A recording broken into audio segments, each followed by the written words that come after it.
How shall I introduce you? Just as soon as these guys. they're not ready. Here, Okay, they're not ready. I don't know Okay. where they are. They're looking for the PowerPoint, trying to get it situated. Okay. Okay. Hey, Shane. You too. Who's gonna do an offering afterward? Like just take a banana and an apple? Oh, no, no one's talking about that. Okay. I'll see if Paul Chair wants to do it. He's That would running be- for office. Yeah, that would be his forte. Yeah, to He's running late thank too. our people for being here. Because they're gonna come. So you don't want me to take a few minutes? You want me, this needs to be first. Yeah. Oh, there. Okay, you're here. Okay. Where's Paul Chair? So Oh, okay. we're gonna go up and go on the stage again, Okay. and he's gonna do a song, and then I'll post the staff, Okay. and then he and I are gonna go down to the altar I made there, and we're gonna smudge the pipe and When do item. you want the second song? Probably while we're smudging the pipe and the items at the altar, if you can. Okay. And then I'll put the pipe together. I'll come back up on the stage, and I'm gonna do a song to the directions, Okay. and then go place it down on the altar. You're singing that. Yeah. Okay. And then after you're done, then we're simply putting on the video, right? Yeah, and then I'll go over to the you're just gonna play the video. Okay. Yeah. Video all the way through. Okay. So I'll give my story of why we're here later. That's not appropriate right now. Okay. So are you guys ready now? Yeah. Okay. So how do I introduce you? May the procession begin. well, just lightning strikes everywhere. I got you. Lightning strikes everywhere. And it's gonna Hold on. lead with the song. And then Lightning strikes everywhere will lead yeah, us with the and song. then- Then you'll come in. Yeah. Okay. Can we test your mic for the live stream? I'm talking in it. Is it on, David? He said he can't hear anything. David. I'm talking and it's on me. It's a green light. I'll talk some more. I'm a talking. It's good. Okay. All right, we got a test, mic test.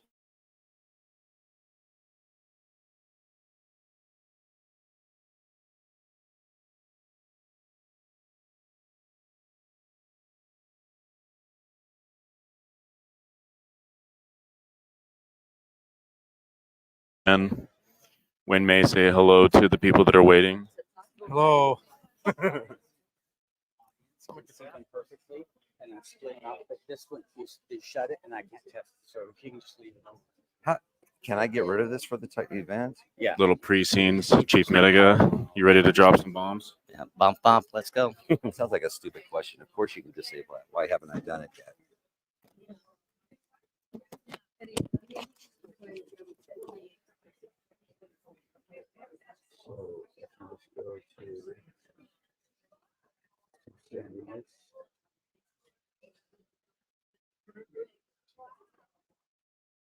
Okay, this works too. So. Did they shut the projector on? Yes. You want it on again? Well, I should see it, so we're. Are they gonna be good to play the movie when we're done? You think? I suppose so. I think so. David's the one to ask, not And me. then what did? Yeah. Did you have any image you were putting up or anything when we were coming in? I didn't. Do Okay, you want me good. to? Do you have a computer? I can This, pull one up this for is my computer right here. Let's pull one up real quick and throw it up. Is it Okay, and projector it has the WhatsApp on it. Yeah. Yeah. You want me to turn the projector we on? can't Hold on. test it if it's off. So we got to turn it on so I can see what's going on. Because the window's on the other computer again. So turn the projector on. You need to turn the projector on. Yeah, you could do that. Okay. Thank you. Yeah, I'm seeing it fine now. Fine. Oh, it just went away. Well, it's because we just, it's backed. Yeah, but there's no screen. Hey, You want her to don't go touch- pushing it. Just let it go. Let it go.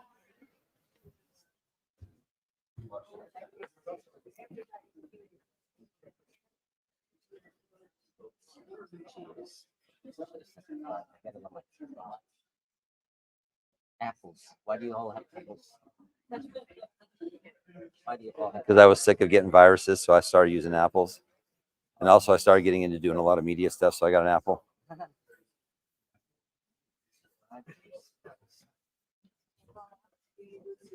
I usually right-click the image and download it. But when it's that way, it might work to do a right-click the image. Click allow. No. So we need to go to snipping tool. The snipping tool. No, here. Right here. Oh, you need the Right-click, Turn off. save as, It's not gonna work. So we need to go back. To save as. Hold on. I'm just down.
We already know that we have good looking people here, so we're gonna get straight to it. This is a very sacred event, very, very sacred.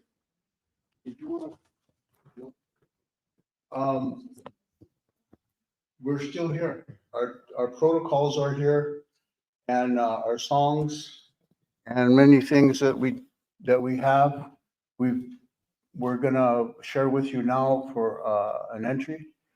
And Chief Mediga will carry the Eagle staff along with Peltier and elders and people that Councilwoman is here, Shelley, and so they're all strong people and recognized with their own individual groups and nationally.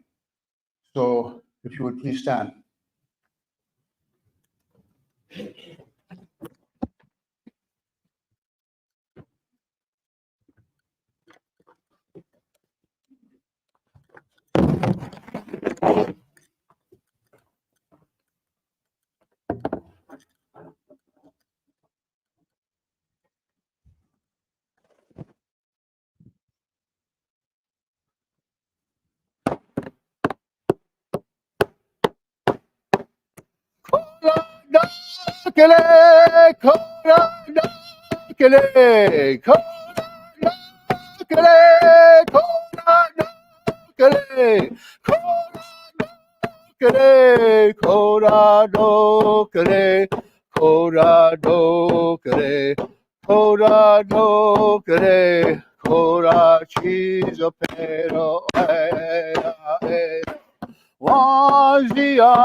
Yahweh, way, hi, ya, oh, hey, oh, hey, ya, hey, oh. Yeah, hi, ya, oh, hey, oh, way, hi, ya, oh, hey, oh, way, ya, hey, ya. Yeah, hi, Yahweh, ha, Yahweh, ha, Yahweh, ha, Yahweh, ha, Yahweh, ha, Yahweh, ha, Yahweh, oh, hey, ah, hey, oh. Yeah, ha, ya, oh, hey, oh, hey, ah, hey, ah. Yahweh, Yahweh, Yahweh, Yahweh, Yahweh, Yahweh, Yahweh, oh, hey, oh, hey, hey, oh. Yeah, Yahweh, Yahweh, Yahweh, Yahweh, Yahweh, Yahweh, hi, Yah, oh, hey, hey, Yah, hey, oh. Way, Yah, Yah, oh, hey, oh, hey, Yah, hey, hey. Way, Yah, Yah, oh, hey, oh, hey, Yah, hey, hey. Way, Yahweh, Yahweh, ha, Yahweh, ha, Yahweh, ha, Yahweh, ha, Yahweh, ha, Yahweh, ha, Yahweh, Yah, hey, do. Wah, wah, wah, wah, wah.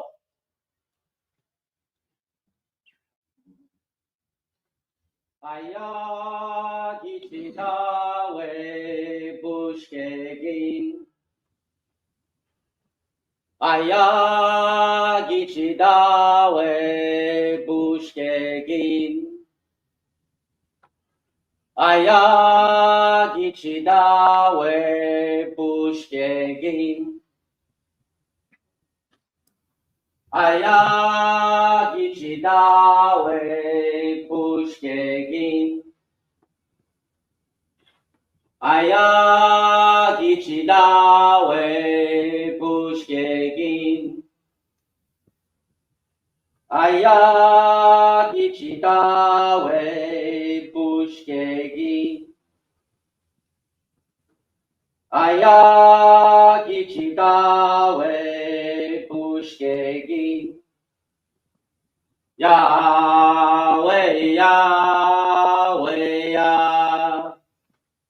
Aya gichidawe bushkegin. Yahweh, Yahweh, Yah.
Great Father, Heavenly Father, we ask you to be with us today here in a sacred meeting, discussing sacred things, revealing sacred things.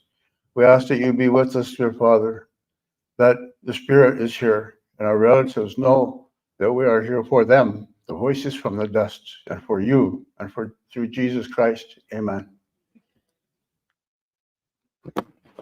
Yuhanna.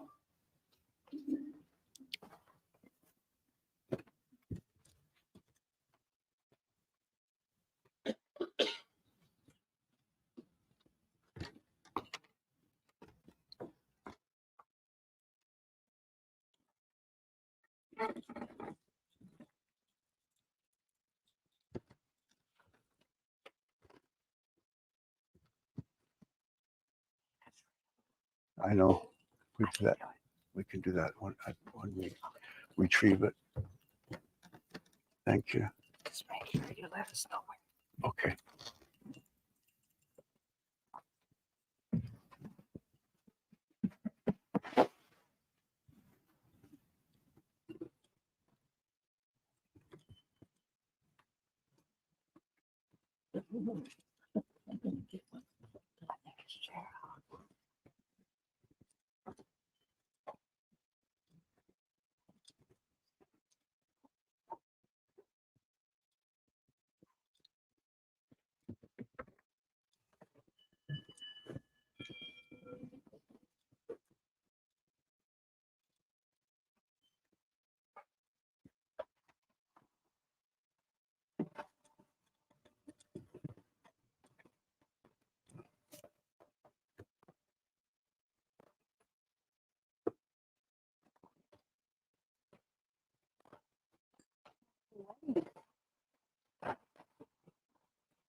Separation with a human being from another.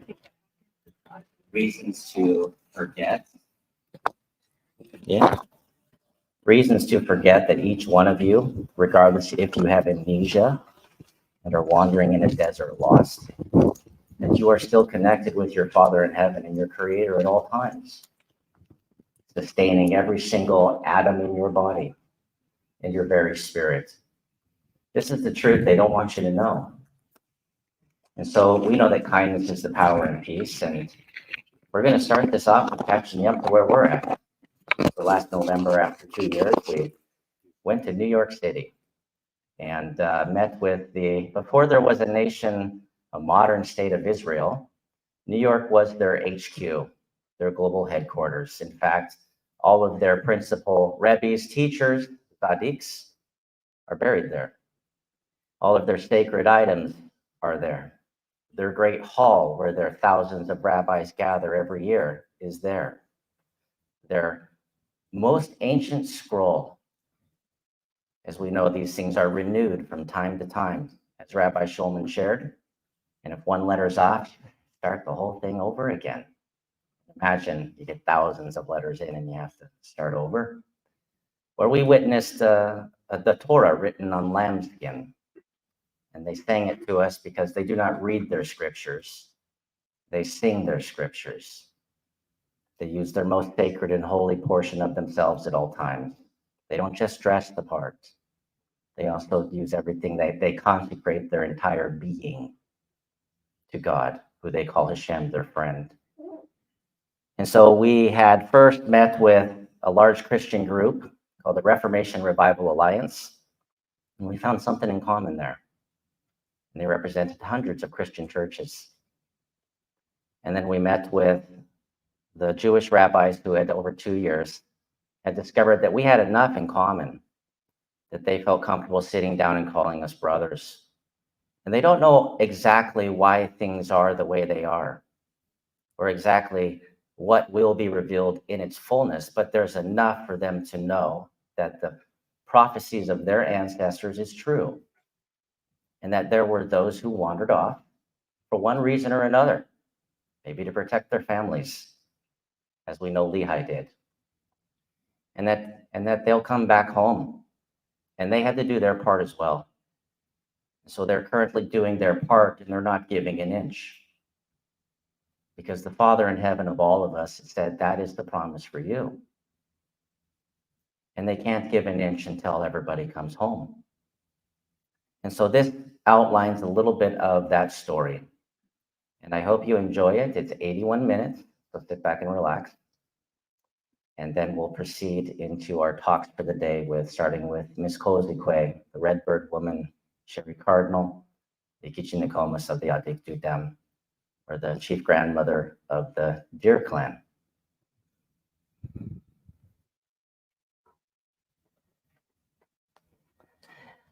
Hey, Brian. Yeah. This is an apple. So I'm a little bit not comfortable here. So the Let's- volume, how to do the volume for them to hear. You'll hand in the volume in Yeah, the, we're taking care of. this is Okay. just for the monitor and for the people here. Okay, and so for them to be able to hear it, should I turn this down? No, So for them, sure. because they want to hear too. Boy, this is difficult. Yeah. David, will you be talking during or No, not at all. I'm gonna disappear. Okay. Both here. Yeah. And then just click play. Very shocked when the rabbis, When the rabbis of Jerusalem said, we need you to buck we need you to buckle up the sound because the sound Anishinaabe our Hebrew word. are Hebrew words that mean I am prophesying.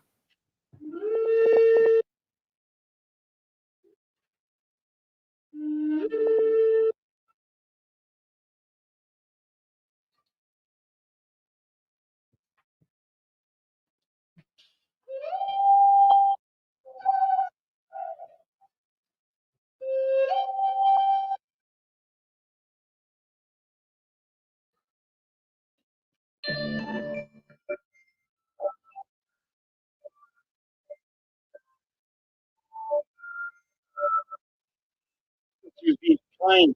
You're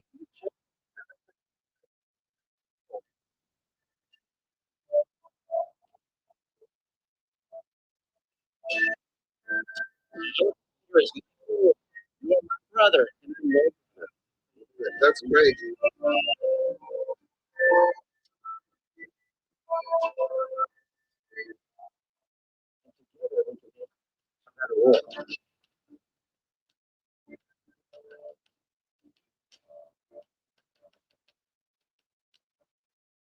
Jeder sagt, so Linie nach Linie. Und jeder Mensch wird gerne nach jeder Linie, nach bestimmter Zeit, wenn so den Tag durchspielen. Und der Vater darf das nicht ablegen, aber später die Zeit hat viele, wenn weiß, versteht, also hat etwas am Brief an Erklärung oder an viele Karriere.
heartbeat that we first heard when the Creator placed us in this earth, and it's the heartbeat of the mother. And we share that first mother. This is the one thing we know is absolutely true. And the first feeling we felt in that womb, in that creation, was the feeling of that heartbeat. Thank you very much. I would like to introduce myself, Yossi Shulman. I'm from Northeast Pennsylvania, a little town called Kingston, near Scranton there. But sometimes you can be in a small town, and today with a very connected world, we can all be together, and we'll meet up at some point. But it's an honor to be with you.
Ugigana bakındır nakas, Rosin mandem, Mukun dödem. My name is Jason Rock. I'm the weasel of the Bear Clan. And I learned very young to carry the weasel medicine. So I carried well. It's been present in my life a lot. And I listen to him. It teaches me how to maneuver things that come to me.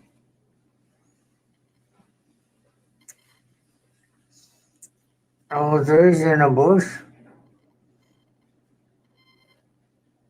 Also, I went to residential school for 7 years. I had the opportunity to to listen to my elders when I was young, which I appreciate more today because it explains a lot what's going on in the world. As we go, we'll find out about each other more. Okay, be good.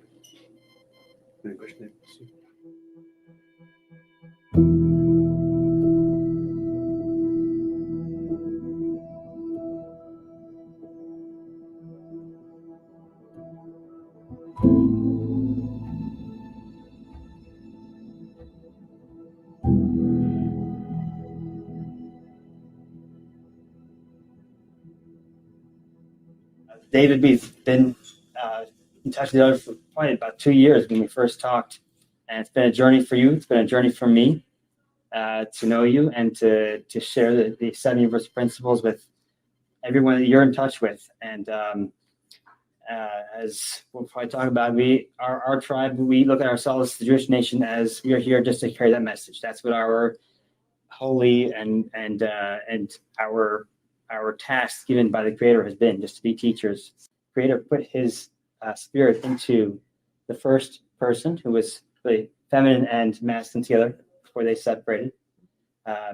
So that first person carries that soul of the Creator for all descendants.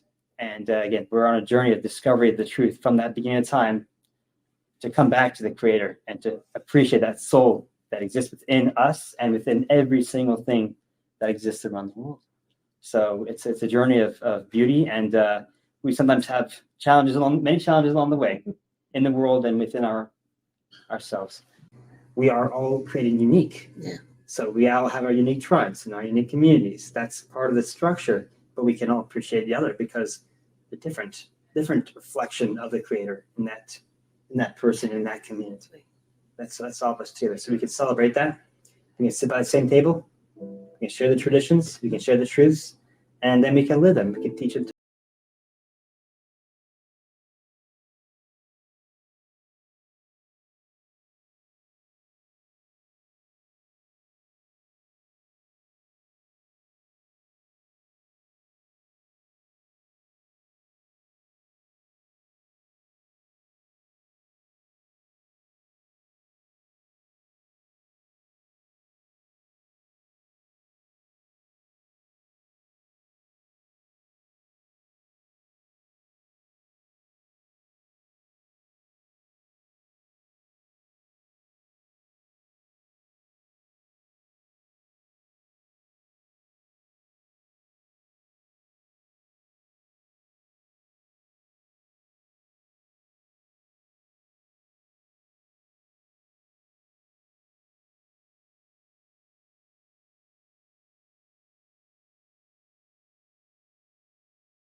The wampum.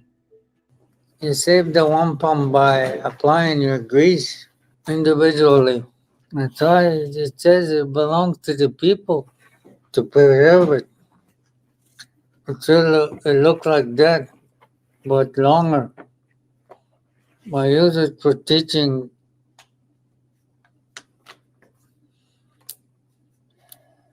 But you gotta listen well in order to gap. 7 fires.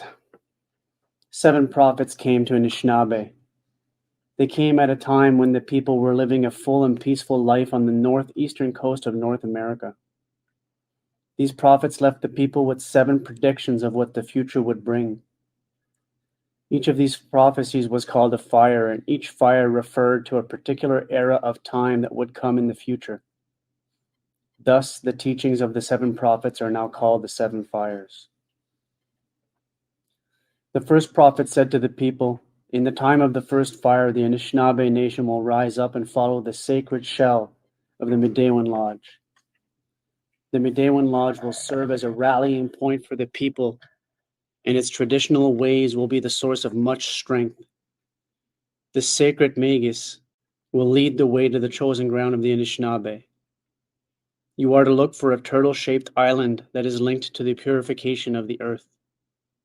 You will find such an island at the beginning and end of your journey. There will be 7 stopping places along the way. You will know the chosen ground has been reached when you come to a land where food grows on water. If you do not move, you will be destroyed. The second prophet told the people, you will know the second fire because at this time the nation will be camped by a large body of water. In this time, the direction of the sacred shell will be lost. The Medewan will diminish in strength.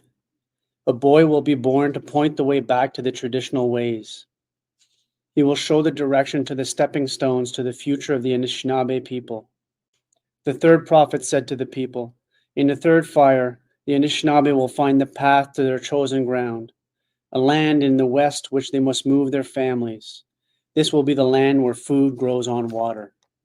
The fourth fire was originally given to the people by 2 prophets. They come as one. They told of the coming of the light-skinned race. One of the prophets said, you will know the future of our people by the face the light-skinned race wears. If they come wearing the face of brotherhood, then there will come a time of wonderful change for generations to come. They will bring new knowledge and articles that can be joined with the knowledge of this country. In this way, 2 nations will join to make a mighty nation.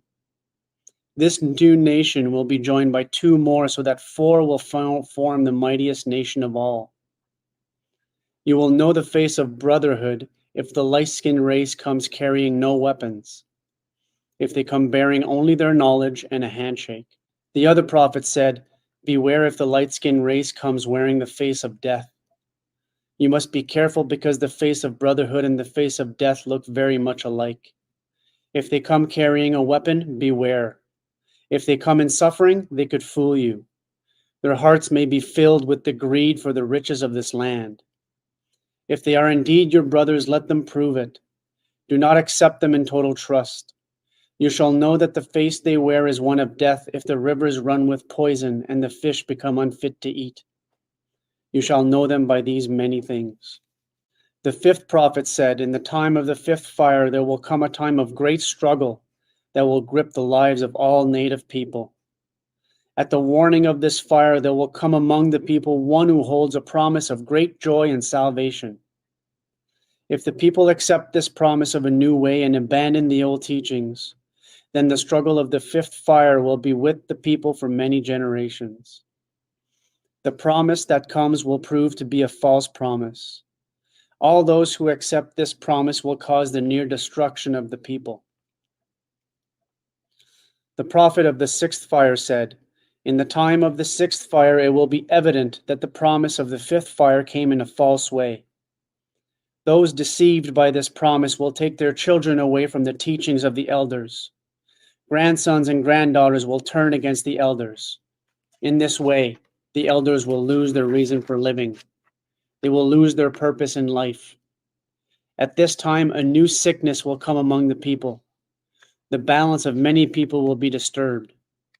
The cup of life will almost be spilled. The cup of life will almost become the cup of grief. At the time of these predictions, many people scoffed at the prophets. They then had medicines to keep away sickness. They were then healthy and happy as a people. These were the people who chose to stay behind in the great migration of the Anishinaabe. These people were the first to have contact with the light-skinned race. They will suffer most. When the 5th fire came to pass, the great struggle did indeed grip the lives of all native people. The light-skinned race launched a military attack on the Indian people throughout the country, aimed at taking away their land and their independence as a free and sovereign people. It is now felt that the false promise that came at the end of the 5th fire was the materials and riches embodied in the way of life of the light-skinned race. Those who abandoned the ancient ways and accepted this new promise were a big factor in causing the near destruction of the native people of this land. When the 6th fire came to be, the words of the prophet rang true as children were taken away from the teachings of the elders. The boarding school era of civilizing Indian children had begun. The Indian language and religion were taken from the children. People started dying at an early age. They had lost their will to live and their purpose in living. In the confusing times of the sixth fire, it is said that a group of visionaries came among the Anishinaabe. They gathered all the priests of the Midewan Lodge.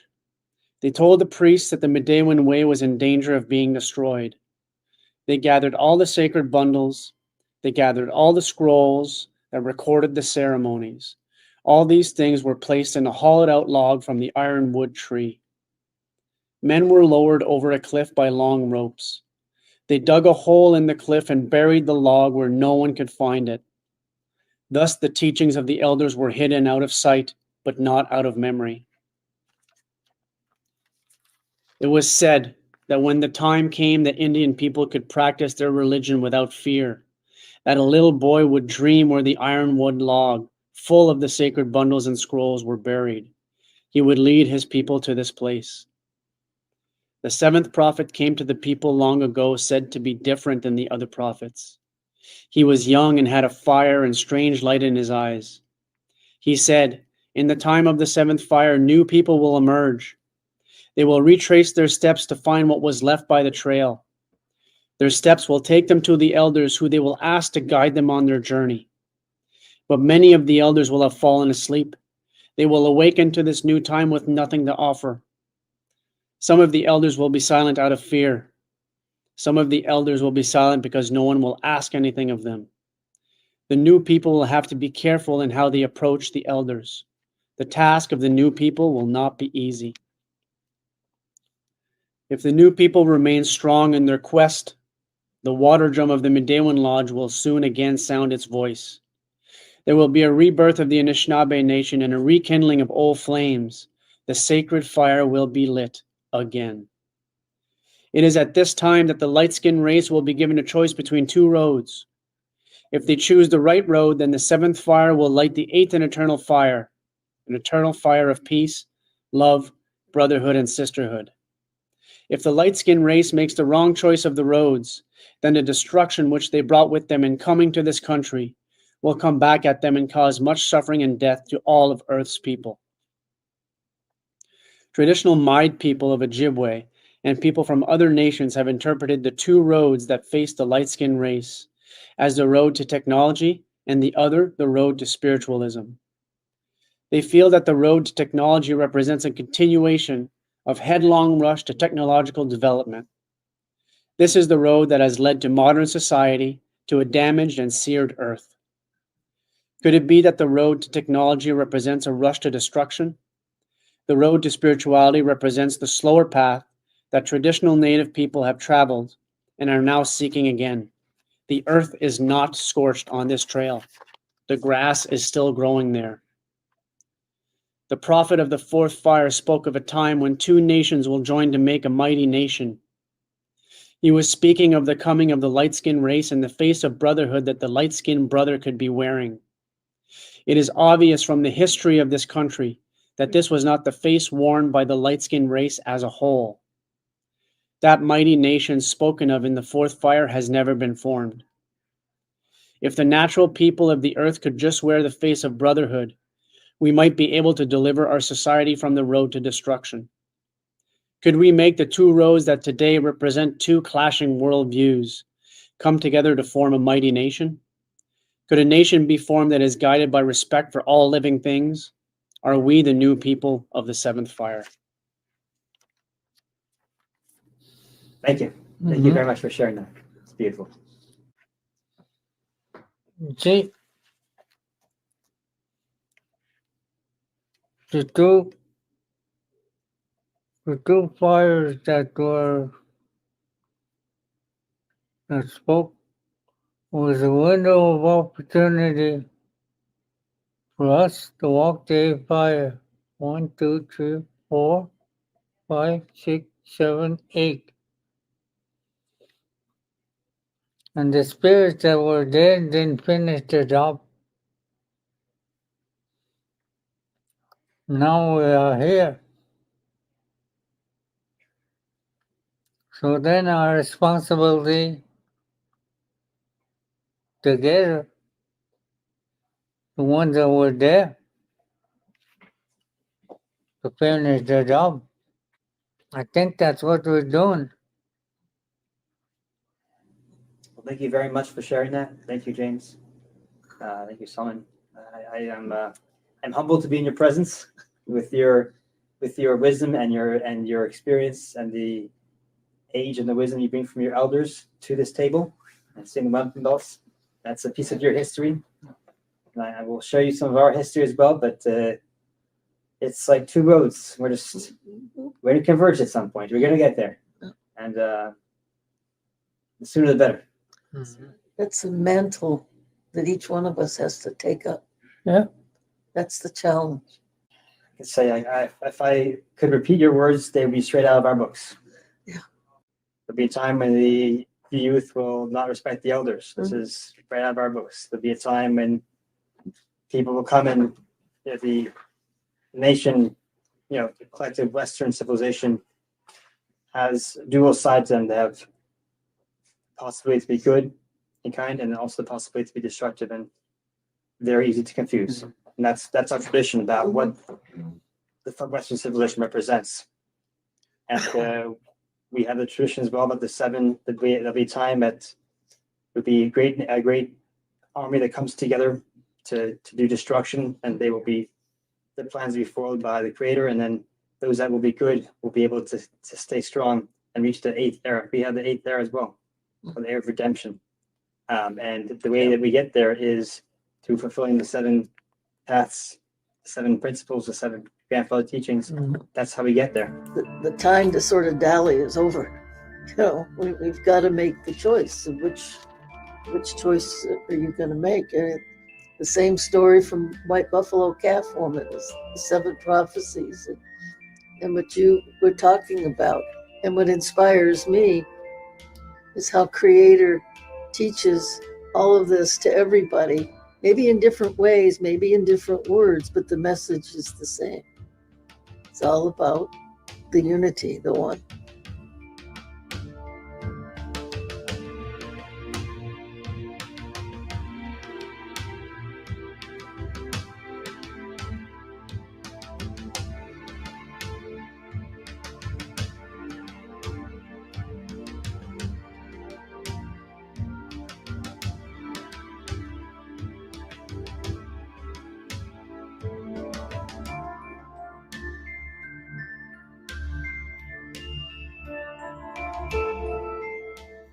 Da wurden der Amber, Abishar Sayid kommt zu gehen zu Aniti und sagt dem Herr Zechaim, bis Mechuiv in alle Sheva Mitzvahs, mit alle Seere Protim, das ist schlechte Mitzvahs, Litanam Mechazal in Chulun, Vekayetze Bezeve Chulu, da Nechet Zorn, de musste in die Kaim sind der Pavas Azeyo, der Ewigste Longes.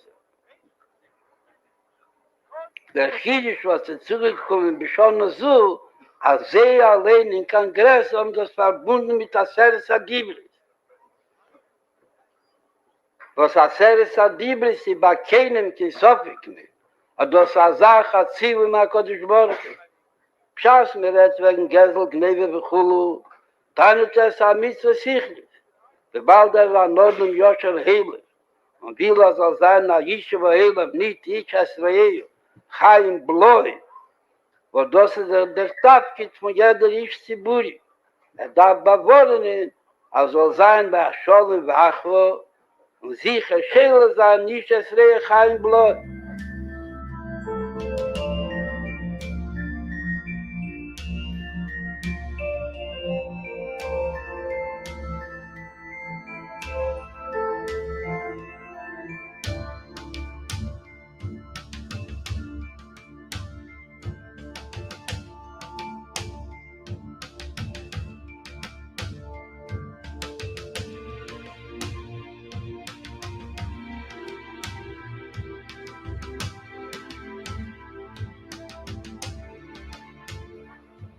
Was hat ihn gesagt im Kongress, als wie sie da Aseres Adibris.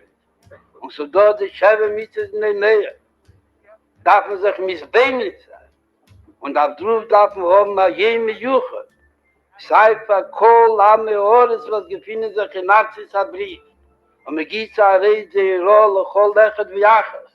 Und man soll aufstellen nach Tod, wo es soll sein, nach Fisbonnen ist, in Kiem, Sheva, Mitzvahs, Bnei Neyar, wo sie seine verbunden mit der Seres Adibris, wo das ist angenommen geworden mit Kol, Echet wie Echet. Von Kol Israel.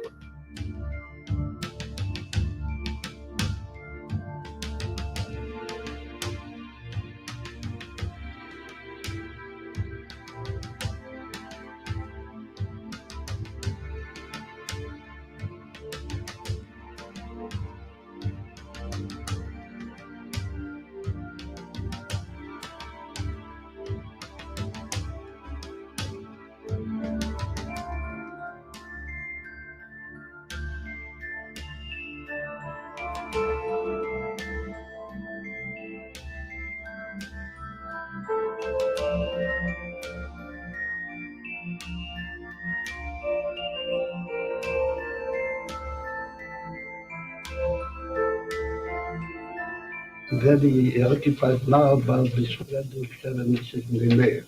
So considered loss of Nachi. And this affects directly also the Jewish activities and all the people around us. We behave according to this 76 millimeters. It will become much easier to achieve all the good things that we all have spoken about. And to achieve it in a sweet manner.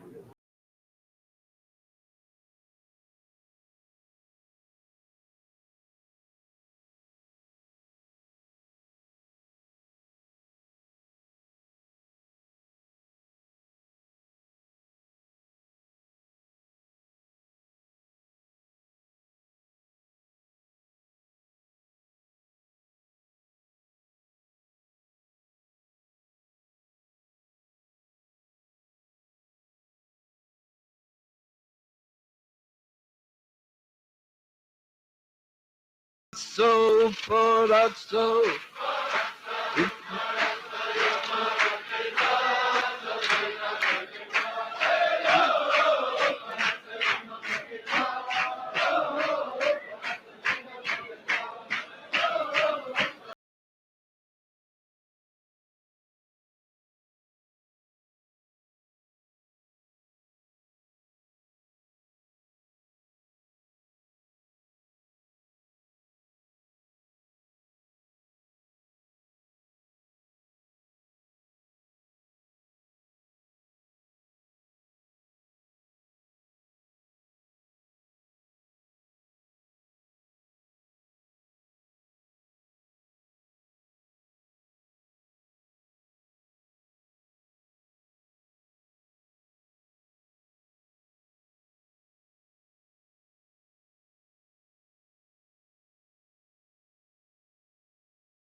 Blessing our beach in this office. It's a very special place where we are connecting with the Rebbe and for his instructions for us.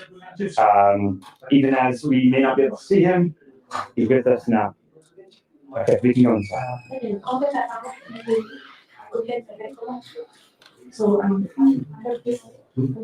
Thank you, sir.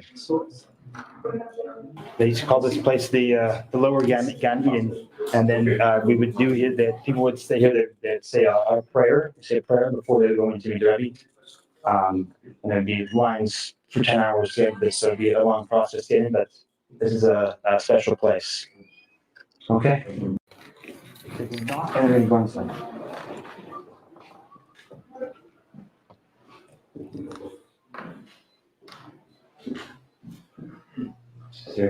As a person with us, in our humanity, and on his desk is the pictures of the rabbis and their families from all around the world. This is what was important to him, and he's with us and with all the rabbis and everybody around the world, really. So everybody used to come here. We used to get $1 and meet the Rebbe, and it's a very holy place.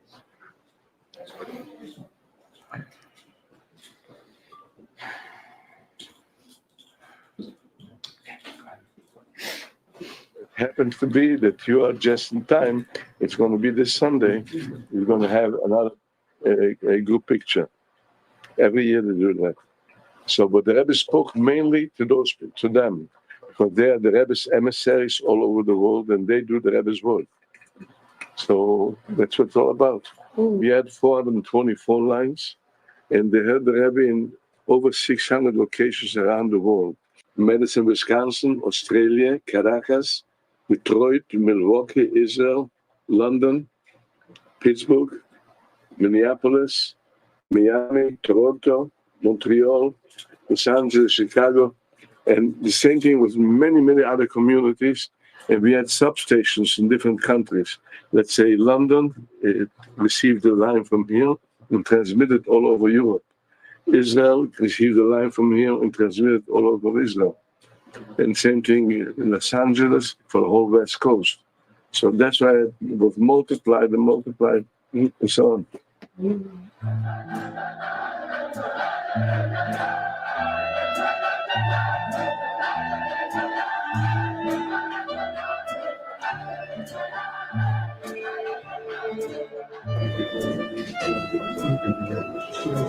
Bless you and thank you. Then there is the whole Chabad philosophy, which is a very, very ancient philosophy. And I'll give you an example. This is the books of some of the Rebbe's speeches. I would say 1/3 of his speeches, the books up there. This is what the Rebbe spoke. Inch of the day, the minute we wake up in the morning till we go to sleep, everything is controlled by Jewish law. And it's not a jail, it's freedom, but the freedom that you choose to live this way. Thank you very much.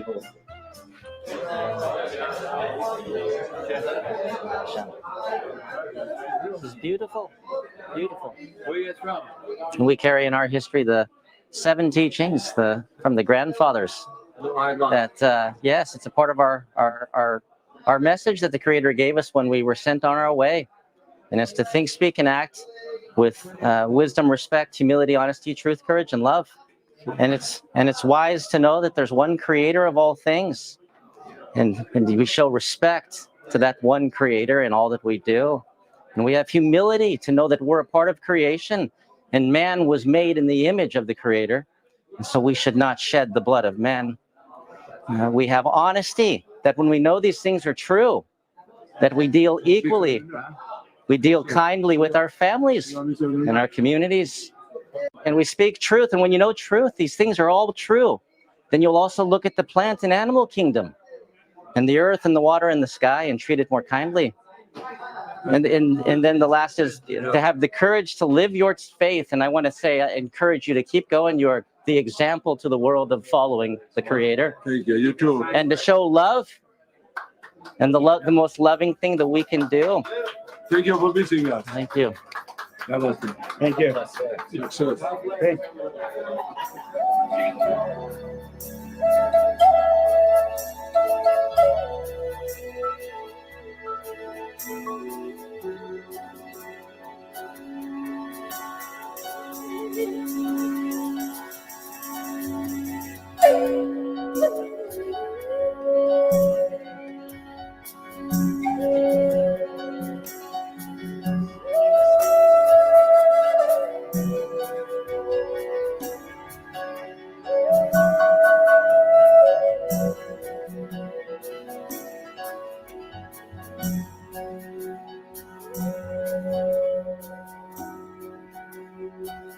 You're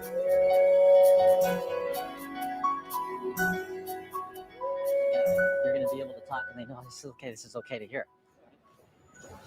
Okay. Yeah, let us sing. That what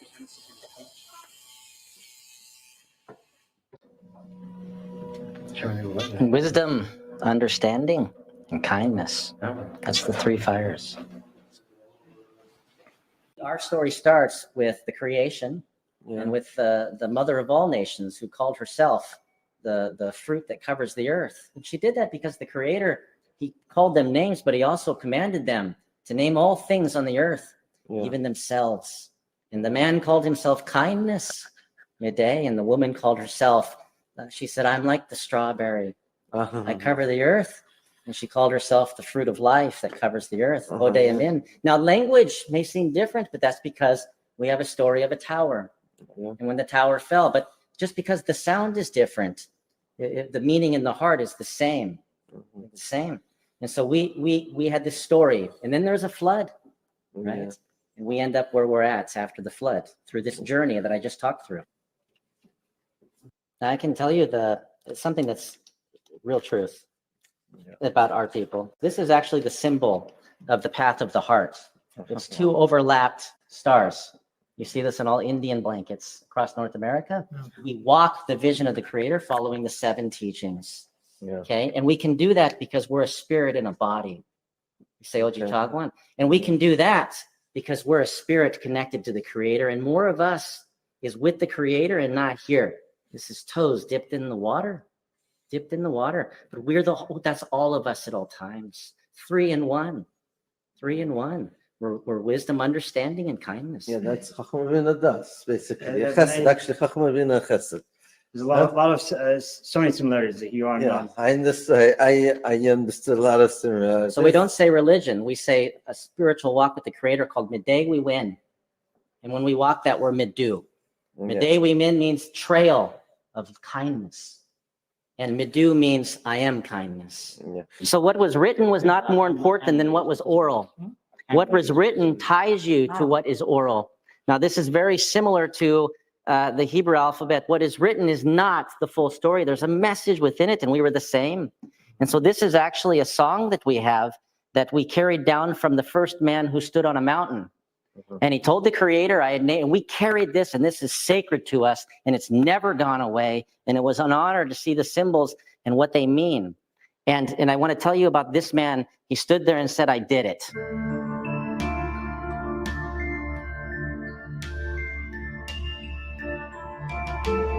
I am a spirit in here crying out, and all will hear my cry, because the Creator is in the air, in the sky, so that the day is clear, so that we can have love. And me walking on the earth is a sign that it's going to be okay, because I am the strongest love, because the Creator told me. And the great Creator in the sky sees me always. So I use my heart, my medicine bag, my spirit bag, to touch the Creator always by walking with my heart. Because I am the strongest love, because the Creator told me.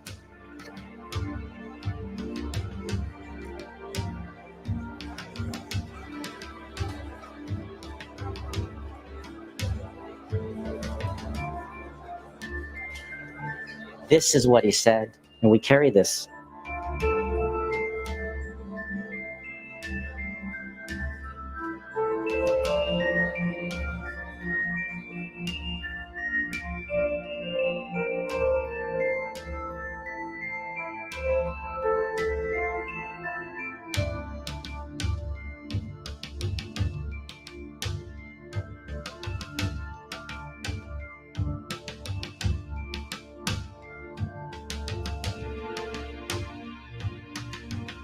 And we were the first people, the Anishinaabe, those spirit lowered to the earth is what we call ourselves.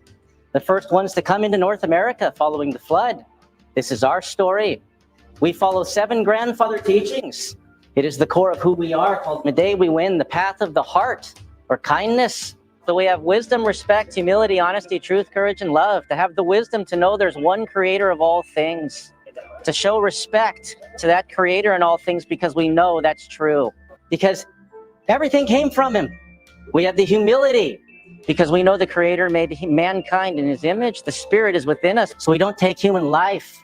And to show honesty, and because we are honest with these truths, so we must honor the things given to us, such as our family and our community. We should speak truth, that if that's true, all things, plants and animals, water and sky also come from the creator. So we should honor these things, and the gifts the creator gives to some are not yours to take away. And to have courage, the courage to live your teachings every single day, meaning protect your body. This is your temple, your vessel upon this earth. Courage to walk the path as an Ojichagwan, a spirit in a body, and don't get mistaken with the sound. Because when the tower fell, all our language changed, but the meaning in the heart stays the same. And to show love, because we know all these things to be true. And what is love? All of these truths enable you to dwell with equity and justice with each other. And so when we say that these things are true, then truly, your creator is my creator. You're my brother, and I'm your brother. I love it. That's great.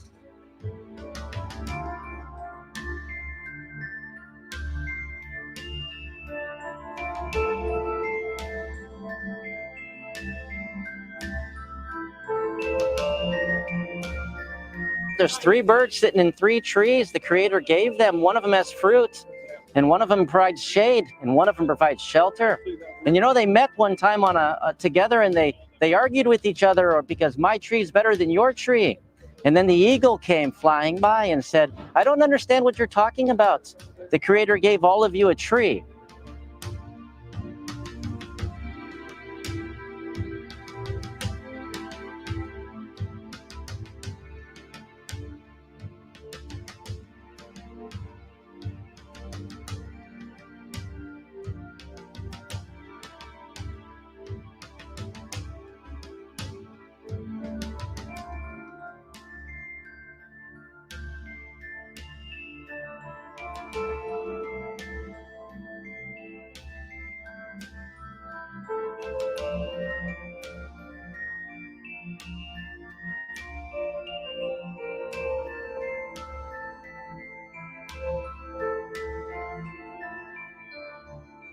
So it's like when they see it happening, they're like, "Oh my God, it's crazy." So, I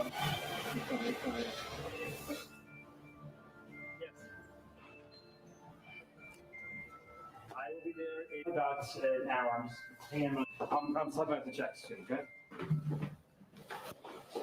Yeah, Unashamed Vision in Crown Heights stands with Israel and the 7 teachings of the creator. Stands with Israel. You say blessed in the bread together. You all say with me? Yes. Blessed are you, Creator. Blessed are you, Creator. Blessed are you, Creator. Who brought forth bread from the ground. Who brought forth bread from the ground. And we'll cut a slice for everyone to have. So, wonderful. Oh, just wonderful. I when I was with the men who were committed to the creator, I immediately knew that our men will be the same. We will. The creator gave us the food. That's the first point. And from there on, it's us being able to share it together. So we can all eat the same bread together. We can all sit at the same table. And we can all share the same teachings because they came from our one grandfather, Noah and Adam. And we're just here to live, even within our own cultures, it's in those same teachings. It's a salmon, and it's not from a different type of fish. So that actually has a special significance. It's pretty verified as kosher.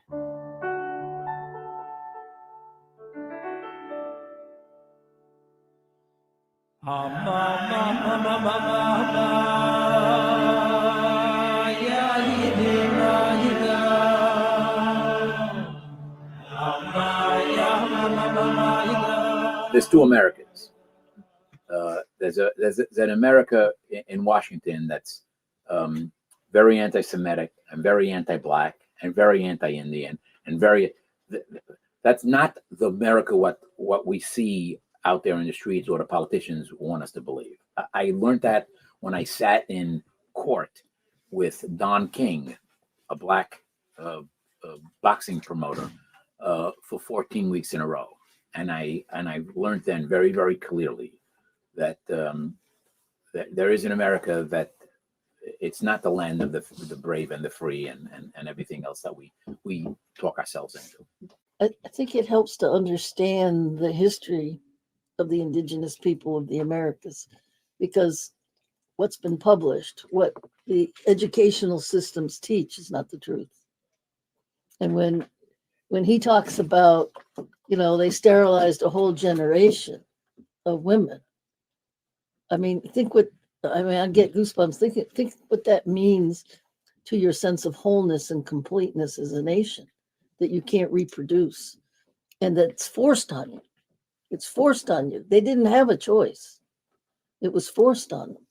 And the boarding schools, the children were taken forcibly and taken away from their families at a very young age.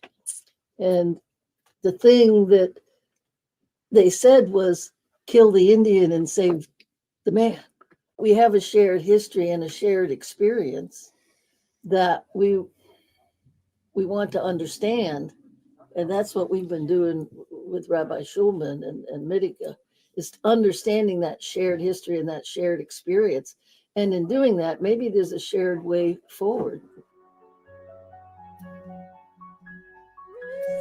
There is a level that the attack that took place was not only against my people or our people, but in fact, half those people that are marching on the side of the terrorists, if they wouldn't live anywhere near the terrorists. If they went to their territory, they would have been killed quicker than the Jew. So, but in America, because of something called the press, we can lie, and Hitler says the big lie people believe. So we can perpetuate the lie and people can believe. And I just want to tell you that I don't want anybody to lose any more children, but that can only happen. To think in what you would call a philosophical, it's not. I'm talking about what's right outside of us and connected to the Creator, and it's more of us than the toe that's dipped in the water. And I believe that if I just keep talking that way, and we all do, and keep being who you are, that you will willfully inspire others, because in their heart, and I believe this with all my heart, that the heartbeat in us, there's something in those four chambers called the medicine wheel. It's the circle of unity. And you know what? And this, I'll close with this, and this is important. There was one mother in the beginning, one, and her heartbeat was the first sound that the first child heard in her womb and felt. And it's been continuing that drumbeat, that sacred red road, all the way to today. And as long as you keep speaking the truth, the Creator will do the rest. Hashem will do the rest. I'm happy to hear your optimism, but I'm not sure either if your views or your optimism is shared by 7 billion people around the world. Now, again, the good book does tell us that you are a minority amongst nations, and yet truth will prevail. And if you talk about the portion of the Bible that we're now studying in our synagogues and in our homes, God tells Abraham clearly that all the nations of the world will use you as a symbol of blessing. You should be like Abraham, and all the blessings go along. But I'm not sure you're going to get all those 7 billion people to read the Bible to begin with and be as smart as you and I. Here's why I am optimistic. Because my Creator can birth a life in 1 day or in 9 months or in 2 years, because it's His decision. My Creator can take a single drop of water and tell that drop of water an entire continent will flourish because of you. Have faith, continue your journey, and many more drops of water bring the rain. I believe it's going to happen. By the way, my point was not that I wasn't speaking for myself when I said about those who don't, have optimism or belief. Those who don't deserve miracles sometimes get miracles, and sometimes those who are a miracle themselves. I'm concerned about those of us who do deserve miracles. I'd like to see those miracles. In Yiddish, as an expression, schein Zeit. It's time, God. It's time for you to show your glory. We'll follow the seven universal laws, and we'll follow our 613 laws, and we'll try our best. I've seen the misjustice that you speak of, okay, on more than one level. I've seen it for my people, but I've also seen it for your people and other people. And my prayer is, because as you get older, you sometimes talk to the elders, we sometimes lose a little bit faith. We're saying, will we make things? Therefore we wait. This is one of my sons. We hope that the next generation will pick it up while we're still alive and give us more energy to carry it forward. But it is crazy. It's probably the best country in the world, probably. But we ourselves have a far way to go, unfortunately. And that, I believe, is one of the callings of the Rebbe of the seven universal principles of mitzvot. It says, hey, if we did go back to our source, and we did believe in one God, and we did have respect for each other, and did recognize that you, as I, was created by the same creator and the same energy, yeah, maybe things would really change in this country. And again, I thank you for coming. It's a shame that we can't spend more time. Maybe someday we'll meet on the steps of Capitol Hill.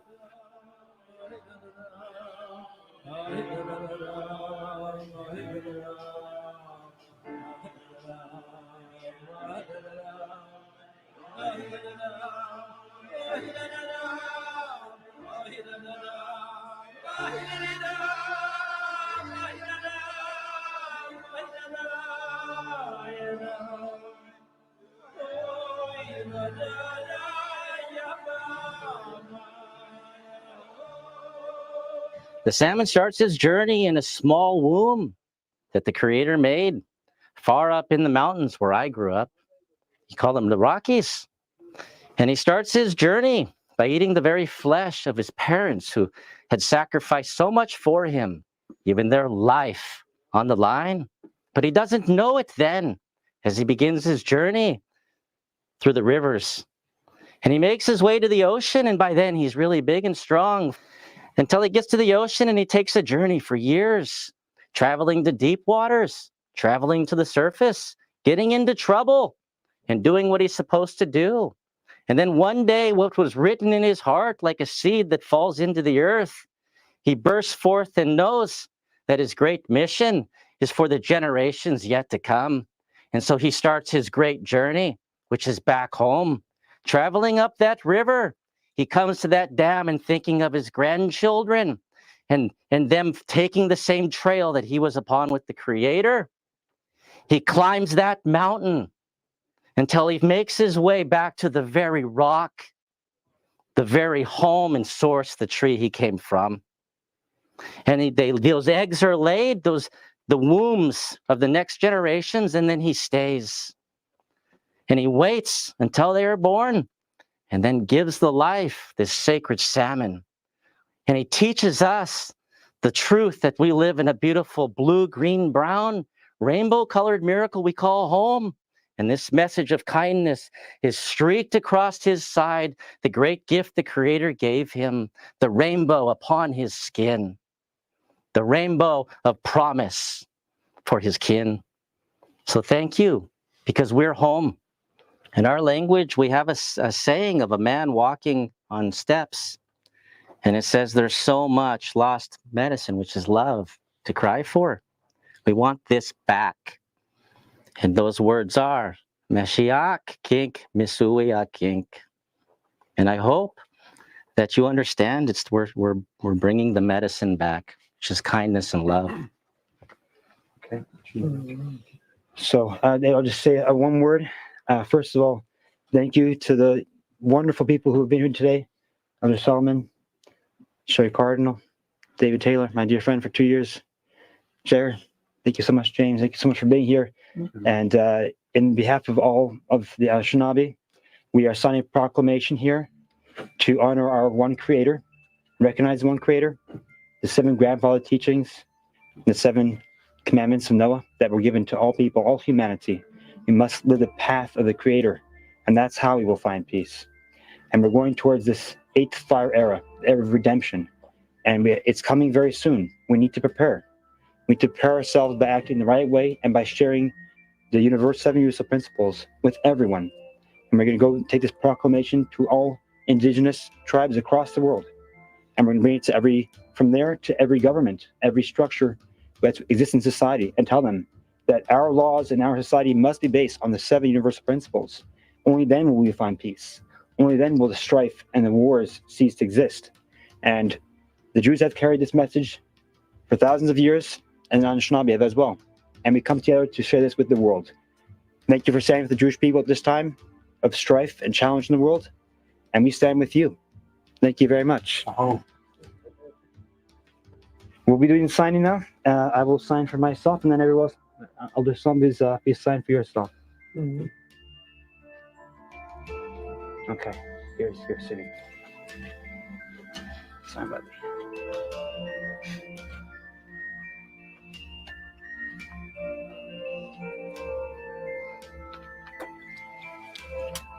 Job solved.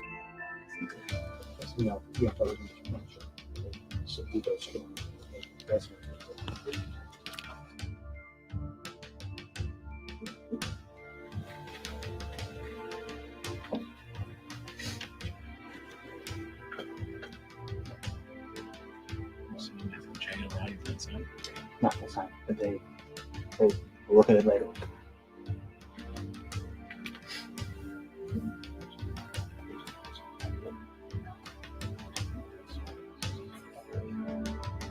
Thank you very much.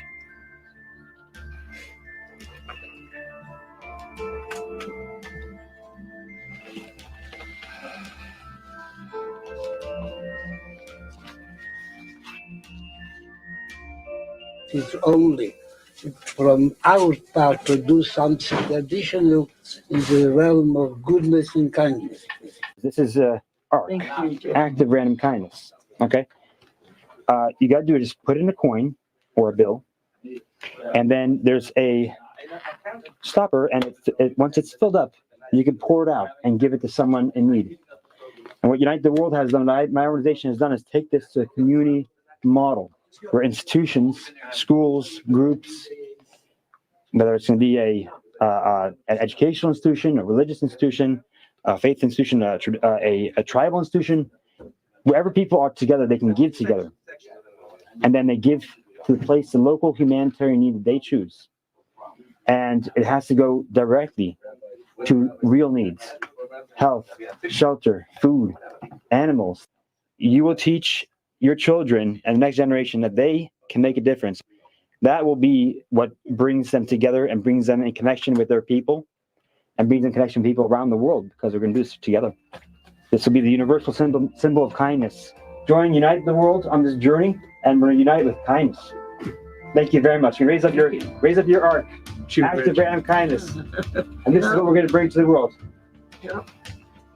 Charity for us is the same as honesty, because we know our place and everything around us gives. Well, how about we give to each other? We used to be called the givers. We never took.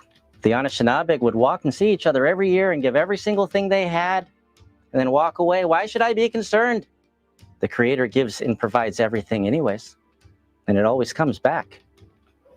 But this simple little thing, it's powerful. Yeah. It's a drop of water. Hey, we're going to make a cloud. It's going to rain. That's right.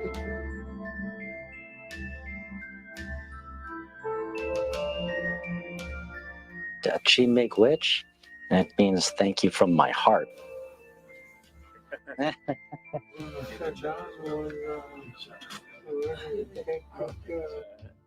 heart is a heart.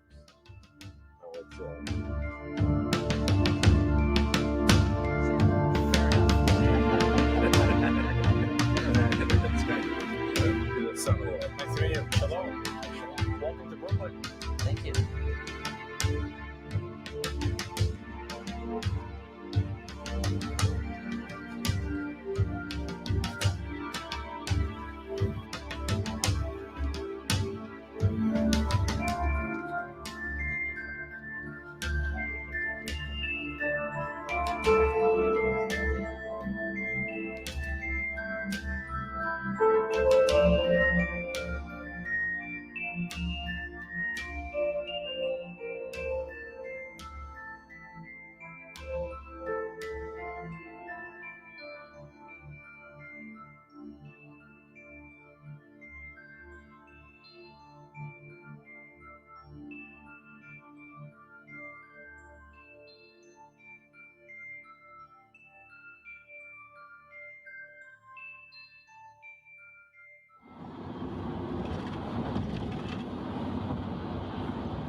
It is an honor to be here. You find yourself in an end place with many others, as if there's something you had to do.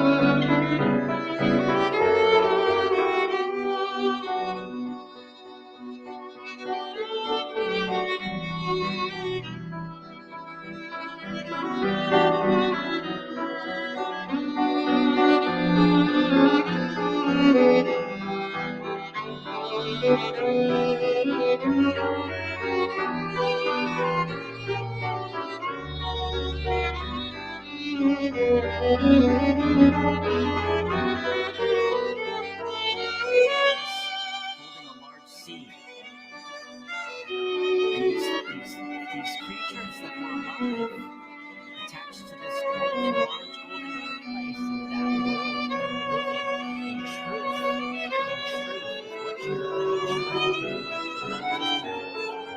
there's humility. It also sees faces, that face on the wall. This wall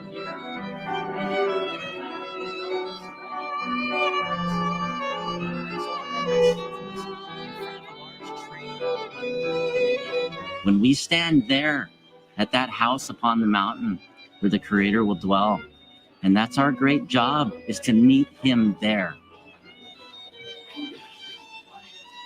Say Chi Miigwech. Thank you. A new starting point now. And when we work together, we accomplish much more than we could accomplish on our own. That's right. We call it watershed moment. Thank you so much for joining, and I live from Israel, and I know as the words you said, Sherry said before. You said time is of essence, right? I remember you said that. We don't have time to wait. We have to spread the message about the 7 teachings. We have to spread the message about being kindness and being together.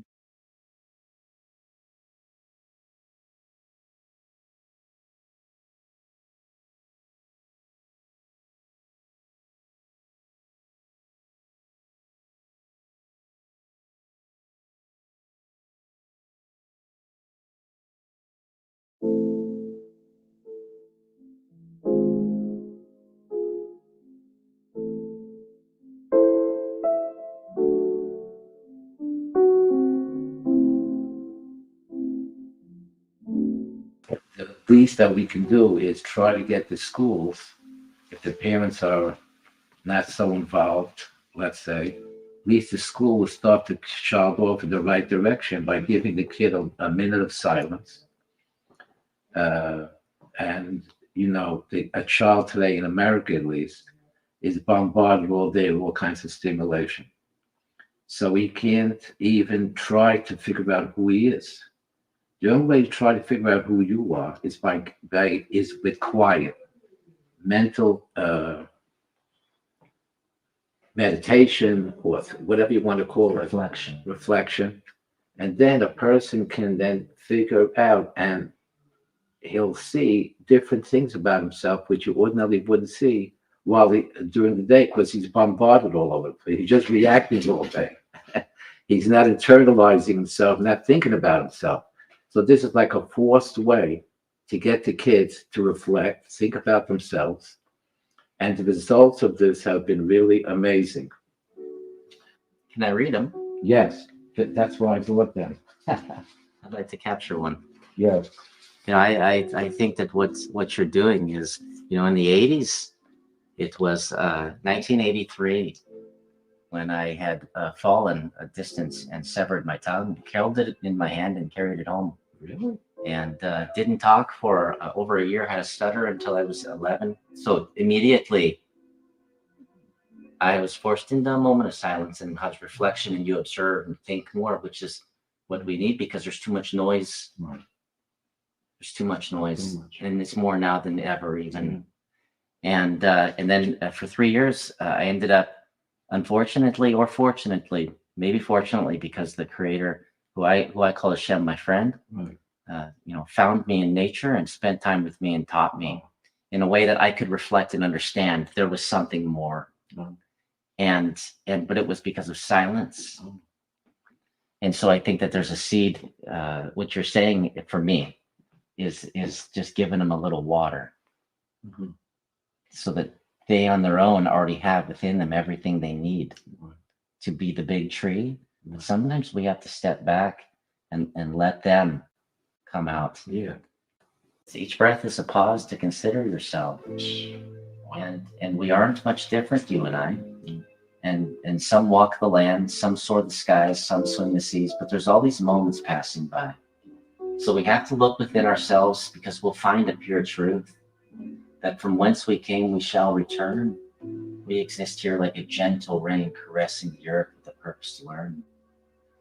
But what of our Creator who sees us in so many ways, earth, sea, skies, beneath the sun's rays, sees us? And so who are you amidst the noise? Are you what another sees, another feels? Are you the dream written within your heart whose light reveals warmth, love, and compassion? Unity was the Creator's great gift. A sacred red road, heartbeat to the Mother, Father. From the sparkling stars of your grandchild's eyes, do you still hear your Creator's voice upon the wind? Do you see the eagle eye in the skies calling for you? To wipe the tears from tomorrow's years, to be free. And the moment of silence is relaxing. It's also good because it helps us through the day. It helps us think about how we feel. It also makes the pain go away.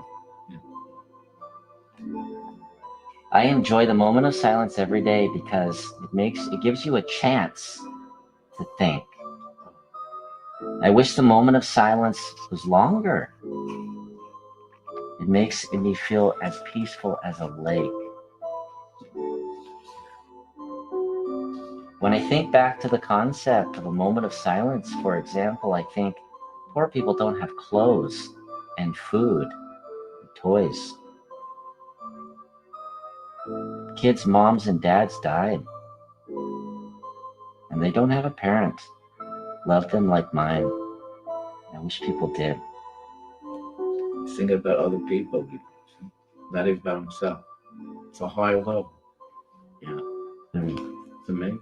They can go there. Sorry, it's gonna make me emotional. I thought the quiet moment was a waste of time at first, but now I believe it's a good thing for all students here. It helps me relax after lunch and lets me clear my head. During recess, we cannot relax because of all the action going on around us. The hyper kids playing games and screaming, and not in class either because I can't just close my eyes and breathe. What control that you can't close your eyes and breathe for a while to relax without missing important directions. I have adjusted to the daily quiet moment, and I strongly believe this should be continued. It should be practiced in every school. When I show this to people, the thing that gets them is these kids' letters, because the kids don't have any agendas. You can see, I mean, they're not into politics, religion, nothing. They're just expressing their innermost feelings, and they want goodness. Everybody wants something good. Thank you for this. Yeah. I mean, really, I can't even tell you how much this means to me. And I know exactly what to do for it, with it. That if for some reason you're a part of the trail I'm on, how can we ask kids to even reflect on themselves if you don't ever give them a moment? Yeah. Oh, that's pretty deep. You have to give them the moment. Because we control everything they do. They don't control anything. They don't control the shoes they wear, the clothes they wear, the food they eat, the shelter they have, the love they get from their parents. Apparently, they don't control when they close their eyes or take a breath. So the least we can do is do this for them.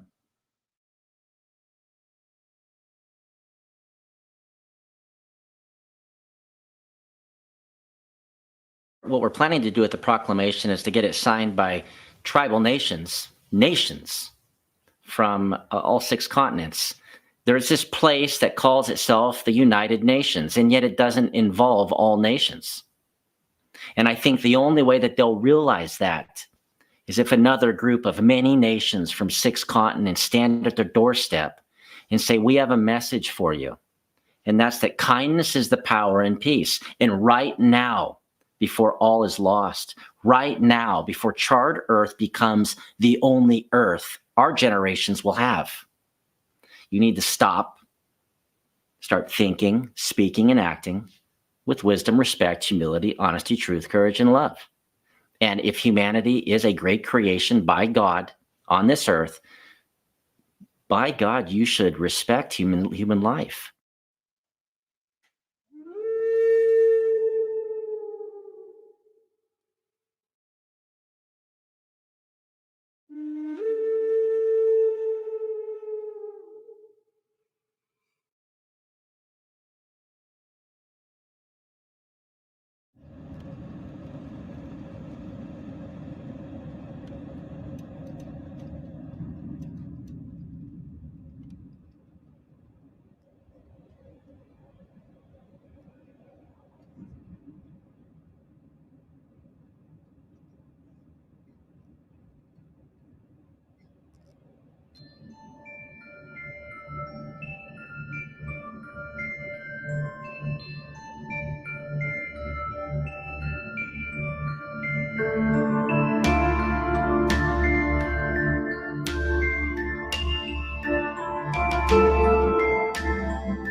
We work this. Power button. Mr. Nettles. Okay. Okay. So what is their responsibility, before we give you a quick break, and then we'll have Ms. Quake come on. The responsibility of the Jew is to be accountable to the other children of Noah. When a father has children, and I had 6, 3 girls and 3 boys, I've been busy, and I'm gonna have more. I'm actually good at that, being dad. That when a father has children, not all the children are going to be the same, but all of them are equally in importance. And if a father looks at one of his sons and says, you're a good steward, and leaves everything he has to them with the responsibility to care for the other children when the father is gone, if that son then declares, look at me, I'm the chosen, how special am I, look at my house, and you dwell too far in that space, the ADT alarm system will turn off and you'll lose everything. Their great responsibility is to be accountable to assisting us in the gathering of all of the children of Noah, because we all are equally a part of that tribe, the tribe of Noah, Nusah, the first father of this time, into one family again.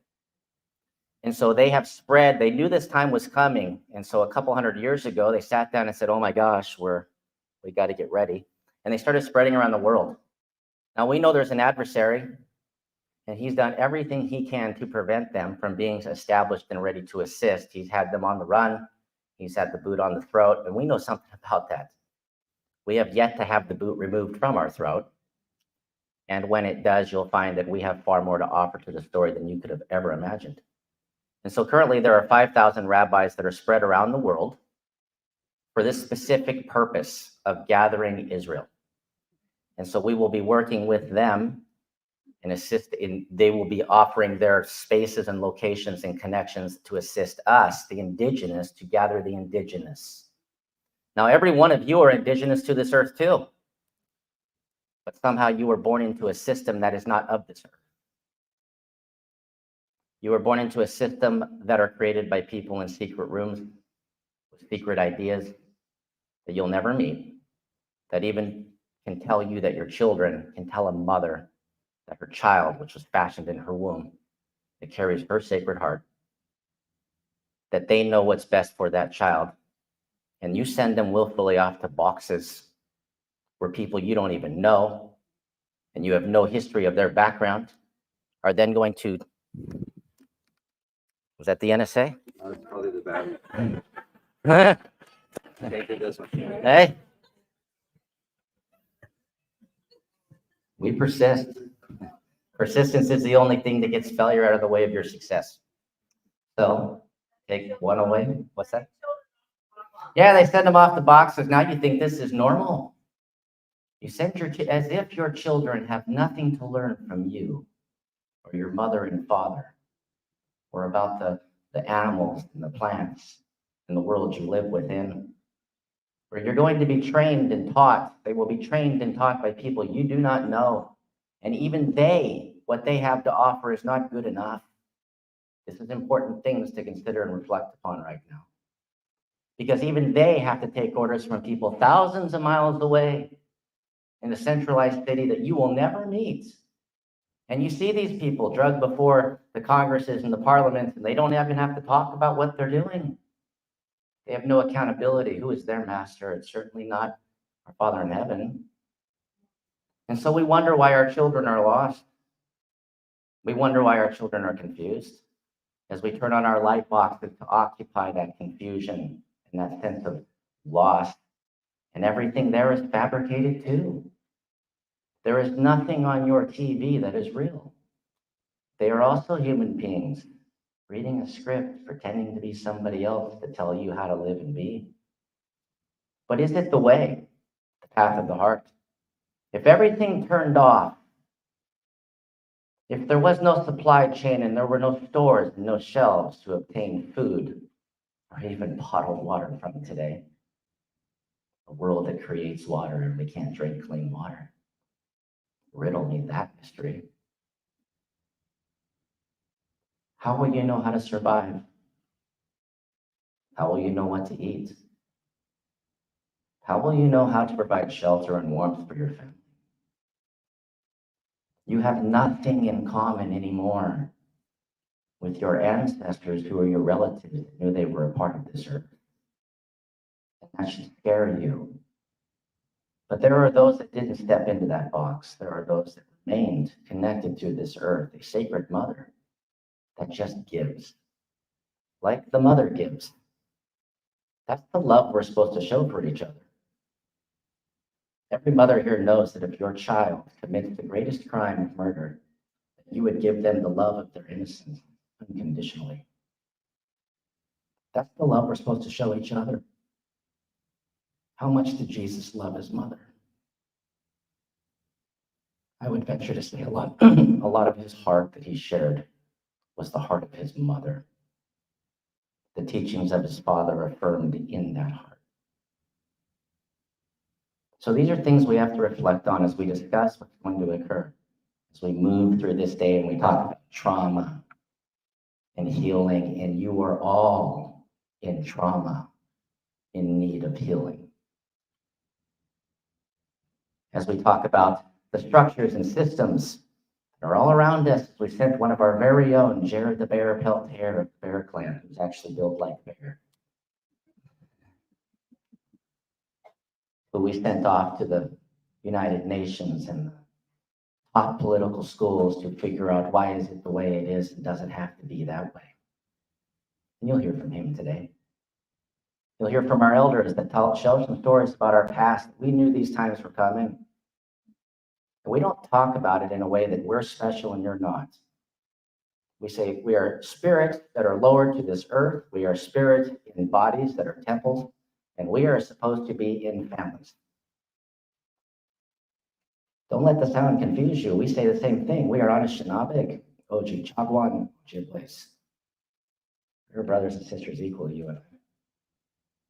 Some of us have more trauma than others. And we'll have elders to talk about how these things we knew would come, and they'll share the sacred teaching of the Pike. This was a teaching that was given to us for this age. And it's the proper structure that was set up using a fish. Because even the fish has a purpose to teach. Nothing is made for no purpose. Even the mosquito has a purpose. Give him his drop and shoo him away. There's the teaching on the 3 mosquitoes. Yeah. And then I'll talk to you about why they had the boot on our throat. And then I was very lucky to grow up, to be born 4 months before the anti-Indian laws were lifted in the fall of 1978 that you may not be aware of, where you could raise your own children. But are you raising your children? Are you the new Indian? But we couldn't practice our culture. Aren't they taking your culture away too? Are you the new Indian? These are things to deeply reflect upon today. As we talk and discuss a location or a volume that is greater in size than if you stack the Torah, the Quran, the Bible, and the Book of Mormon, the Pearl of Great Price together. How clear will things become? And what decisions will you make to step back into the presence of your Father in heaven? Who's not going to ask the systems of men for permission, just as you should not have to for permission to raise your own family in the way that you deem fit. So take a break, and then we're going to hear from Ms. Kozikwe, Sherry Cardinal, who has been probably one of the greatest healing instruments in my life. As many know, I carry a few scars, but eternal optimism, because we're going to get there. We already know the end of the story. Yeah, amen. We actually do know the end of the story. And when the peacemaker comes back, like, they don't have to like it. They're going to learn to love it, because it's the way it is.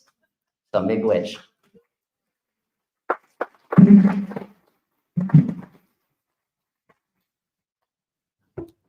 Let's give him a break.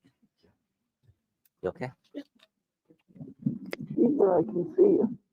Can you? What's that? When I'm talking, can you be where I can see you, or are you busy? I'm finishing my PowerPoint. I had a dream last night. I'm trying to finish. Add something.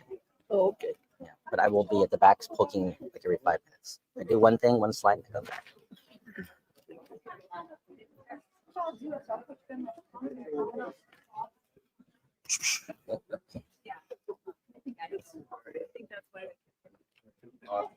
It's okay. Awesome. I didn't ramble nonsense. No. You're really good. Yeah. Okay. Hey, thank you for your words. It's very great. Yeah. So I was thinking, since your people believe that they're the first after the flood, does that mean the Jaredite? We'll talk about that. Really? Yep. Okay, great. If actually you're talking about the entrance. You're amazing. Really? Yes. You're amazing. Great job. Thanks. Great job. Thank you. Where did you get those moccasins that you were wearing yesterday? Ms. Kozikwe, Where's that? Sherry Cardinal had them made for me. They were custom made. Yeah. I mean, they really look like awesome. Yeah. I mean, I like Minnetonkas, but that's another level. I need to talk to you. Anyway. No worries.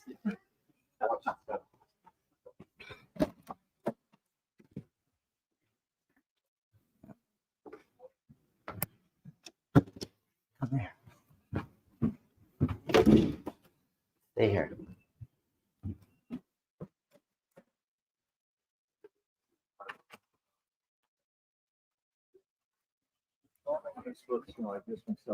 Well, actually. That's even a door.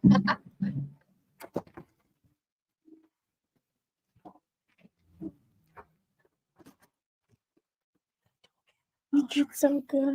Why are you recording me? Because it was so good. I'm gonna post Was it. it okay? It was so good. You scared me. This is your little outfit? Yeah. You did so good. You did good.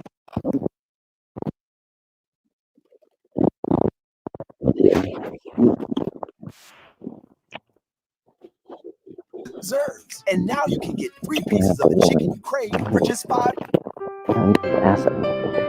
Good. I always wanted that. Yeah? It was like a prerequisite. I put it on a piece of paper.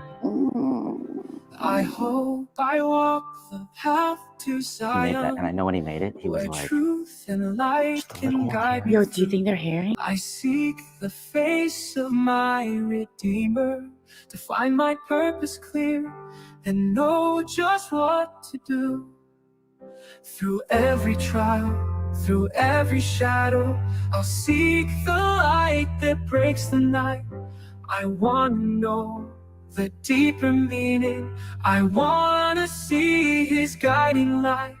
I'm seeking Zion. I'm seeking truth. I'm searching for the way to find my place with you. I want the promise. I want the call to know my purpose here, to give to you my all.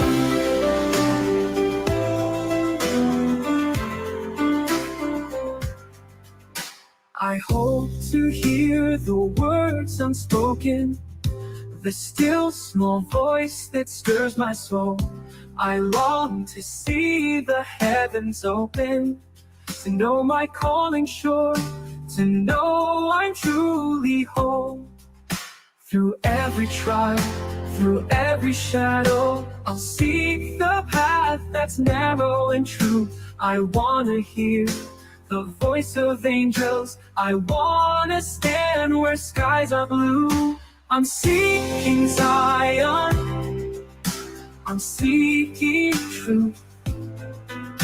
I'm searching for the way to find my place with you. I want the promise. I want the call to know my purpose here, to give to you my all. I'll climb the mountains, I'll cross the sea, whatever it takes to bring me to my knees. With every step, I'll draw more near, until your love is all I feel, all I feel. I'm seeking Zion. I'm seeking truth. I'm searching for the way to find my place with you. I want the promise. I want the call to know my purpose here, to give to you my all.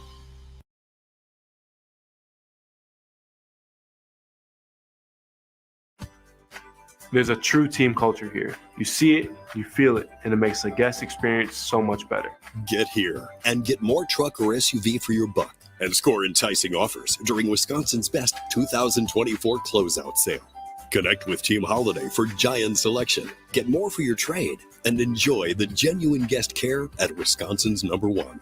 Come take a test drive, find yours, and drive it home today from Holiday Automotive, Fond Du Lac. It's worth the trip. From Enoch's climb to Salem's glow, through sacred ways and hidden lies, I rise to realms where spirit shines. I trace the stars, numbers hold, find secrets whispered, tales untold. I hold the keys to doors unseen and step through worlds where light redeems. I search for wisdom where rivers flow, from Enoch's climb to Salem's glow, through sacred ways and hidden lines. I rise to realms where spirit shines. The path is steep, the climb is long,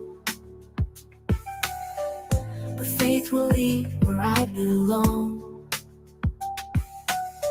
With every breath, my soul ascends to find the light that never ends.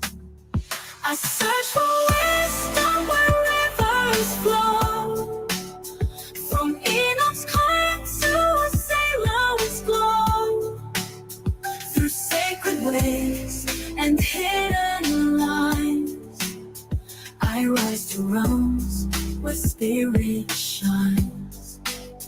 I press ahead with hope anew to find the place where dreams are true.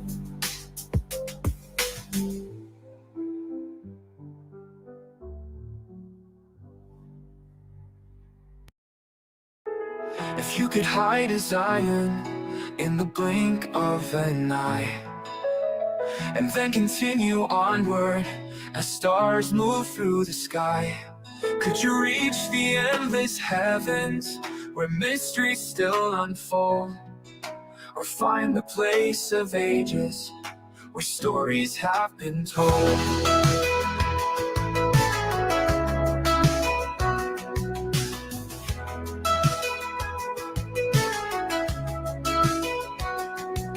Could you see the first beginning where no boundaries confine, or view the final gathering where truth and wisdom shine?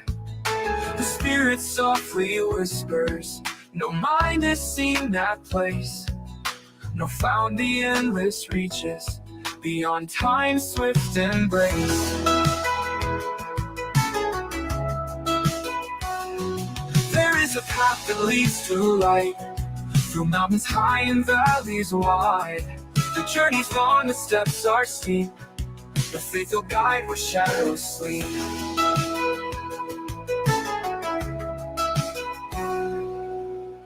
The words of God are endless, new worlds and lives expand.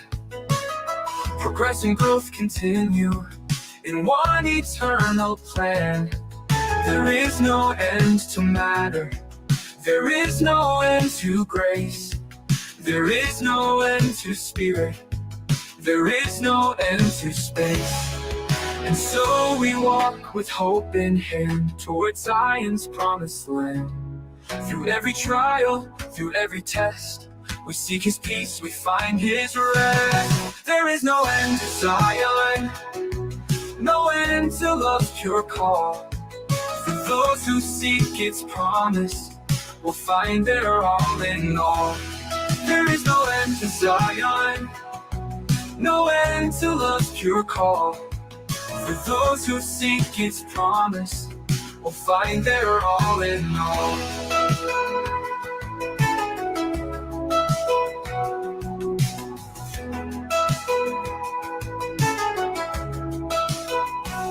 There is no end to Zion, no end to love's pure call.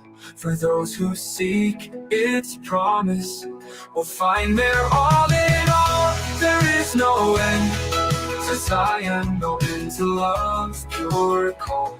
For those who seek its promise will find their all in all.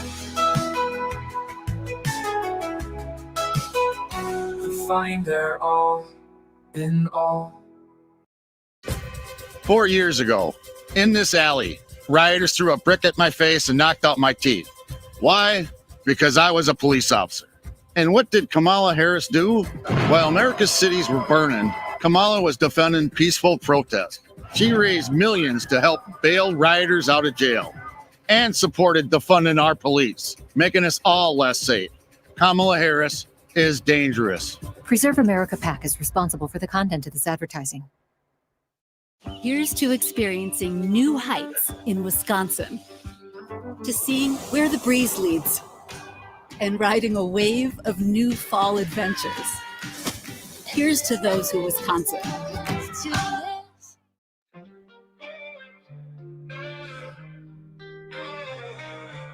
In the heart of Zion, where the truth shines bright, we gather the stories, bring the shadows to light.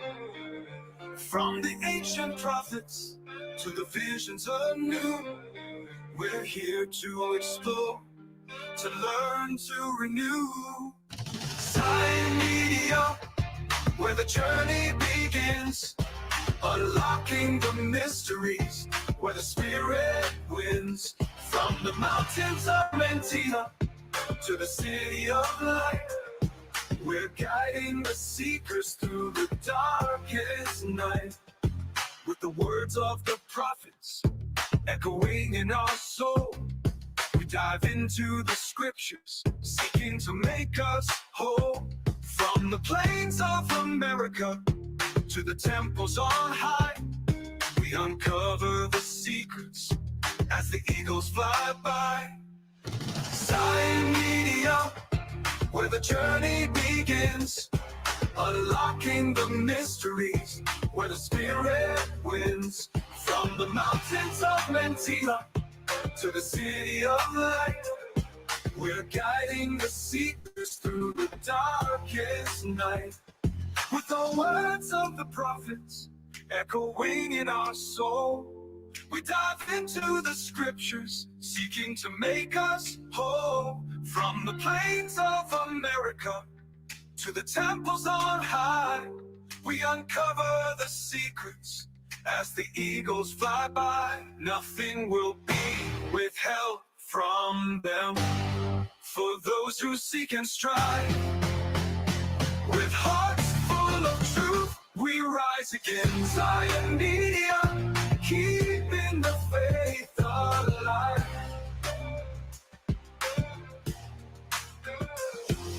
Zion Media, where the journey begins, unlocking the mysteries, where the spirit wins. From the mountains of Mentia to the city of light, we're guiding the seekers through the darkest night. Join us in the quest, where truth is our guide. In the arms of Zion, we stand side by side. Zion Media, where the story is told, bringing forth the wisdom, both ancient and bold. Join us in the quest, where truth is our guide. In the arms of Zion, we stand side by side. Zion Media, where the story is told.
Zion's light, the truth takes its stand.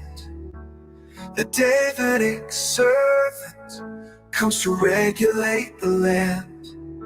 We gather Israel, the scattered and lost, the remnant of Jacob, no matter the cost. Zion Media, where the journey begins. Unlocking mysteries where the spirit wins.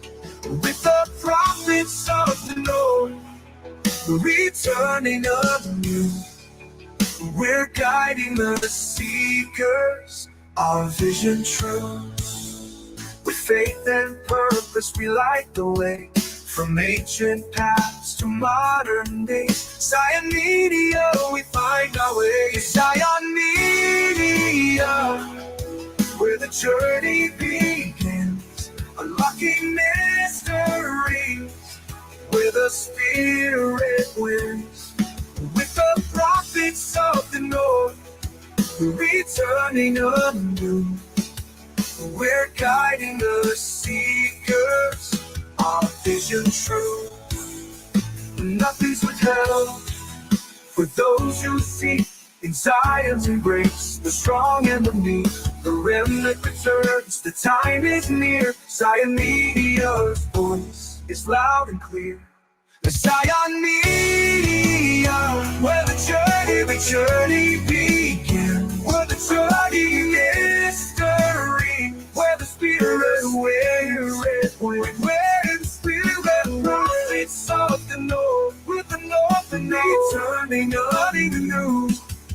We're guiding the seekers, our vision true.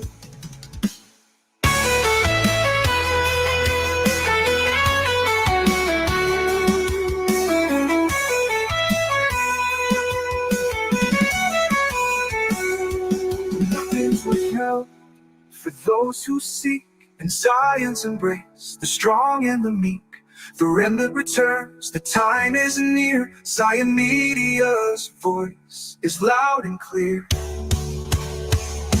Zion Media, where the journey begins.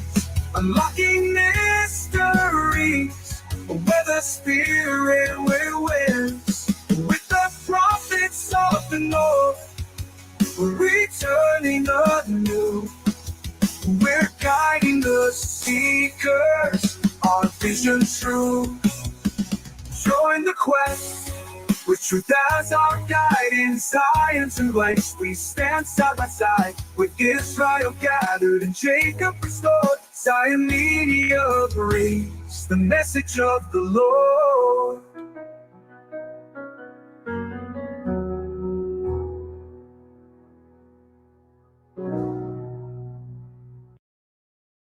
We are very proud of Bidenomics. Bidenomics is working.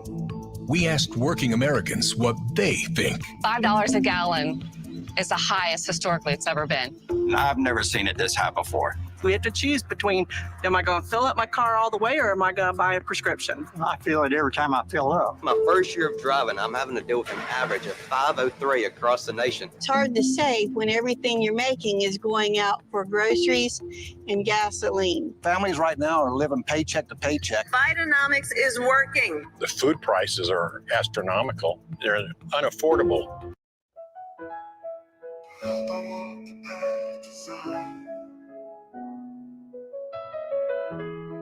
Truth and light can guide me through. I see the face of my Redeemer, to find my purpose clear and know just what to do. Through every trial, through every shadow, I'll seek the light that breaks the night. I wanna know the deeper meaning. I wanna see His guiding light. I'm seeking Zion, I'm seeking truth. I'm searching for the way to find my place with you. I want the promise, I want the call, to know my purpose here, to give to you my all.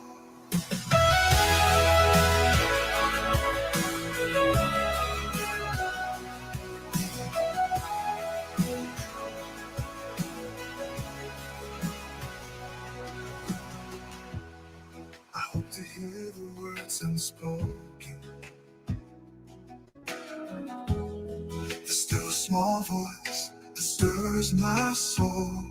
I long to see the heavens open, to know my purpose here, to give to you my all. Through every trial, through every shadow, I'll seek the path that's narrow and true. I wanna hear. Services in the field. The focus of her practice has been treating post-traumatic stress injury, depression, anxiety, mood disorders, with an emphasis on critical incident stress management for first responders, military, and indigenous communities. Sherry has developed and implemented several social services agencies and programs during her career. The Fort Bend County Women's Center and Rape Crisis in Richmond, Texas, the Association to Aid Victims of Domestic Violence in Santa Clarita, California, and the Critical Incident Stress Management Program of the Fort Bend County Sheriff's Office, to name just a few. At the request of a major drilling company in Houston, Sherry focused much of her business, called CISM International, serving the needs of the offshore community in the Gulf of Mexico and around the world in responding to critical incidents. Sherry Cardinal, also known as Ms. Kozikwe, the Red Woman in Objibwe, is a member of the Red Bear Pembina Chippewa Indians, Adik, Sonagab, Dudem. She a council member and advisor for the hereditary Chief Mitiga Okita. Let's welcome Sherry Cardinal.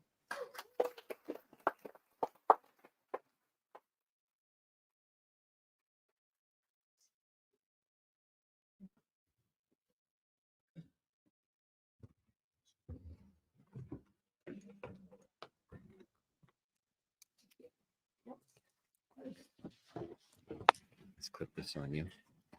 Need to clip this on you.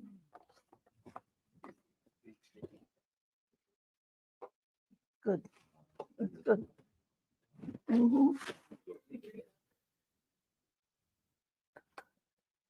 Anine, I see your spirit, many spirits. Before I begin my presentation, I'm going to speak a song that I created recently. I'm not going to offend you with my singing voice. But here's a song capturing the sorrow and resilience of the Ojibwe people as we face the loss of our homeland, remembering that we're a land-based people. In the land of the lakes and the whispering trees, where the rivers one wild and free, we lived with the earth in harmony. But shadows came and we had to flee. Oh, my heart aches for the homeland, where the spirits of my ancestors stand. In the winds, I hear their call. Ojibwe, we rise, though we fall. The treaties were signed and the promises broken. Our lands were taken, our spirits were choked. But in our hearts, the fire still burns for the day when the wheel of fate turns. Through the tears and the pain, we remember the stories of old, the strength of our elders. The spirit of the Ojibwe never, never leaves. Oh, my heart aches for the homeland.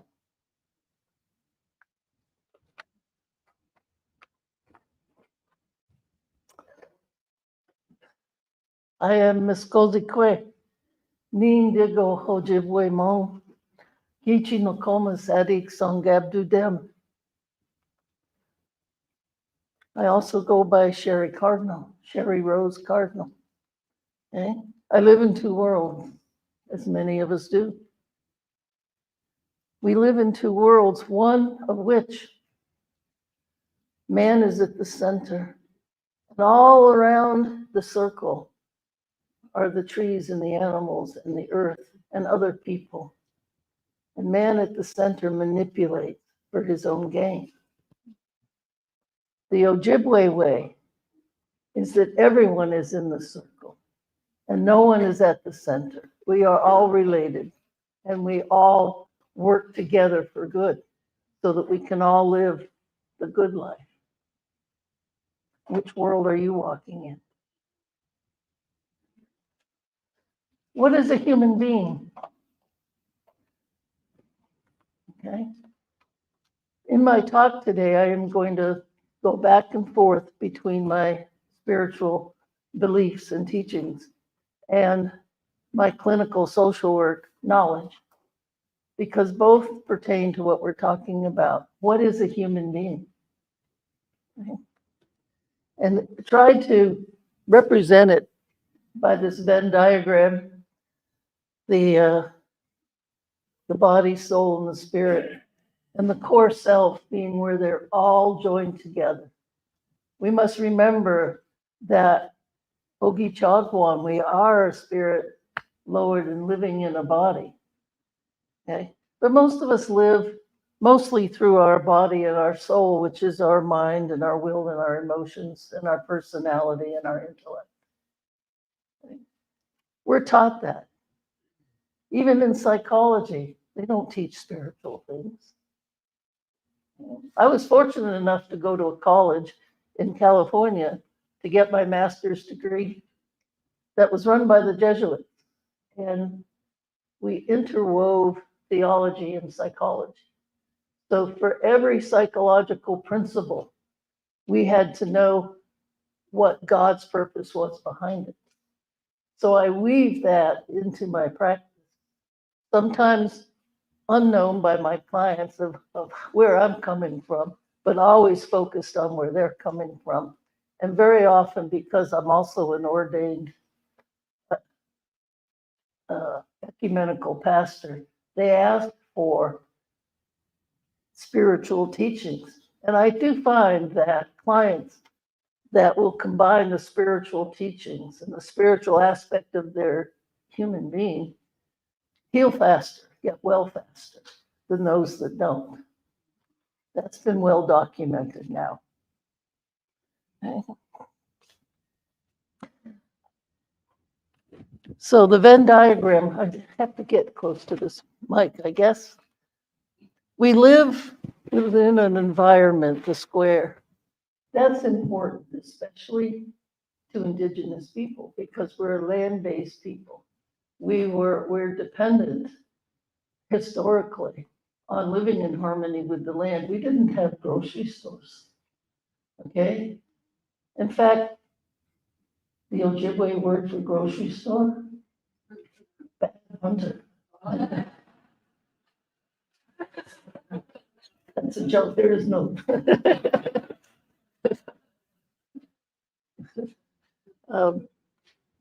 We have our five physical senses, obviously, touch, taste, sound, sight, hearing, and sound. Sound isn't the same as hearing. Our soul, our will, mind, and emotions, personality, intellect. And up there we have our spirit, which is basically in faith, hope, and love. That's God's nature. And we live every day combined with that in our human nature, in our sense of self and who we are. But what happens when this self or one of these elements of us is wounded? We call that trauma. Okay. It can be physical. It can be emotional. It can be spiritual. There's many ways to be traumatized. Okay. But we must understand first and foremost that trauma is first and foremost a physical response. We don't realize that it stems from our nervous system in our brain, and it immediately makes changes in our physiology. That's why post-traumatic stress injury is so difficult to manage, because it changes you physically as well as emotionally and spiritually. Okay. I call it post-traumatic stress injury. Psychology calls it post-traumatic stress disorder. But I haven't been able to figure that. Because if you have a broken leg, they don't call it broken leg disorder. No. Okay. It's an injury. It's something that impacts your being. It's something that interrupts your very sense of self and who you are in the world. Doesn't matter how it happens either. It dismantles. I hope you get the page. Oh. You've lost the Venn diagram. Oh, give me a moment. Oh, I'm so sorry. No, it's okay. Gives me a chance to breathe.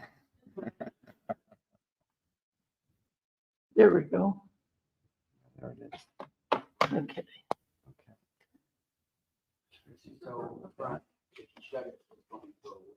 Yeah, just He don't didn't. shut the lid. Just stand back.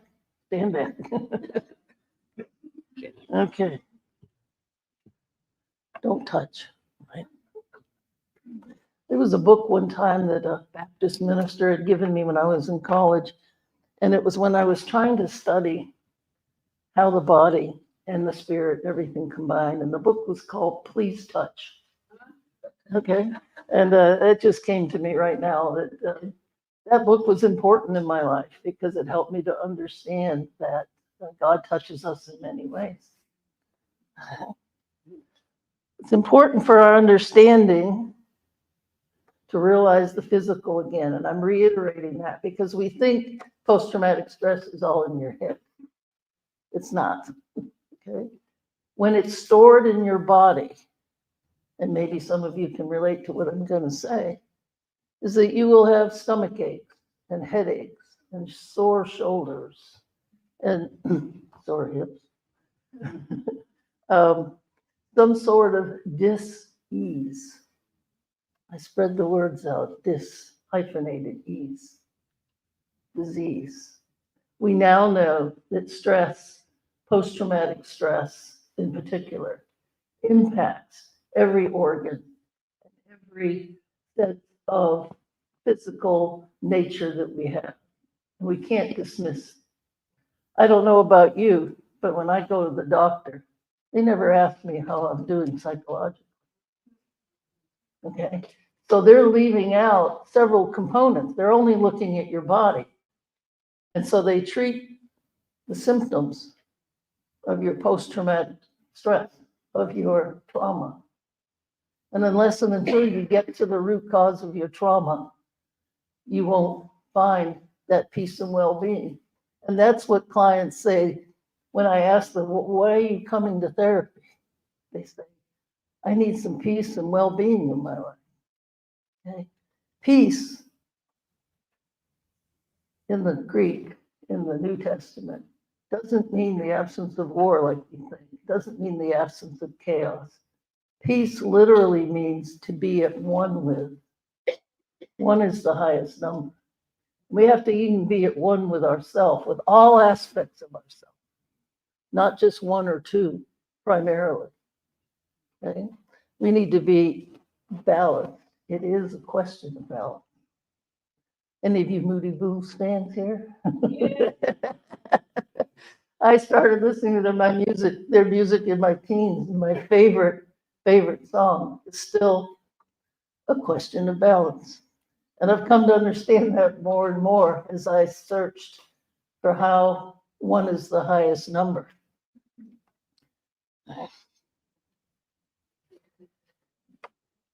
Okay, I touched the computer. I still didn't want to.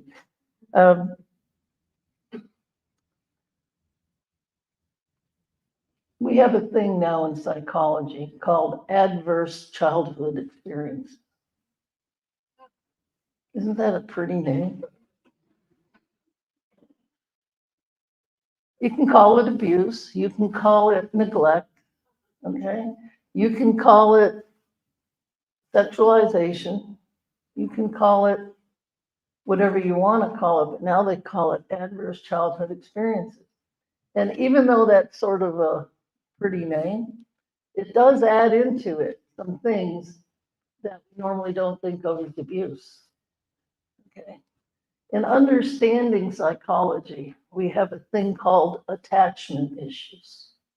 If you want to look that up, the person that researched all that was a fellow by the name of Bowlby. Okay. And he talked about attachments and what happens when primary caregiver attachments are either broken or unsteady for a child, right from actually conception, as we know now, to birth and after birth. So when a child's ripped from their parents, like Indian children were from theirs, what do you think happens to that attachment? What do you think happens to their sense of trust? Because the first stage of development, according to Erickson, is trust versus mistrust. Okay? And all of a sudden their development stops. Okay? When attachment disorder, as they call it a disorder, okay, happens, the development of the child stops. So think about when the kids were ripped from their parents going to boarding school at young, very young ages. Where do you think their emotional, mental, physical, and spiritual development ended up? Way back at the age that they were taken from their parents. Okay? That's one of the reasons it's so hard and so difficult to treat intergenerational trauma, because it goes back so far and it's really not accounted for very much. Okay? But we have to understand that even today, David was talking about, you know, our school systems, the boxes we put kids into. Okay? They're taken from their parents. Any of you kids, people have a kid with a separation anxiety disorder? I say that just because that's how it's called. Okay? That's a normal reaction to an attachment being torn apart. Okay?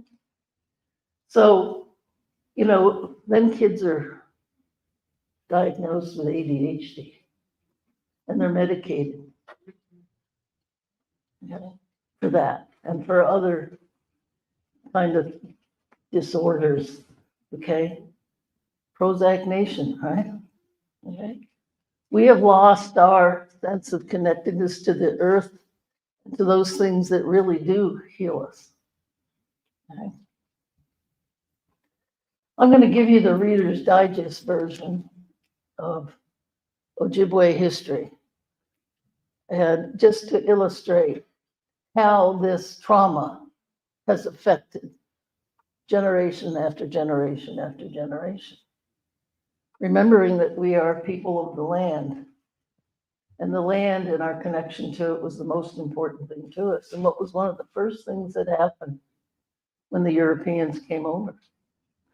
We were on the East Coast, where I live now, and gradually shifted further and further west.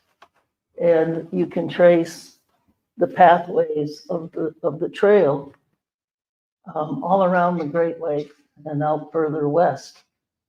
And each time they had to adapt to a new homeland. Okay. Each time they had to leave what they knew and trusted and adapt. The Marines say improvise, adapt, and overcome. Well, the Objibwe are champions of that, as are many indigenous people. So our land base was taken away from us. Trauma number one. Okay. The next thing that happened was what? Intermarriage. Now, I'm kind of a weird thing. Mitika calls me crazy interwoven. I sometimes go by that name. My birth mother's heritage went back to the Mayflower 4 times. Now, I'm not saying that to be hoody-toody. I really don't care. But it matters to a lot of people. And it shows how, on one hand, one side of my family came, and we say colonized, but they conquered. I just use the term because it's much more visual than colonization. Okay, they were conquered. And on the other hand, I'm French and indigenous, what's very often sometimes called Métis. Okay, so this side of my family goes all the way back to France, and I've traced it back 13, 14 generations, thanks to Family Search, by the way. I've used that extensively and other types of genealogical sites. And they intermarried with the indigenous because when the French fur traders first came over here, there weren't any women. So they married into indigenous women and were what they called country wives eventually, as they were moving westward with the fur trade, Hudson's Bay, and all of those companies. I come from a long line of fur traders and buffalo hunters on that side. Okay, so my mixed ancestry kind of gives me a perspective. All of those people fought and killed each other at one time on this continent. One time the English were in charge, and then the French were in charge. Well, the indigenous were in charge, number one, first of all, okay, as they became more conquered. I can't, as part of myself, hate one or the other, because I'd be hating myself, okay? And a lot of us, and I'm saying this, have that pain, that hole in your soul where you don't know your ancestors. And the ancestors to the indigenous were very important. And that's why we get so upset when they dig up graves and other sacred sites like that. The worldview with man at center doesn't understand the sacred and how critical that is to the spirit and the sense of self we have as people. Okay. So part of my work as a therapist is to help restore that. And I do a lot of adoption reunions as well as genealogical searches with people to help them find their true self. Okay. And then as the indigenous were moved, the Objibwe, further and further west, they came into contact in territories of other indigenous. And here we are in Fond Du Lac. Okay. Here we are. Now, my home is still in Maine. I live right on the coast. I'm so blessed. And here I am in Fond Du Lac, where I started this journey Thursday, was where the Objibwe first started. And here I am now in the land of the lakes and trees. Okay? All of which are my ancestors here. This is guy standing here. You see this? I called him a young, good-looking buck earlier. Yeah, I see him. Not visually, but I can feel his presence. And he's helping me to stand. I can't stand on my own. What's holding me up? Besides that. Okay. I know when I'm up here and teaching that the ancestors are holding me up. Okay. That's how important it is to know your roots. Anybody remember that old TV show, that series, Roots? Yeah. Okay. So the land base was taken. We were moved away from our homeland. And then our children were taken. And our spirituality was stolen. And we couldn't speak our languages, and we couldn't do our ceremonies. So all of these disconnections, all of these attachment traumas to the things that were meaningful to our sense of what it is to be a human being, were stripped from us. And we wonder why there's so much illness, disease, psychological disruption, addiction, alcoholism within the indigenous communities. Because they have the core sense of self has been ripped from them. And part of the healing of trauma is to restore that. And even restoring the land bases. That's why the land back movement is so important. Because how do you keep a culture alive if you take from them the very things that they survived on? Food and water and the animals and the plants and all of the things of the earth that sustain us, even today. Whatever you're eating today came from the earth. Okay? And if we poison the earth, if we continue to poison the waters, where are we going to be left? Okay? The same thing's happening today. As Minika said, are you the new Indian? Okay? And I think that's an important question.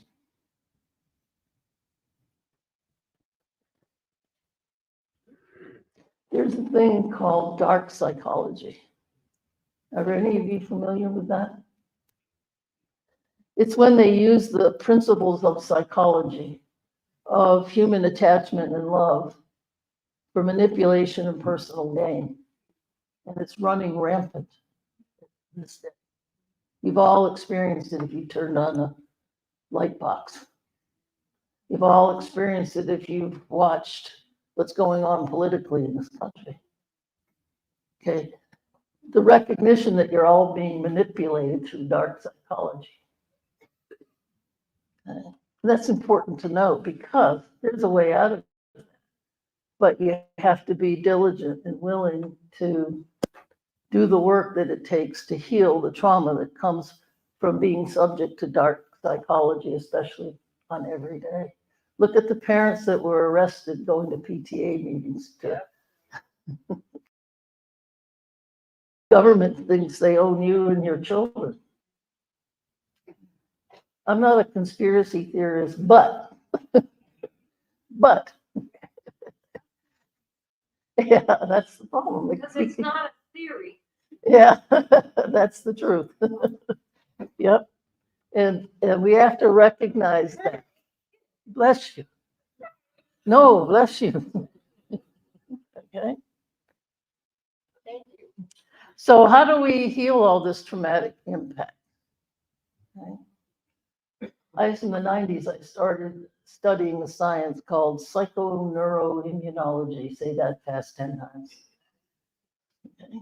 But what it was is how the mind, body, and spirit are totally interacting with each other. And so therefore, part of therapy has to account for that. Not just the body, not just the mind. You've got to take the spiritual in with it. And for the Objibwe, we use the 7 grandfather teachings, which you've heard a lot about. Courage, respect, wisdom, humility, honesty, love, and truth. And we have to apply those things to ourselves personally in a fearless and thorough inventory. Where have you heard that before?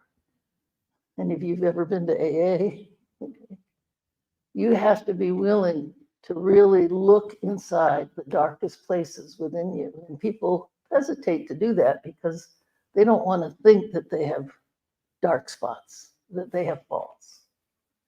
But that's the process of therapy. You have to unlearn what you were told you were and how you're supposed to be, and relearn the truth of yourself, capital S.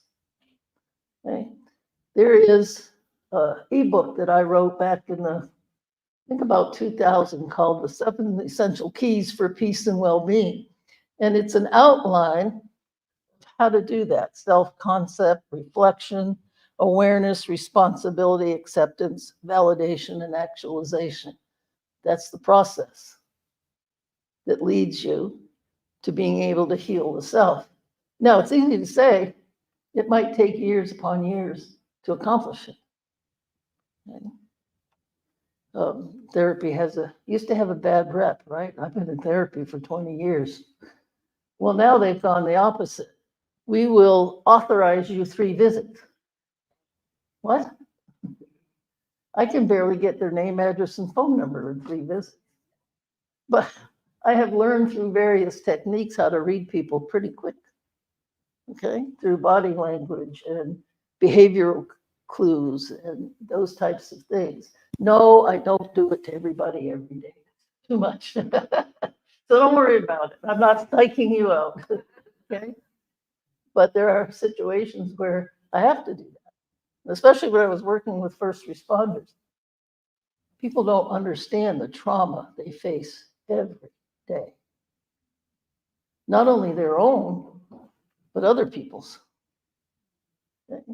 I rode with sheriff's office for 9, 12 years on patrol, day, night, and afternoons, and saw what they saw, and it was my job to help them through it. The same with military. A lot of military clients. I just don't stop at therapy because that doesn't work a lot. I had horses, and we'd have art therapy. They would take tempera paint. I had a little miniature horse that was mostly white, and they would paint their trauma on him, and he would carry it away for it. There are things like that that we have to use what the earth gave us for healing. But you don't find that in an office in downtown Houston.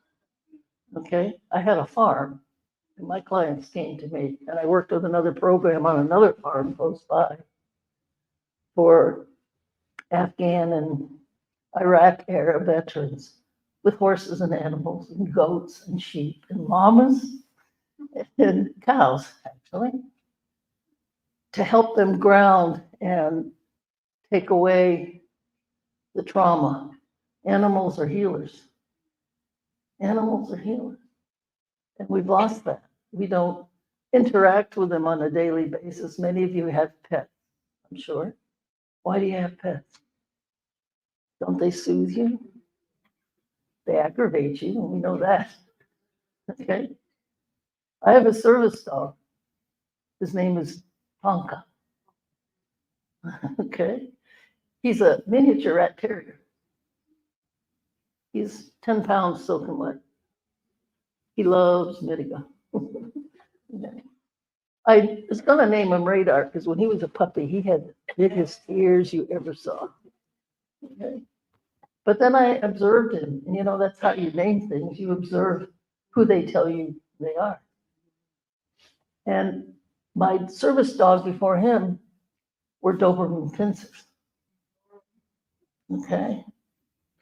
Now, this little guy looks like a Doberman. As a matter of fact, he was often mistaken for a Doberman puppy when he was small. Okay. And my Dobermans taught him everything he knows because I would hook them together. Okay.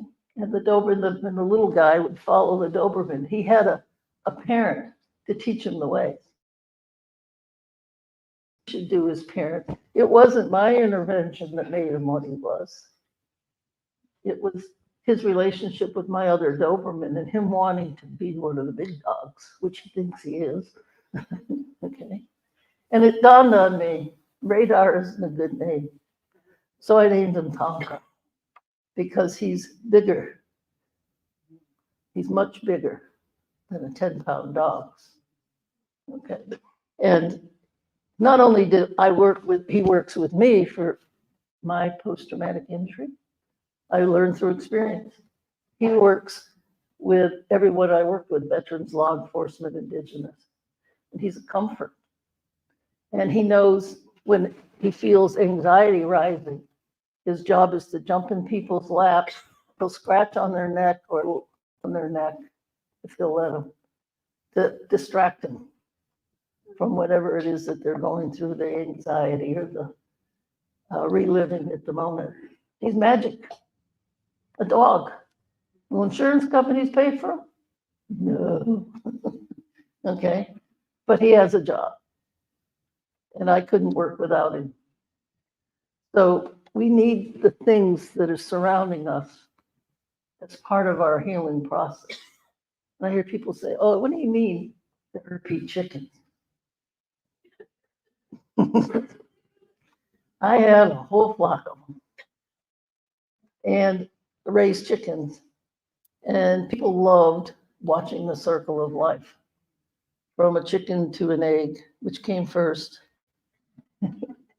and the little chicks hatching, and they could get to name the chicks.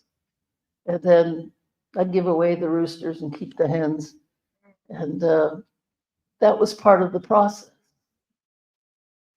That is using nature to heal us in my practice. I'm not an herbalist. I'm not really good at that stuff, but I use animals a lot as healers. And that's part of what's missing today. And my regalia, we talk about dudems, which are our clans. And our clans are always named after animals, right? My clan is right here. It's the standing reindeer. Over here is the elk. Okay, there's a horse down here. There's a bear here. There's a wolf up here. And there's other connections that I have to the dudems, to myself, and to others. And this becomes a teaching tool. Where are you from? Who are your ancestors? What do you remember? Okay.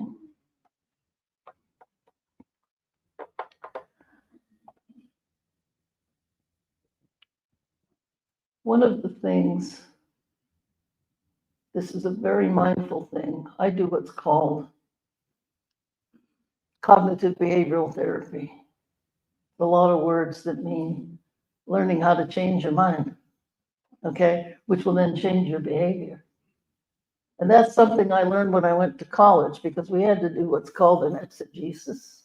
And if you've been to divinity college, you might know what that is. But it's you take a word from the Greek or the Hebrew and you deep dive it to find out what it's really saying. Because the translations we get are very often kind of surface, okay, maybe words. But like the Objibwe language, the ancient languages had multiple depths of meaning. Okay. So one of the days that I was doing an exegesis for my class, I found the scripture that says, be transformed by the renewing of your mind. And the Greek word is metanoia. Okay? Metamorphosis is the word that we use today. So if you feel like you're a crawling worm on the earth, just wait. When you do a deep dive into your own self-reflection, you cocoon yourself, you change your mind, and what comes out of it?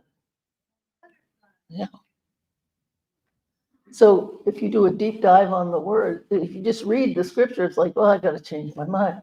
No, it's a transformational process. Doesn't happen quickly. But that's what I do, and that's what I'm preaching to you to do in your own lives. Do a deep dive into your own psyche. If you need help, ask for it, okay? Or go get it. Doesn't mean you're crazy. It doesn't mean that there's anything wrong with you. In fact, my clients always say, well, I'm stupid. No, you're not. Okay? You're wounded. That's a big difference. See yourself as wounded in need of healing and well-being as opposed to needing fixing. Okay? I can't fix anybody. I have to awaken in them their own inner healer, their own spirit, their own body functions, their own nervous system, their own thought processes. And there's many in cognitive therapy, because most of us, have you ever noticed your self-talk? How do you talk to yourself? I'm stupid. Oh, man. You know, why did I do that? No, I made a big mistake. You know, if somebody else talked to you like that, what would you tell them? Careful now. You know what you'd tell them. You tell them where to go. Okay. But why do we talk to ourselves like that and then wonder why we're not happy? Why we don't have peace and well-being? So a lot of what I do is help people change the way they talk to themselves. Because if you talk to yourself like that, what do you think you hear from Creator? Criticism, right? The fear of God. Well, it doesn't mean to be afraid of God. It means to have reverence for him and believe what he says.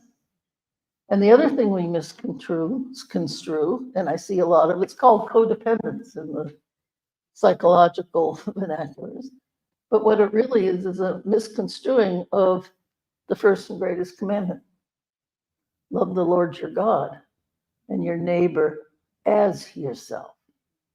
But we skip the ask yourself part. We think it's all about God and our neighbor. I'm a hand talker. But we forget that the self comes first. You can't give away what you don't have. You can't keep making withdrawals from your bank account without making deposits. It just doesn't work. And it doesn't work for yourself either or for your children. Okay? So all that's the bad news. What do we do? Do you remember when Elder Saul in the movie was talking about the feather? Okay, I'm going to do a little bit of that just to help you remember. Can somebody bring me the feathers? There's two of them right there on top. That's them. That's one. Yep, I want them both. I was gifted a loan this morning from many women of her eagle feather. This one's mine. So I decided, which one should I use? And I said, both. What? One is the highest number, right? So here we have it. Okay. And the illustration of the eagle feather shows us the trail that we need to take for the healing of ourselves individually and our families and our communities, and especially our children, because we have to start teaching our children different. We have to start teaching them the values and the value that they have in their own sense of self. School doesn't do that. It tears it up. Okay. So remember what he was talking about, the feather. I was watching the airplane as I was coming in, and I was watching the flaps on the airplane. Okay, when you're taking off, they're down, and the front part is slightly lifted to get lift. The same with the eagle feather. Okay, this side, which it's all called the male side, is the executioner, the one that executes what needs to be done, or I like to call them the doers. Okay, and that's the male side. This side, which gives direction, okay, is the female side. These are the ones that keep the culture, keep the medicine. Despite what you see on TV, all medicine people are men, right? No. No, mostly women, actually. It's the women. And what we have to do is heal this, first and foremost. We have to heal the relationship between men and women to put it in equal standing. There's so much misogyny in this country and in the world. Who starts the wars? Who fights the wars? Is it women? Women are the life givers. And we've lost our connection with that. So it's easy to kill and maim and destroy and bomb without thinking. Collateral damage, they call it. Right?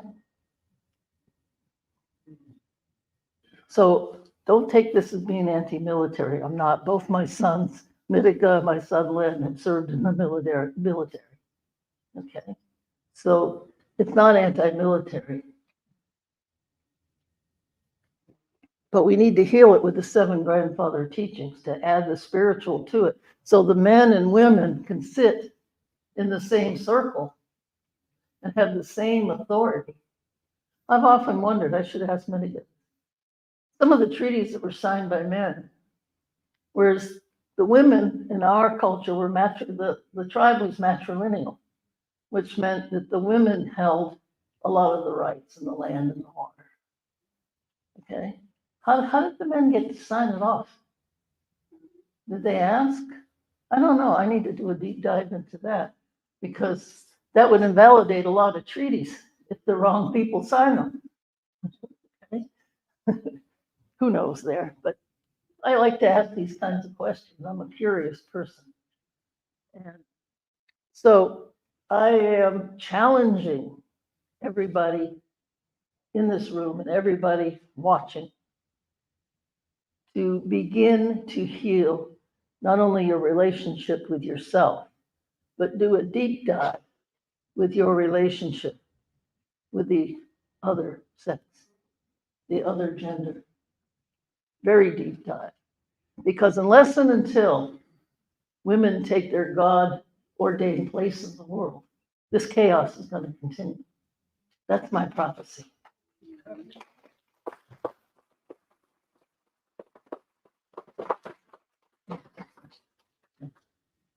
So take this as the challenge of the day, and then teach your children the feather teaching as they're growing up, so that they don't fall into the same trap that we've been in. Okay?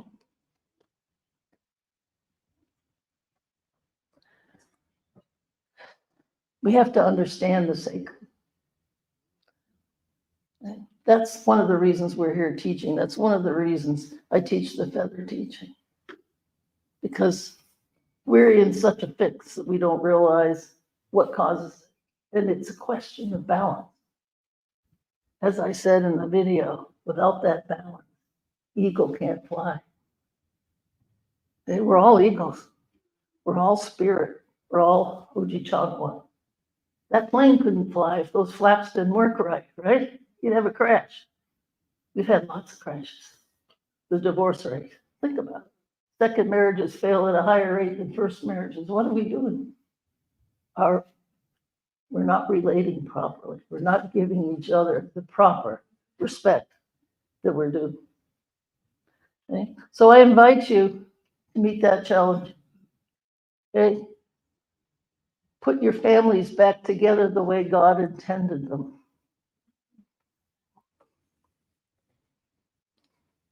And my gift to you in leaving is the ebook. It's on my, wherever the website was, criticalincidentstress.com. It's there for you to download free.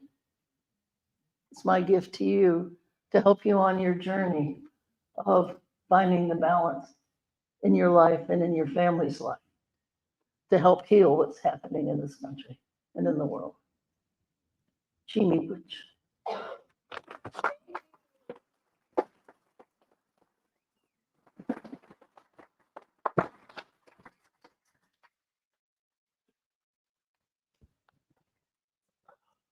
so much. The feathers back down. Yeah.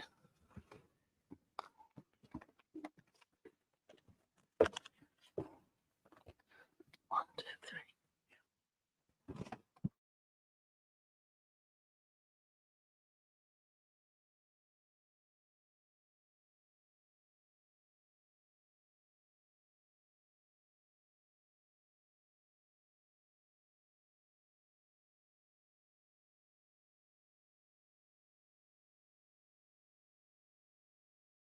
Four. Figured that out.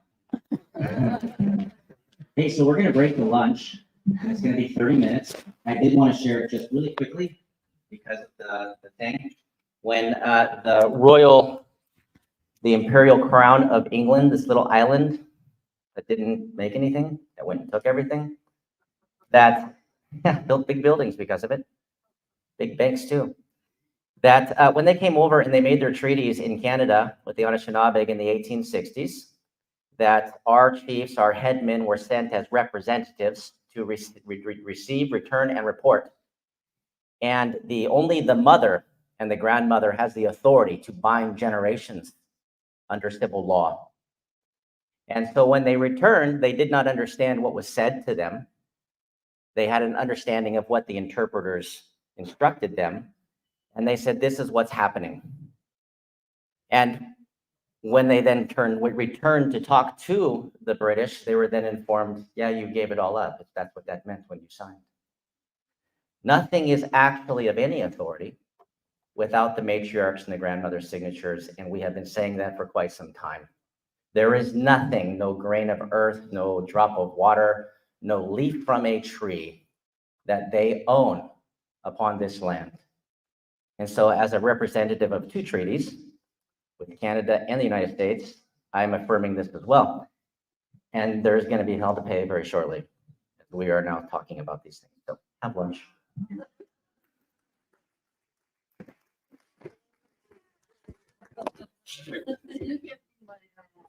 Everybody that got hit on the Chevys.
Don't lose your way. Follow the spirit, follow the light, follow the truth. It shines today. Seekers come together, searching for the way, guided by the spirit, shining every day. Voices call from Zion, beckoning the pure, gathering the faithful where the truth is sure.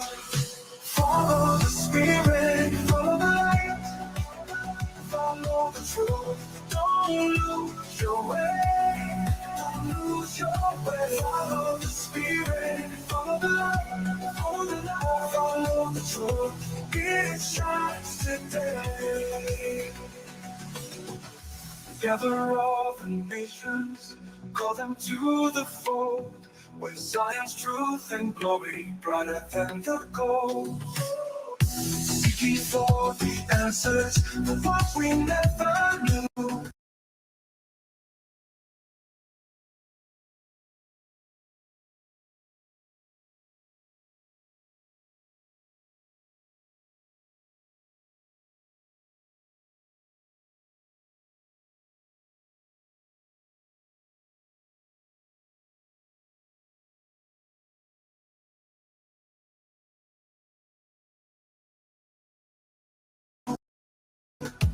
Finding in the spirit all things pure and true. Follow the spirit, follow the light, follow the truth. Don't lose your way, don't lose your spirit. Follow the light, follow the truth. It shines today. Follow the truth.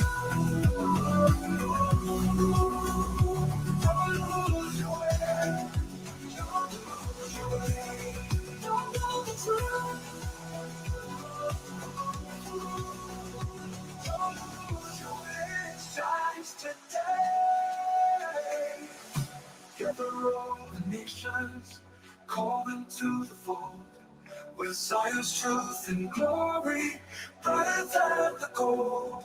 Seeking for the answers for what we never knew. Finding in the spirit all things pure and true. Follow the light, follow the truth. Don't lose your way. Don't lose your way. Follow the light, follow the truth. It shines today. Follow the spirit, follow the light.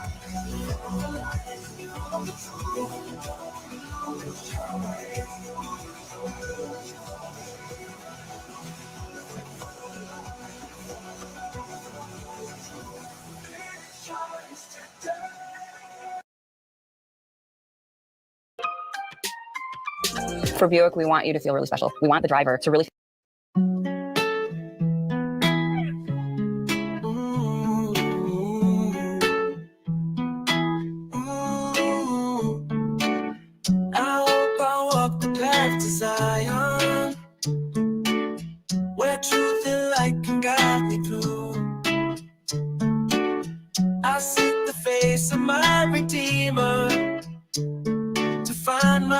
purpose clear and know just what to do.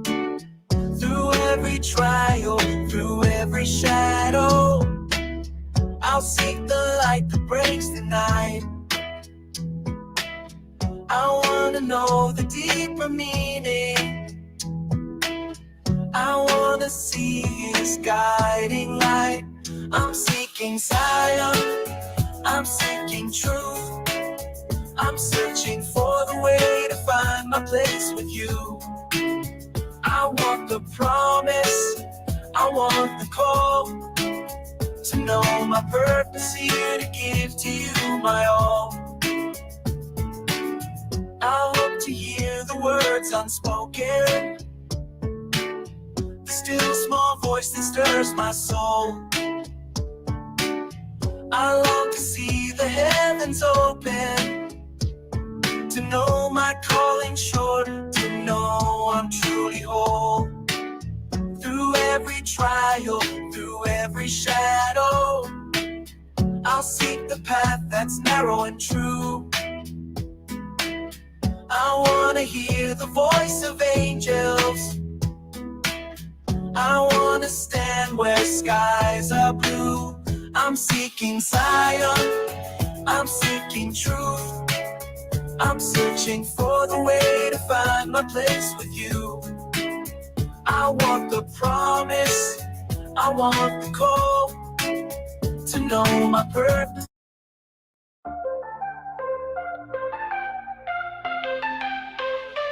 I hope I walk the path to Zion, where truth and light can guide me through. I seek the face of my Redeemer, to find my purpose clear and know just what to do. Through every trial, through every shadow, I'll seek the light that breaks the night.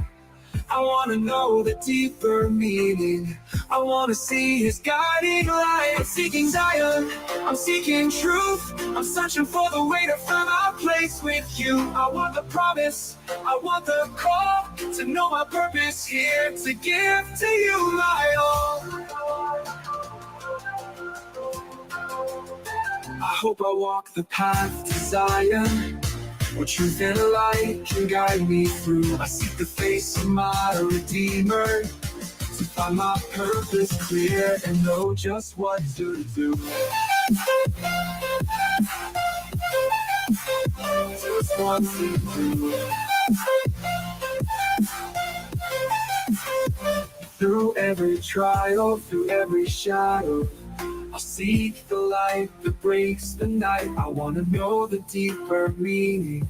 I wanna see his guiding light. I'm seeking Zion, I'm seeking truth. I'm searching for the way to find my place with you. I want the promise, I want the call, to know my purpose here, to give to you my all. I hope to hear the words unspoken, the small voice that stirs my soul. I long to see the heavens open, to know my purpose here, to give to you my all. To you my all, to you my all, to you my all. I hope to hear the words unspoken, it's the small voice that stirs my soul. I long to see the heavens open, to know my purpose here, to give to you my all.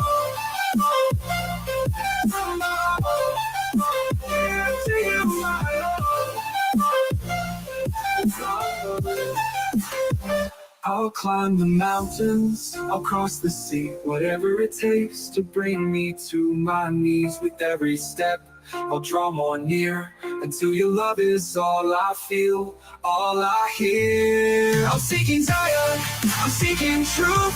I'm searching for the way to find our place with you. I want the promise, I want the call, to know my purpose here, to give to you my all. I'll go back to Zion, across the sea or space someday. I'll find you in your kingdom, to know your love will guide my way. Guide my way. Guide my way.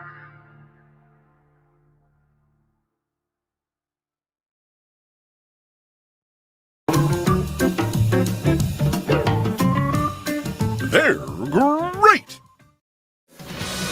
Fast 5G home internet made simple from US Cellular.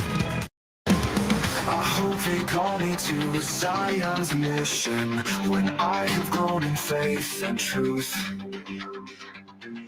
I hope by then I'll be ready to speak, to share, to spread the light as the chosen few. I hope that I can share the message with those who seek what's deeply true. I want to be a voice for Zion, to guide, to build, and change the world while I'm in my youth. While I am in my youth. From the streets to the airwaves, a message resounds, a voice that reaches, a truth that surrounds. With wisdom unbound and a fire inside, together we rise, a people refined. I hope to join with all the seekers who stand with courage and with might. I hope to be a truth revealer, with love, with strength, and words that shine like stars at night. I hope that I can share the message with those who seek what's deeply true. I want to be a voice for Zion, to guide, to build, and change the world while I'm in my youth. While I am in my youth. While I am in my youth. From the streets to the airwaves, a message resounds, a voice that reaches, a truth that surrounds. With wisdom unbound and a fire inside, together we rise, a people refined. While I am in my youth. While I am in my youth. The time has come, the path begins, with every word, a world to win, nothing withheld, our purpose clear, together in Zion, we rise without fear. Zion's call, the path begins, with every word, a world to win, nothing withheld, our purpose clear. Together in Zion, we rise without fear.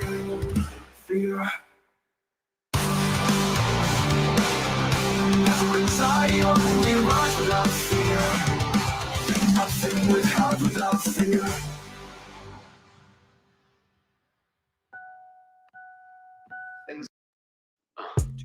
I love the racks. Racks on racks on racks on racks on racks. I love the I hope that I can share the message with those who seek what's deeply true. I want to be a voice for Zion, to guide, to build, and change the world while I am in my youth. From the streets to the airwaves, a message resounds, a voice that reaches, a truth that surrounds. With wisdom unbound and a fire inside, together we rise, a people refined. I hope to join with all the seekers who stand with courage and with might. I hope to be a truth revealer, with love, with strength, and words that shine like stars at night. I hope that I can share the message with those who seek what's deeply true. I want to be a voice for Zion, to guide, to build, and change the world while I am in my youth. From the streets to the airwaves, a message resounds, a voice that reaches, a truth that surrounds. With wisdom unbound and a fire inside, Together we rise, a people refined. A people refined. In Zion's call, a path begins. We stand with courage, a world to win. Nothing withheld, our purpose clear. Together in Zion we rise without fear.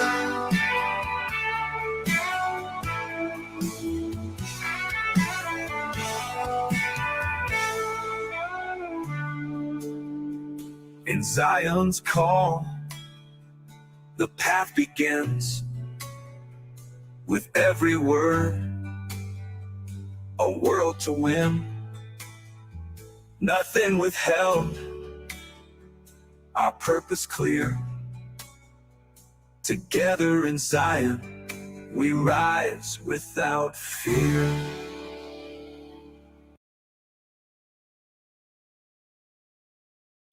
If you could hide a Zion in the blink of an eye, and then continue onward as stars move through the sky, could you reach the endless heavens where mysteries still unfold, or find the place of ages where stories have been told?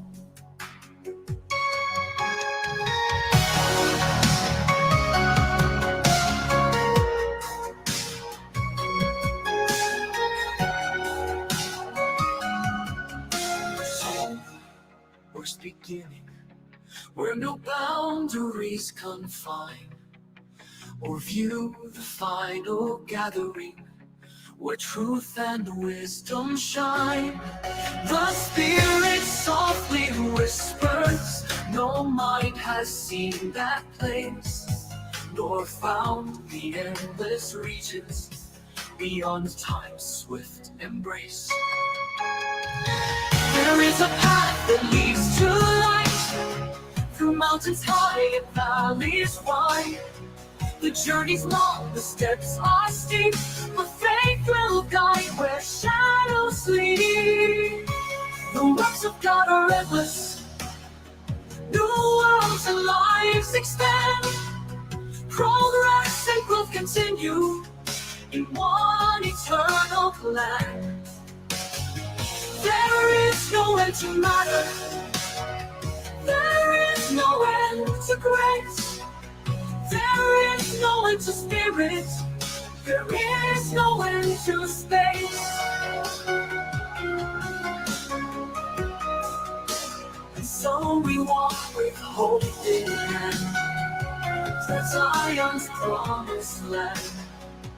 Through every trial, through every test, we seek His peace, we find His rest.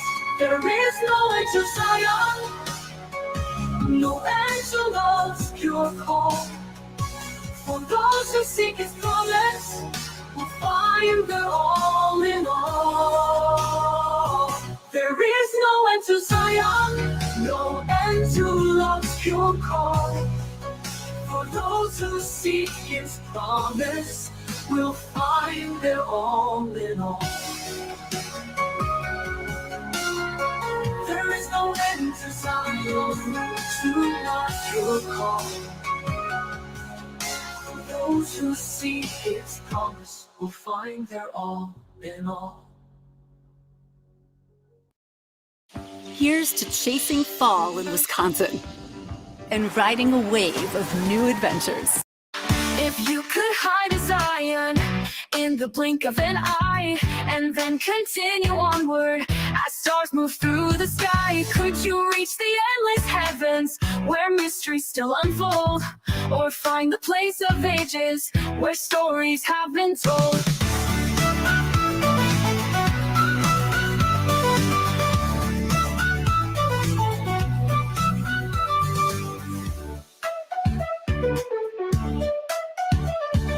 Could you see the first beginning where no boundaries confine, or view the final gathering where truth and wisdom shine?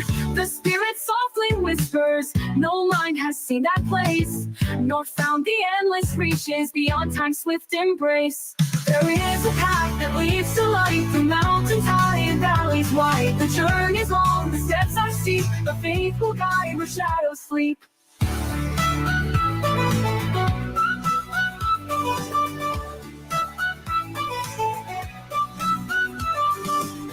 The works of God are endless, new worlds and lives expand. Progress and growth continue in one eternal plan.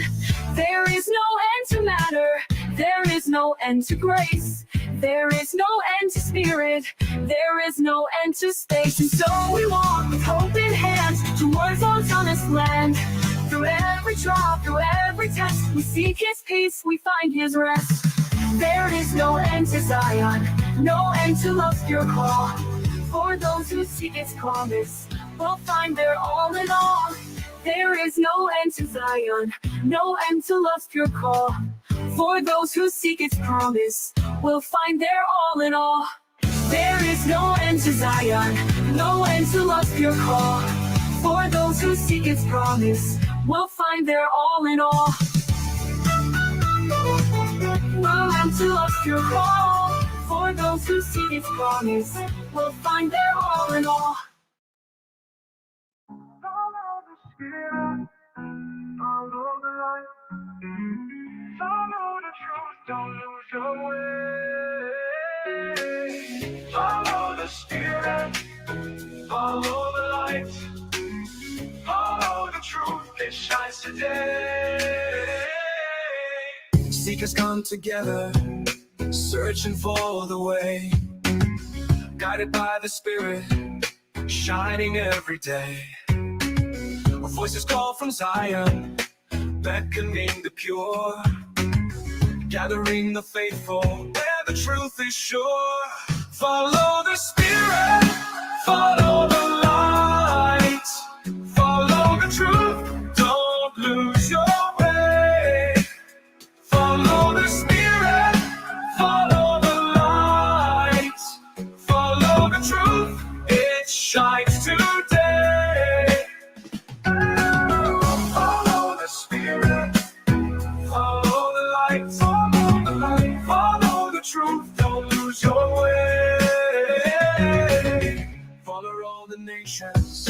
Call them to the fold, where science, truth, and glory, brighter than the gold. Seeking for the answers, for what we never knew. Finding in the Spirit, all things pure and true. Follow the Spirit, follow the light, follow the truth, don't lose your way. Follow the Spirit,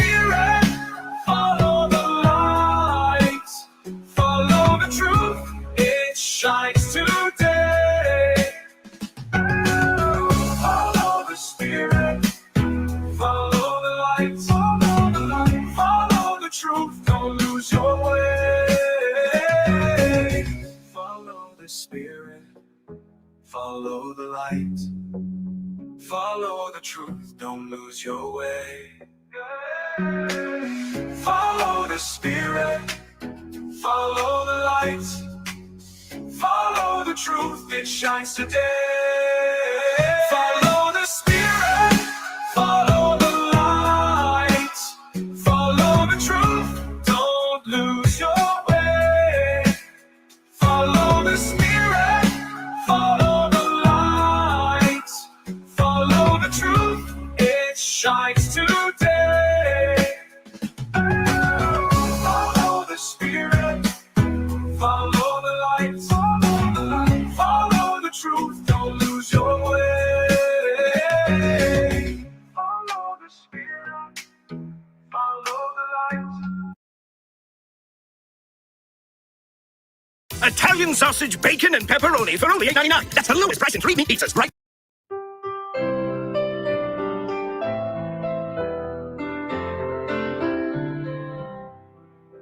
I hope I walk the path to Zion, where truth and light can guide me through. I seek the face of my Redeemer to find my purpose clear and know just what to do. Through every trial, through every shadow, I'll seek the light light that breaks the night. I want to know the deeper meaning. I want to see his guiding light. I'm seeking Zion. I'm seeking truth. I'm searching for the way to find my place with you. I want the promise. I want the call to know my purpose here, to give to you my all.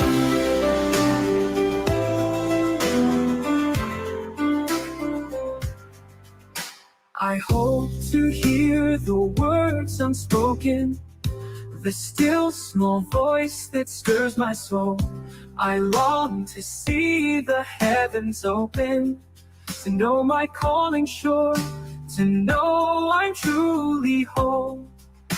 Through every trial, through every shadow, I'll seek the path that's narrow and true. I wanna hear the voice of angels. I wanna stand where skies are blue. I'm seeking Zion. I'm seeking truth.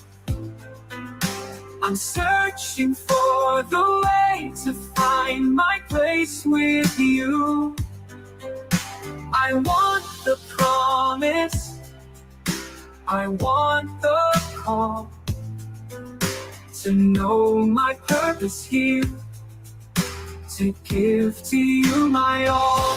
I'll climb the mountains, I'll cross the sea, whatever it takes to bring me to my knees. With every step, I'll draw more near, until your love is all I feel, all I feel. I'm seeking Zion. I'm seeking truth. I'm searching for the way to find my place with you. I want the promise. I want the call to know my purpose here, to give to you my all.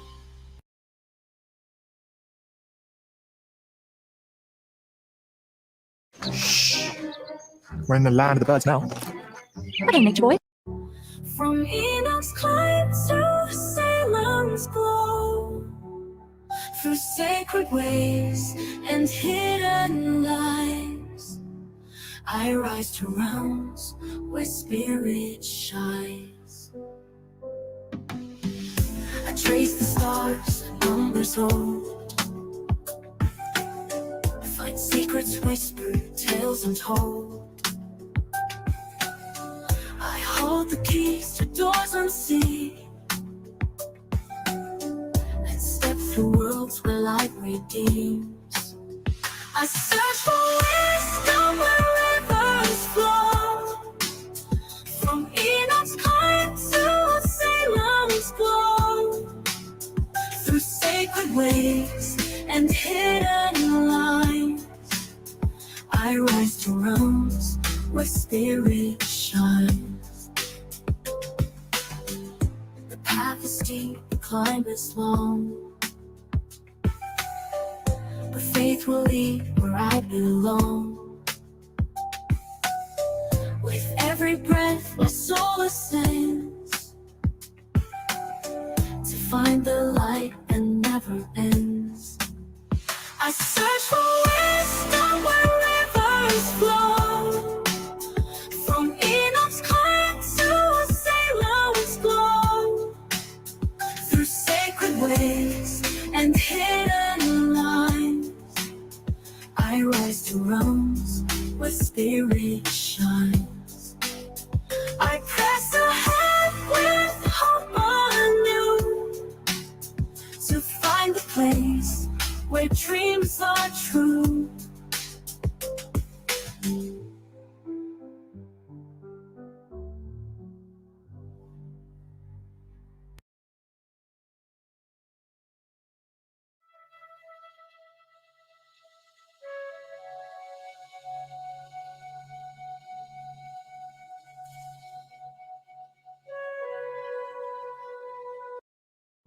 From Enoch's climb to Salem's glow, through sacred ways and hidden lives, I rise to realms where spirit shines.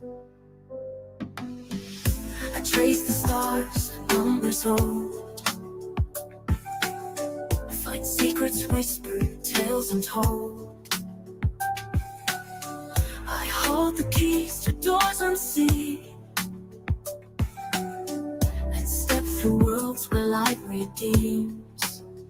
I search for wisdom where rivers flow, from Enoch's climb to Salem's glow, through sacred ways and hidden lines, I rise to realms where spirit shines. The path is steep, the climb is long, but faith will lead where I belong. With every breath my soul ascends to find the light that never ends. I search for wisdom where rivers flow, from Enoch's climb to Salem's glow, through sacred ways and hidden lines, I rise to realms where spirit shines. I press ahead with hope anew to find the place where dreams are true.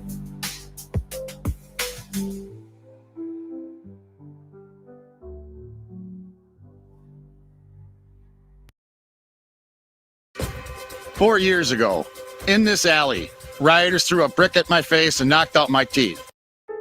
If you could hide a Zion in the blink of an eye, and then continue onward as stars move through the sky, could you reach the endless heavens where mysteries still unfold, or find the place of ages where stories have been told?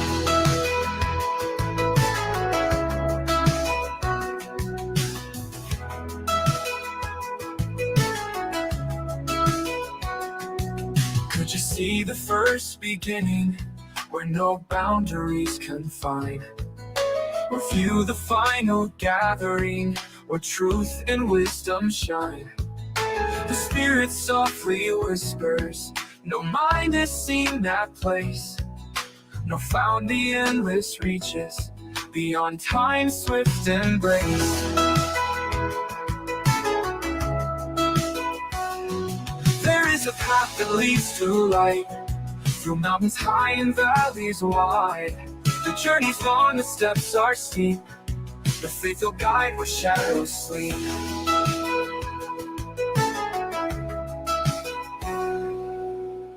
The words of God are endless, new worlds and lives expand. Progress and growth continue in one eternal plan. There is no end to matter, there is no end to grace, there is no end to spirit, there is no end to space. And so we walk with hope in hand towards Zion's promised land. Through every trial, through every test, we seek his peace, we find his rest. There is no end to Zion, no end to love's pure call. For those who seek its promise, will find their all in all. There is no end to Zion, no end to love's pure call. For those who seek its promise, will find their all in all.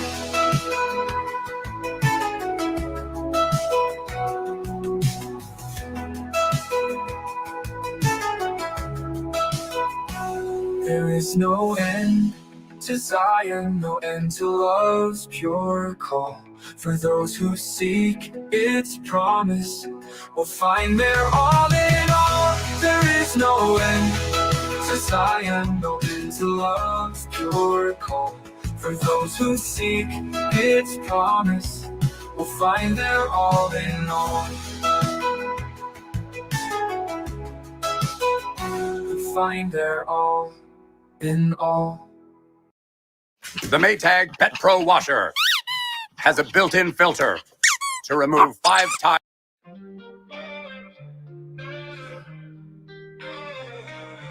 In the heart of Zion, where the truth shines bright, we gather the stories, bring the shadows to light. From the ancient prophets to the visions anew, we're here to explore, to learn, to renew. Not yet. Oh.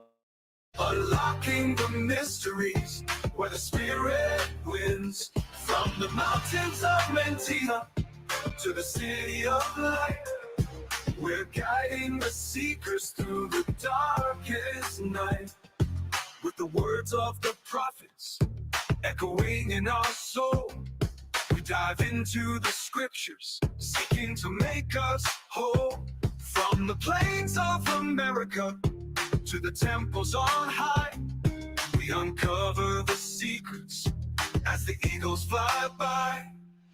Zion Media, where the journey begins, unlocking the mysteries where the spirit wins. From the mountains of Mentina to the city of light, we're In the Great Migration of the Objibwe, when we had a prophecy that OJ want to beg Solomon Wati, Algonquin maybe the Elder will share a little bit. You saw it a little bit in the video, but you might have forgotten it, so we're going to talk a little bit more about it. But before the European immigrants came, and I'll use that term, it's not, I guess not all immigrants are equal. I'm going to do stand-up too. So, so before they came, we had some people come and visit with us and say, hey, you better move west because otherwise the remaining of what you have will be lost. So go west and try to hide it up as much as you can and keep moving west because they're going to come into this land with two faces. Either they're going to be your brother or they're going to be taking everything. And it's tough to tell when someone's, filled with brotherly love or greed. They both have a smile. And so it's a challenge. And my family, a portion of it, ended up in the very heart of Turtle Island. Now, North America is shaped like a dang turtle. Alaska is a big hand, and Quebec is another hand, and you got 2 feet down there at Baja, California, and with Florida, and you got a tail right there that you call Mexico. And, they don't show you it right. They kind of like flatten it out.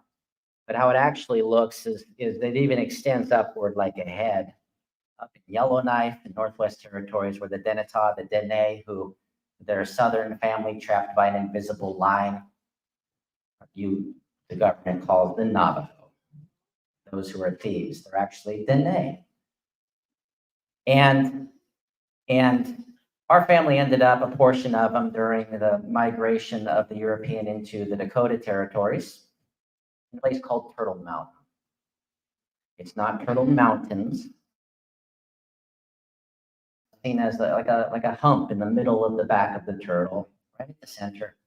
Currently, if you look on a map, you'll see a big, interesting green circle right in the middle, and there's a border between it. And that was Turtle Mountain. And yeah, we won't go into that too further. But so my family's there, and also the Jer Peltier family. And many have heard of a gentleman named Leonard Peltier, who's incarcerated and is very well known in tribal circles. This is a relation of his.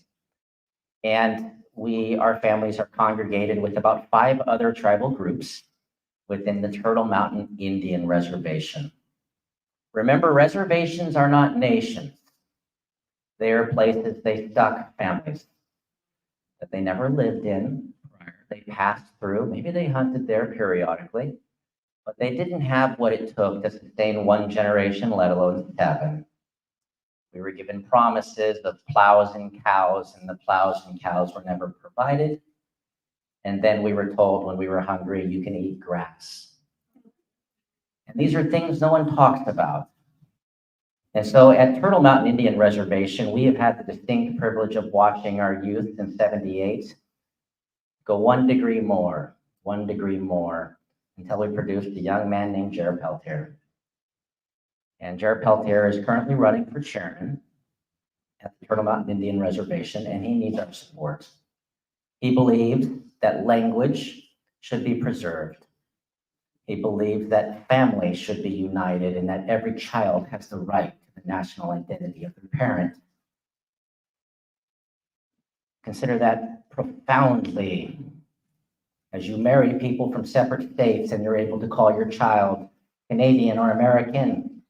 And in our communities, we must seek back to an agency that in its mere existence is a violation of international law and a violation of provisions under the 1948 Geneva Convention rules on genocide, where an agency will tell a mother and father if their child is enough to be called the same as their family.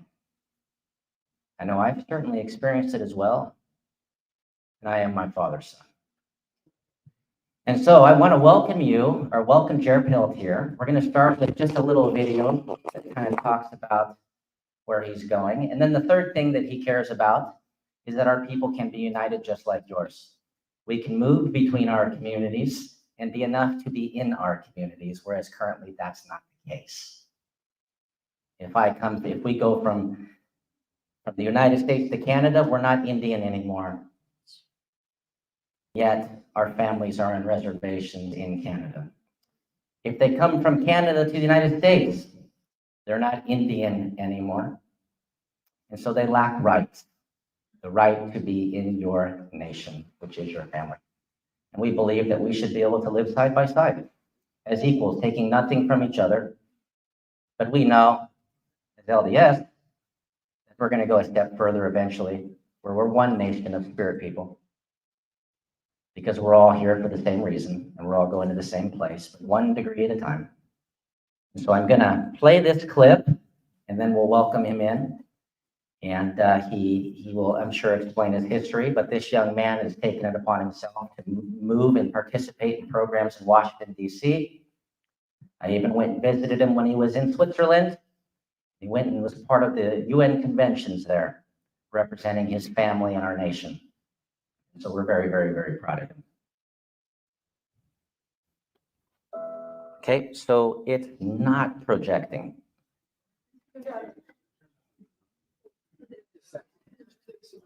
Okay. Curious, I was going blind. Okay. Again.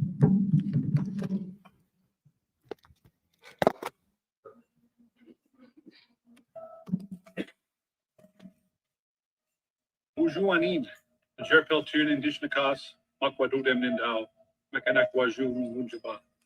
My name is Jared Peltier of the Bear Clan in Anishinaabe, and Turtle Mountain is my homeland. Years ago, when I was an undergraduate at Turtle Mountain Community College, I took a class on Turtle Mountain history. And it was in this class that for the first time I learned about Indigenous sovereignty. I learned about our unique rights as Indigenous people, and I learned our tribal constitution. It was at that time that I knew I wanted to serve my people, that I wanted to better our governance system. It is now time to rebuild the lodge, not just an individual lodge, but the lodge of our society. It's time to rebuild Turtle Mountain. It's time to rebuild our traditional governance system. It's time for unity, transparency, and accountability. And most of all, it's time for Shimigwich.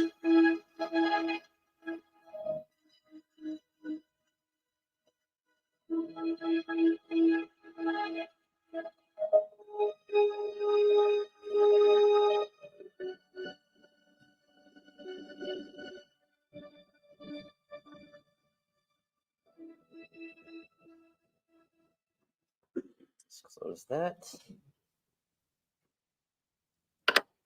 Eyes up here. It's called the Greer Belt Hunter. Okay, so we want to close that. Hey, Brian, can you come and take charge of your apple?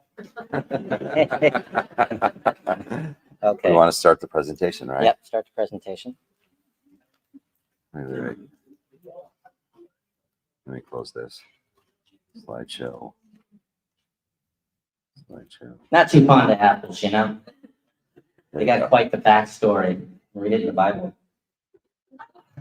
I told you I'm doing stand-up here. I'm looking for a new career. Hey.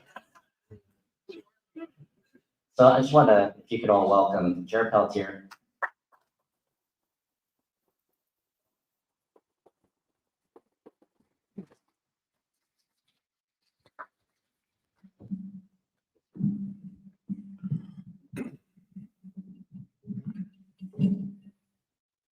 Thank you. All right. Everybody hear me okay? All right. Bonjour, Anin. Jer Peltier Indishnakas, Makwadodem Nindao, Mekanakwajun Dunjaba. My name is Jer Peltier of the Bear Clan of the Anishinaabe, and Turtle Mountain is my homeland. I'm here today to share with you my vision for Turtle Mountain. I am running for chairman of Turtle Mountain Band of Chippewa, and I am running on what I call a trust platform. TRUST. Tradition, reform, unity, stability, and transparency. So first of all, tradition. So what does it mean when I say tradition is a top priority of my campaign? For many, many years, the federal government suppressed traditional indigenous knowledge. They took children away from their homes, they sent them to boarding schools, and they raised them to be assimilated American citizens, to forget who they are. Today, we have a lot of problems with drug abuse, with homelessness, with self-esteem. And all of it goes back, I believe, to the fact that our people do not know who they are. Our young people have forgotten who they are.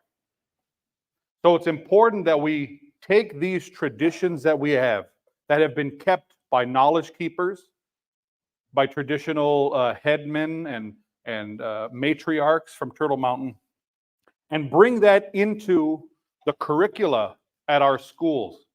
At Turtle Mountain, we have about 4 schools. We have federally funded schools, we have tribal schools that are part of the state system, and we also have Catholic schools. So what we need to do is we need to bring tradition to all forms of education. A lot of times people talk about, when they talk about indigenous movements, we talk about decolonizing. Decolonization is an important aspect. That's important, but I also believe that we need to re-indigenize. It's not enough to decolonize, but we need to re-indigenize. So at all levels of education. I did not learn about tribal sovereignty or our tribal constitution until I was in college. It took me going to Turtle Mountain Community College to learn about these fundamental things about our tribal nation, our relationship with the United States, our historical relationships with France, the United Kingdom, and other tribes, the Three Fires Confederacy, and all the various tribes that are all across North Dakota today. But it took me going to college, and I think what we need to do is we need to make sure that from a very early age, our children are learning our traditional language, our traditional customs, and our history.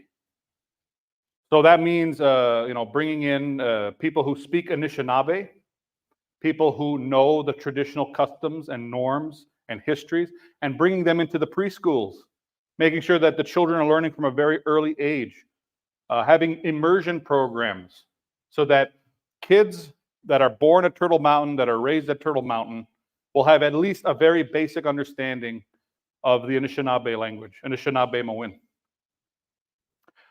With this also comes traditional industries. Historically, our people, were hunter-gatherers. We had certain seasons for certain berries, certain seasons for the different plants and the roots and the medicines. And we need to revive those because our people are sick. It's not just a physical sickness, it's a mental sickness, it's an emotional sickness. And by restoring our traditional industries, we're going to give people purpose, something to do and something to cling to. And on top of this, the thing that will bind it all together is reestablishing our traditional governance systems. The government system that we have at Turtle Mountain today has only existed for about 80 years, not even 100 years.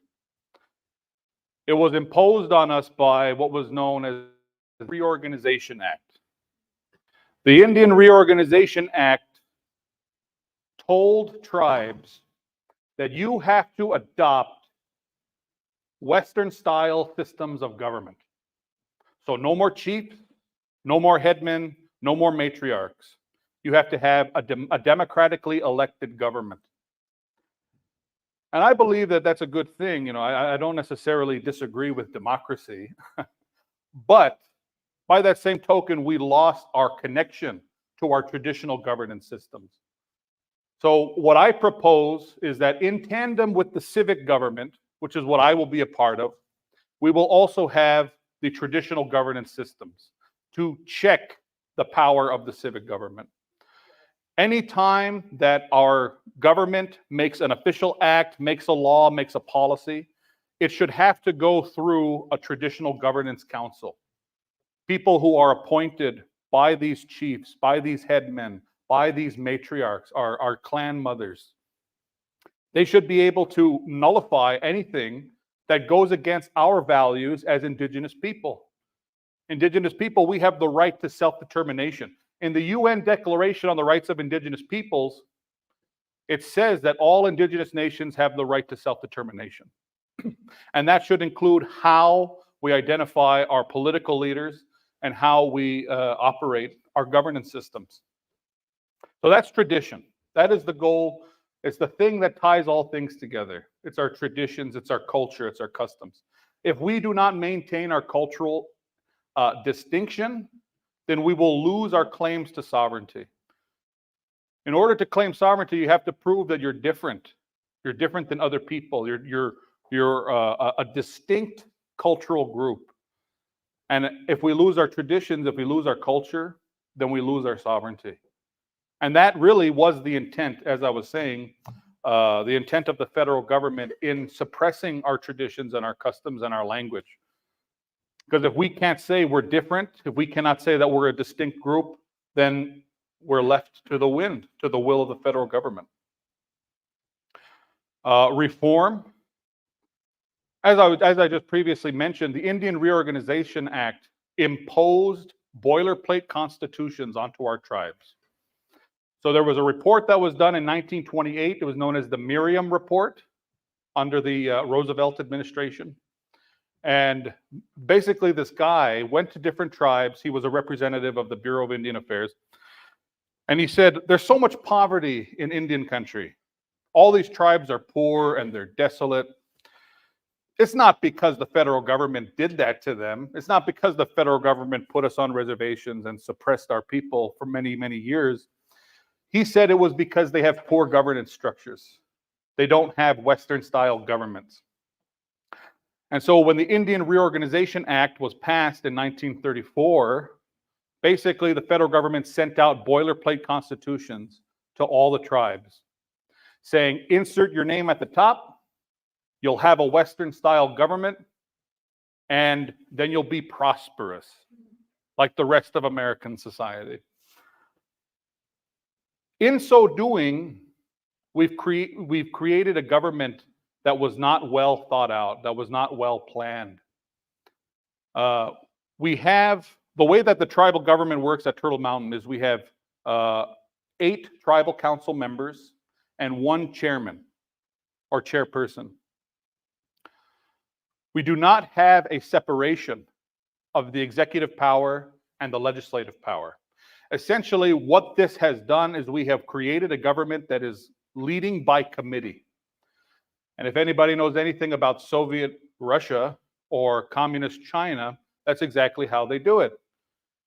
They lead by committee. You have a small group of people who make the decisions for everybody. That's what we have at Turtle Mountain. We do not have a way of negotiating between how the money is spent and then how it's executed by the executive. So part of my reform proposals for Turtle Mountain include establishing a clearly defined executive branch that would have negotiation power with the tribal council, which would take over the legislative responsibilities of the tribe. Because they're united right now, because we have this tribal council system, we have no real way of negotiating. Basically, what we have is, hey, if this council member does something for me, then I'll do something for him down the road.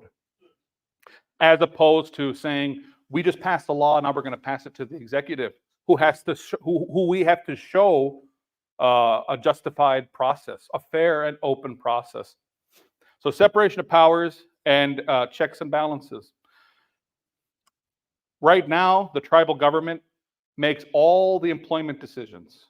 And actually, in the last few years, if you look at Turtle Mountain Band of Chippewa's website, the government website, you'll see that over the last 4 or 6 years, the tribal council has been busy consolidating business powers.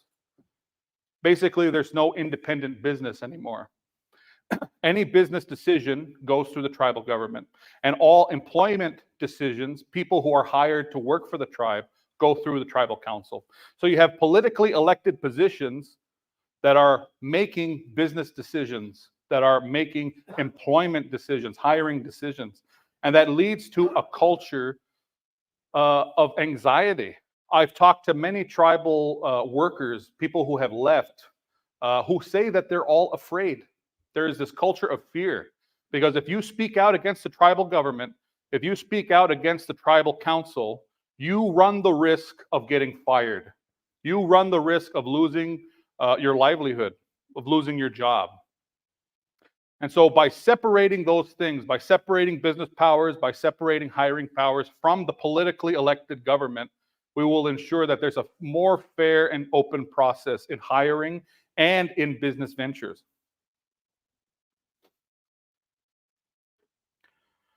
Unity. This is my favorite bit right here. This is probably one of the boldest proposals that has been made at Turtle Mountain in a long time, in decades, which is the elimination of blood quantum. So what is blood quantum? Blood quantum is a colonial construct that was imposed upon tribes in the colonial period. There were 2 ways of measuring identity in the colonial period. They had 1 drop for Africans, and they had blood quantum for Indigenous Americans. 1 drop rule means if you have 1 drop of African blood, if you have 1 African ancestor, then you are black and you are a slave. 3/5 a person. And with blood quantum, if you have your blood, your identity gets divided with every passing generation. If you have 1 white ancestor or 1 white parent, then you're less indigenous. So in a way, these 2 concepts are actually contradicting. In one sense, African blood infects you as a black person, but in the other sense, as an indigenous person, whiteness infects you. You become less indigenous. It's true. And it was all with the intention of 2 purposes. With the 1 drop rule, you increase the amount of people that give you free labor. And with blood quantum, you reduce the amount of people who have claims to the land that they occupy. If you can go to them and say you aren't Indian enough, then that justifies the federal government taking everything that you have. So this is a question I ask everybody back home. Why do we have that system embedded within our tribal constitution? And again, this all goes back to the Indian Reorganization Act, the IRA. It's because when they put out those boilerplate constitutions, they included blood quantum as a measurement. And so to this day, in order to identify your blood quantum, your blood pedigree, which is as racist as it sounds, you have to go to the roles that were established in the 1940s and trace your lineage that way. And then you get a percentage. And in order to be a tribal member, you have to have at least 25%, a quarter. Historically, however, we didn't do things that way. We were not geneticists before the colonization of America. We had complex systems of adoption, and we identified people by lineal descent. Meaning, my grandmother, my mother are from Turtle Mountain, therefore I'm from Turtle Mountain. My father's from Turtle Mountain, therefore I'm from Turtle Mountain. It doesn't matter the blood pedigree, because again, the blood pedigree is a racist system. It was a racialized system that was imposed on us. And so what I am proposing is that in order to remain united as a tribal nation, as a sovereign nation, we have to make sure that our people are all accounted for. And we have to make sure that our children have a home to come back to. Because this is the issue today, especially. I would say now more than ever. We have more and more mixed people. And I tell you what, you have people at Turtle Mountain who have lived there their whole lives. Their parents are both from Turtle Mountain. But because they fell in love with somebody who's not from Turtle Mountain, their children are barred from being enrolled because of their blood quantum. This goes, we have people from all over. And actually, Turtle Mountain historically was always a very diverse place because it was such a central location on the plains that you had Objibwe people there, you had Nakota people there, or Assiniboine, you had Lakota people, you had Métis people, you had the French, and eventually the Scottish and the English came through there. So already, you go back 200 years, it was already a diverse place. It wasn't like we were all one thing. So it goes against kind of our fundamental identity as Turtle Mountain people, which is that we are a diverse people already. And also, they had a complex system of adoption. What does that mean? The system of adoption literally meant, historically, our people, indigenous people in North America, they didn't do war in the way that people do war today. A lot of times they had what was called counting coup.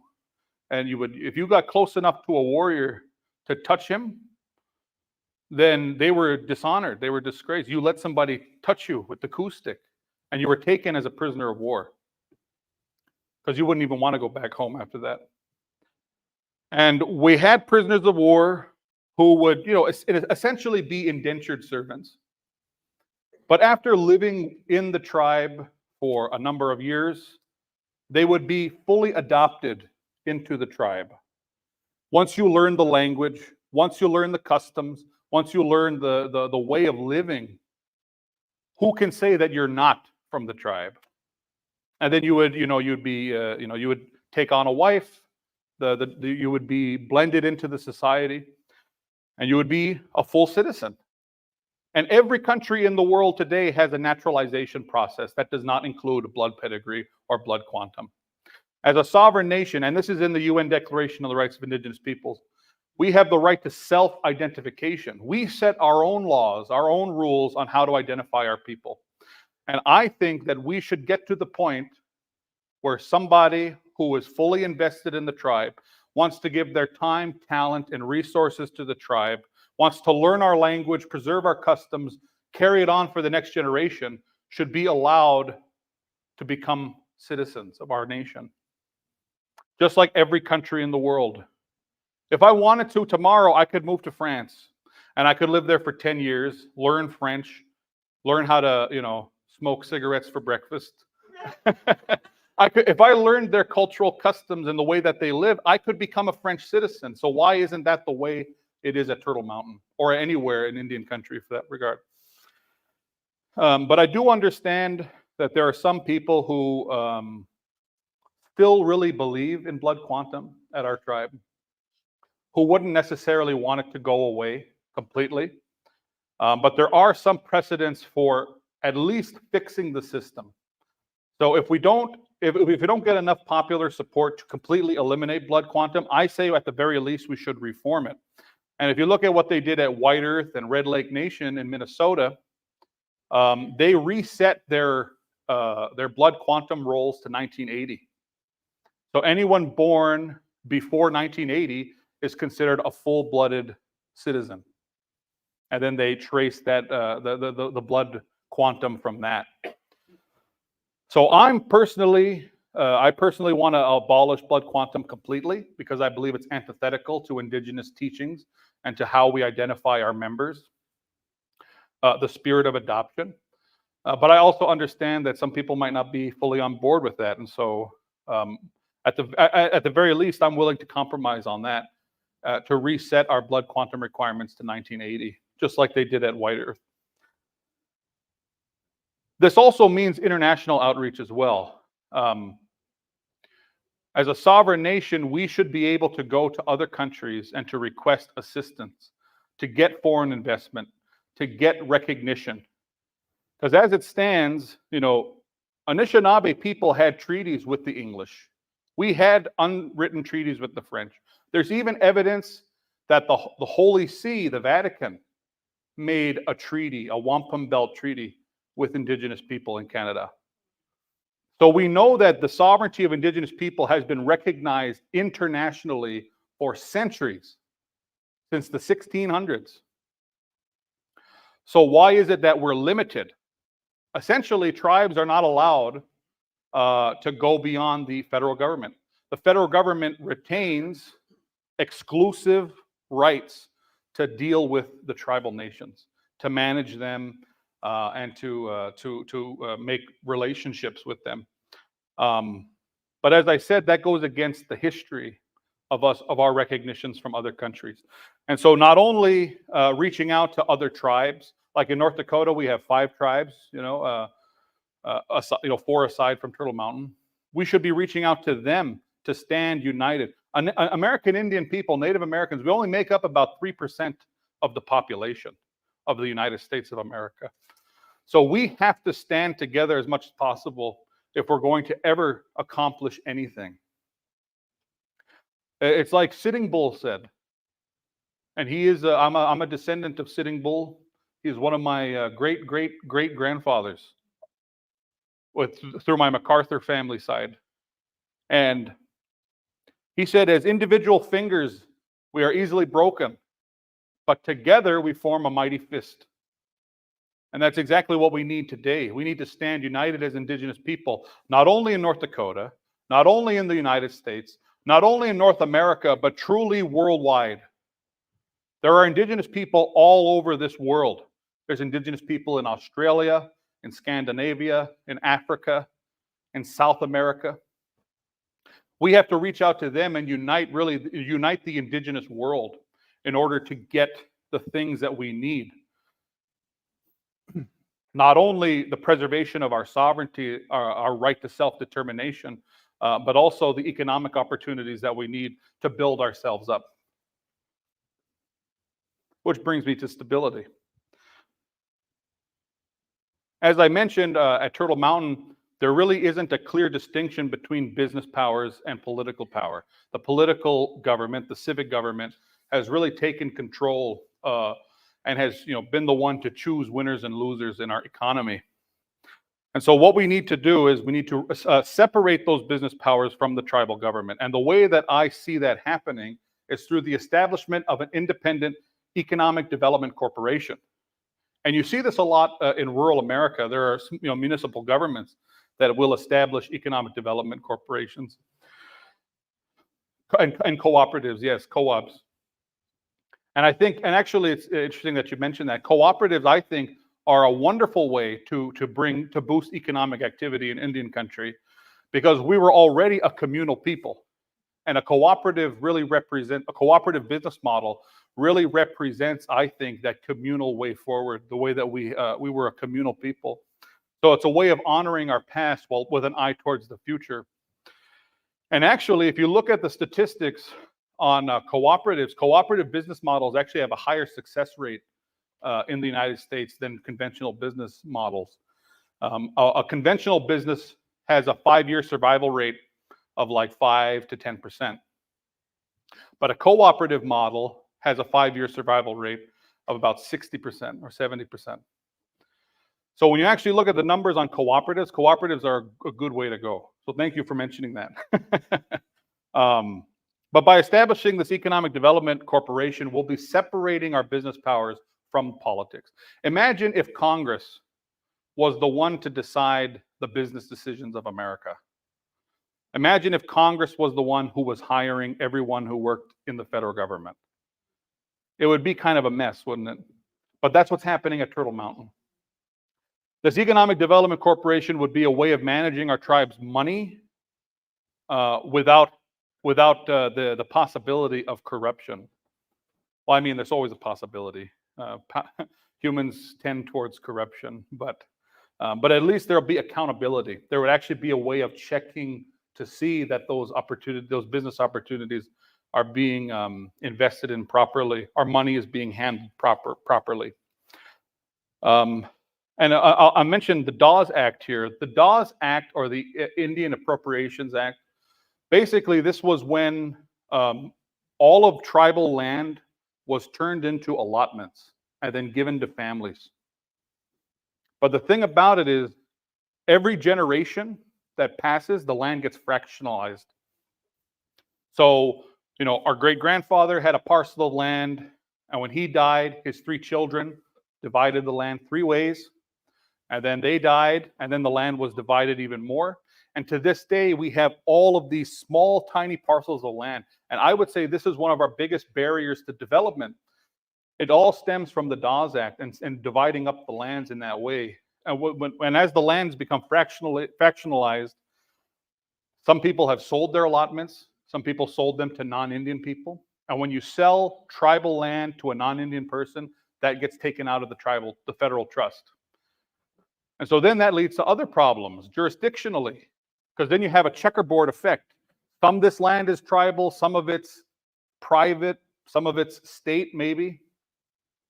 And this causes problems for jurisdictions and zoning. We are unable to give proper zoning permits to figure out how to zone, how to give certain industries preference because of this fractionated land that we have in Indian country. And so bringing stability to the economy is really important for Indian country. And if we really don't start to reconsider our land allotment system, we're never going to overcome that barrier. But this also includes foreign investment.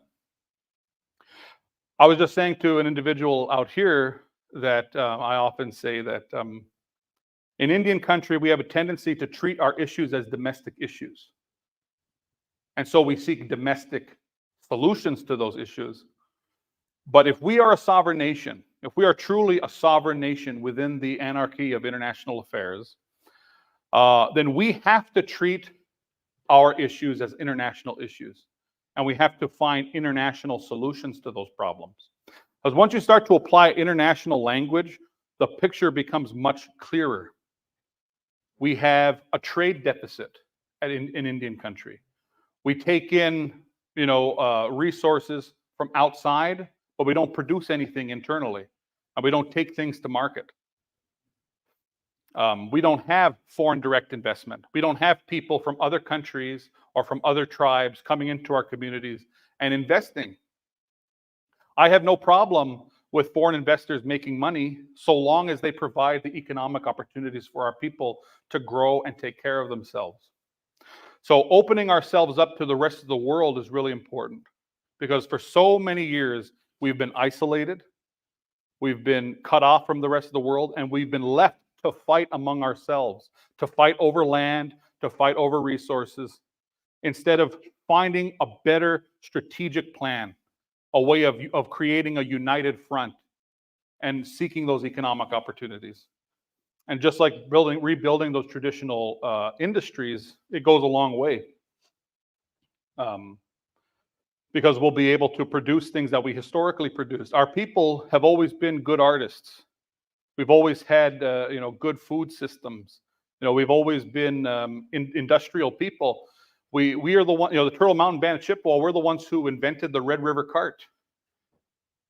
So what happened to that industry? Taking our things to market and those kinds of things. So I think that by opening ourselves up economically to the rest of the world, we'll have more stability. Because unfortunately, what we have right now in Turtle Mountain is we have a boom and bust kind of cycles. We get money from the federal government, we get a grant written maybe, we get that funding, then the grant runs out, then the program fails, then the money runs out. Especially right now, there's a lot of money being thrown around at Turtle Mountain. $32 million from the federal government is unaccounted for at Turtle Mountain right now because of the way that our tribe operates their business structures. And they've thrown money at various pet projects that are not really designed to help the people, but rather make money for them and their family members. And so by bringing in economic opportunity and create more stability, we lose that, we move more away from that boom and bust kind of system. I'm not saying that we shouldn't get any money from the federal government, because we have treaties. We have treaties and agreements with the federal government, and the federal government has to fulfill its obligation. So any money from the federal government is supposed to fulfill their obligation to provide us with health care, to provide us with education, to provide for our well-being. But by that same token, if we're totally reliant on the federal government, what's going to happen to us? I always say a government that is strong enough to give you everything is strong enough to take it all away. So we have to really be considerate about where our money is coming from. And if our money is only coming from the federal government, it's going to be bad for the future generations. And that brings me to transparency, of course. As I mentioned, $32 million is missing at Turtle Mountain. During COVID, we got a lot of money, and this money was supposed to be spent on direct payments to members, because Turtle Mountain has the most enrolled members than any other tribe in North Dakota. We have about 32,000 enrolled members, maybe more, after this last census. But because we have such a high number, we got a lot of money. All the other tribes, in North Dakota, like the Mandan, Hidatsa, and Arikara, and the Spirit Lake Nation, they all did direct payments to their members because they got about 8,000, 10,000 members. They got a few $1 million. They gave it all to their members. Everyone was supposed to get about $6,000, I think was the measurement.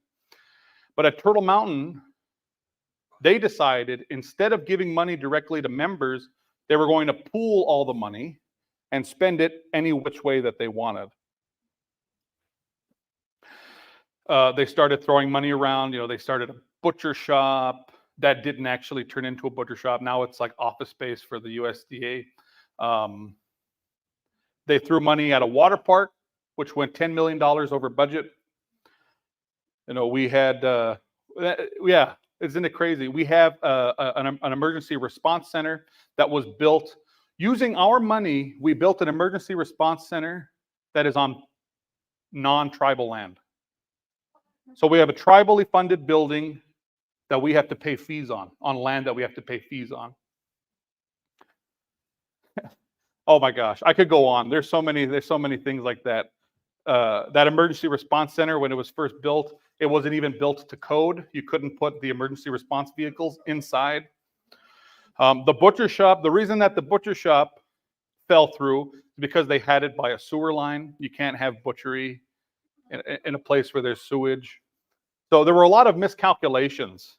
And I think a lot of it stems from the fact that it's a closed off system. They don't talk, they don't have this open accountability. Whose fault is it? We can't say, because there is no transparency. We can't say if it was the fault of the tribal chairman, or if it was the fault of an individual tribal council member, or if it was maybe the private side of it, the people who were constructing. There's no transparency. And a lot of the companies that came in, just as a side note, a lot of the companies that came in to build these buildings were from Minnesota. They weren't even locals. And our current tribal chairman has a lot of business relationships in the state of Minnesota because that's where he got his business degree. I'm not claiming to know anything, secret knowledge, but there's definitely something that's very suspicious going on at Turtle Mountain as far as that money goes. But the federal government did do an audit, and they wrote a report, and you can find this report, the Office of Inspector General website, that $32 million was misspent at Turtle Mountain. And that's just from the COVID funding. That's not even including other kinds of funding that has happened in that time.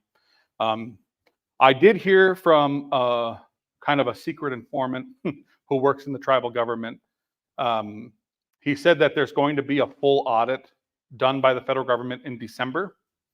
But of course, the election will be before that. So if, you know, stuff hits the fan, it will be after they get reelected, if they get reelected. And so what I propose that we do is that we bring in an independent third-party auditor to look over our finances. That is, if the federal government isn't already doing that. And producing regular reports on our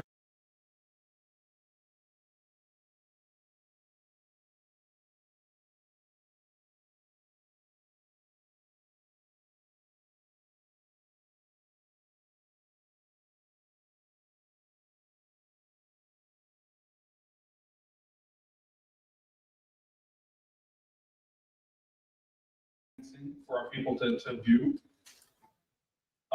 And also having clear and open hiring processes that are not tied into politics at all.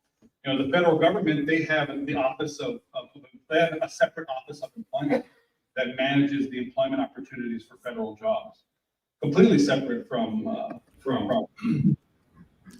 completely separated from politics.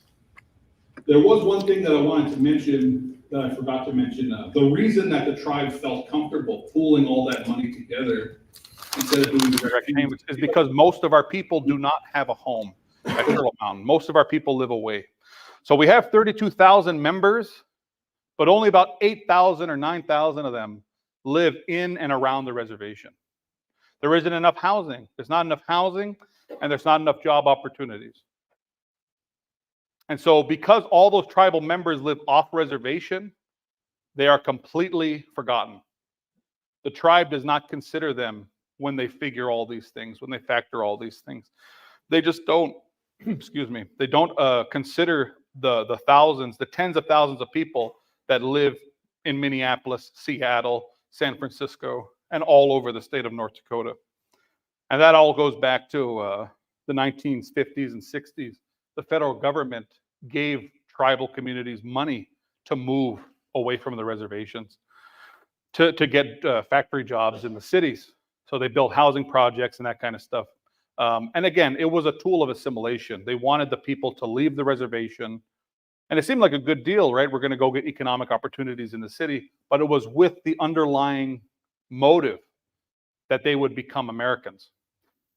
Anytime the federal government tries to get rid of Native people or move them away or assimilate them, it's all for the same reason, to abolish the tribal system.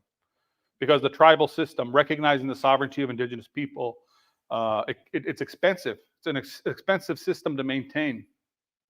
But it's, you know, it's what we need, because by agreeing to these systems, by agreeing to the reservation system, by signing treaties with the federal government, we freed up so much land for the American government to make money. Think about all the tribal land that was taken that produces hundreds of millions of dollars every year for the American economy that we have been shut out from. So when people talk about, oh, the tribal system is expensive, believe me, it was a lot more expensive for us to give up that land in the first place, because you promised. And again, treaties are supposed to be the supreme law of the land, right? In the US Constitution, Article 5, treaties are the supreme law of the land in this country. If you don't fulfill the treaty obligations, you're breaking constitutional law. And so transparency is a really important goal for me, so that the tribal government can never be as corrupt as it is right now. That never again will we have to question or have to wonder if our money is being spent properly. So you can learn more about my platform. I have it all written down on jairforchair.com, JAIR, the number 4, chair.com. I got all of this on there. Everything should be up there. But we also have a donor box site for donations. That's donorbox.com/JaredTheBear4Chair. That's the QR code for the donor box site if anybody wants to take a look. If you want to be a part of this movement, if you want to see change at Turtle Mountain that would hopefully inspire other tribes to follow the same kinds of reforms, feel free to donate, a few dollars. If everybody donated, $5, I think we'd be sitting pretty good. October 1st is the Tribal Forum. That's kind of our version of the debates. October 15th is the primary. And November, whenever the federal and state election is, that's when our tribal general election is. But I have to get through to October 15th because it's the top two that go on to the general election, the top two candidates. So I have to make sure that I get there. And I have to be visible. I have to make sure that I'm visible to the people, that where the people's eyeballs are, there's Jared the Bear. So any donations that are made will go towards online advertising, physical print media, billboards, that kind of thing. Because it's we're in the home stretch. We're coming towards the election very fast. And so anything would be greatly appreciated. So Chi Miigwech, thank you very much. And remember, tell your friends and relatives at Turtle Mountain, Jared the Bear4Chair. Thank you very much.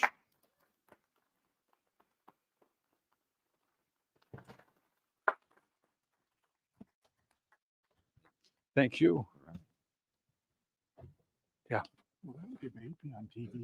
Yes, yeah. It'll be on TV and on the radio. So I'm not sure. I'm not. It'll be on like KFYR TV is what they call it. But yeah, I'll shoot the link out and he'll disseminate it. So good. Yeah. Oh.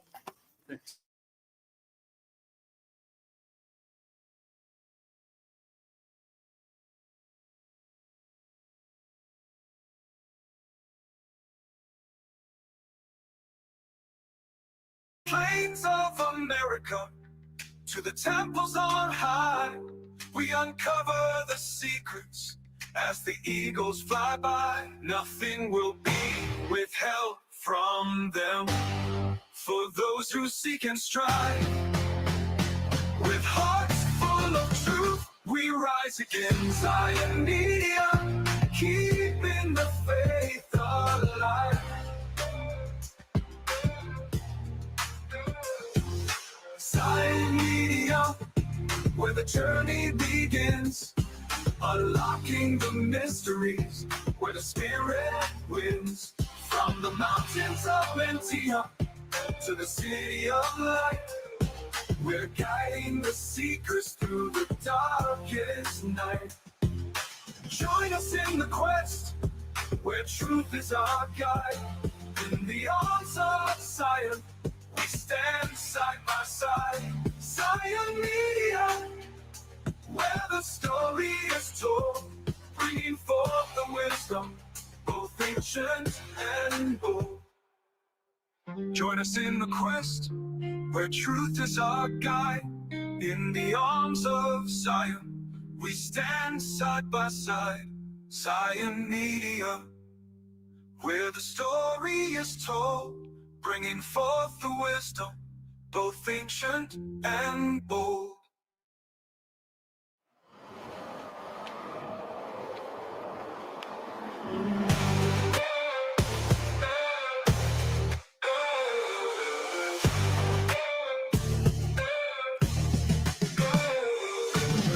Join us in the quest, where truth is our guide. In the arms of Zion, we stand side by side. Zion Media, where the story is told, bringing forth the wisdom, both ancient and bold. Here's to feasting with friends in Wisconsin, to savoring fall flavors all.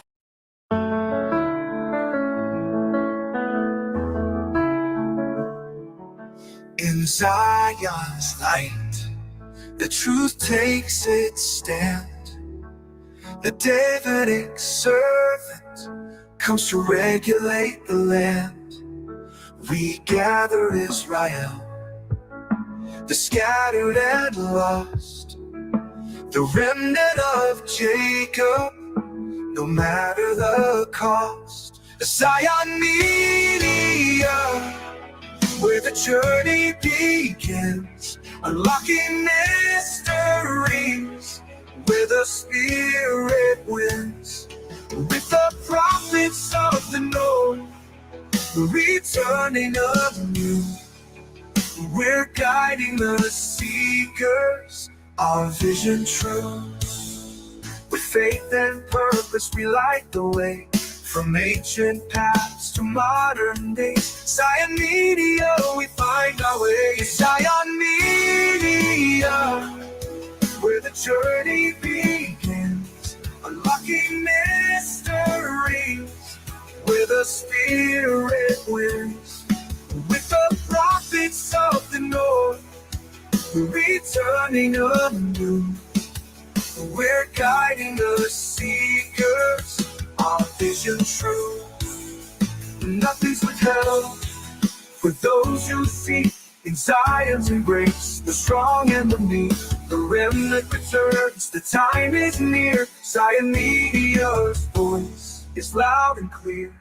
The Zion Media, where the journey begins, where the journey mystery, where the Spirit wins, where the Spirit prophets of the north, with the north and returning anew. We're guiding the seekers, our vision true.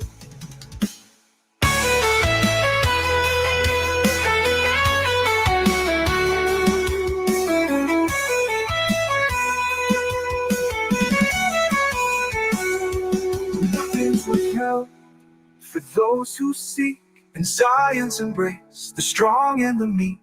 The remnant returns, the time is near. Zion Media's voice is loud and clear. The Zion Media, where the journey begins, unlocking mysteries, where the Spirit wins. With the prophets of the north, returning anew, we're guiding the seekers, our vision true. Join the quest with truth as our guide. In science and lights we stand side by side, with Israel gathered and Jacob restored. Zion Media brings the message of the Lord.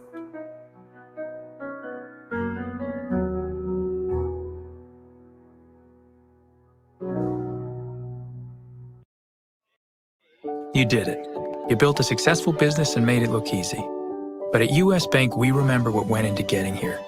Through it all, our wealth.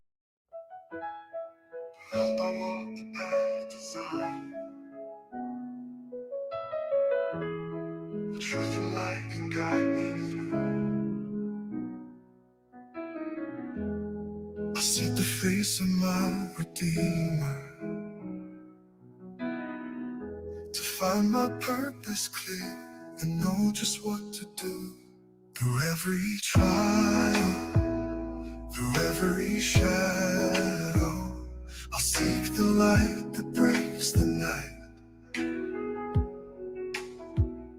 I wanna know the deeper meaning. I wanna see His guiding light.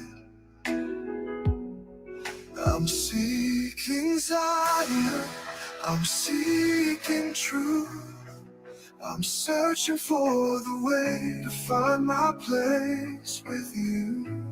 I want the promise, I want the call, to know my purpose here, to give to you my all.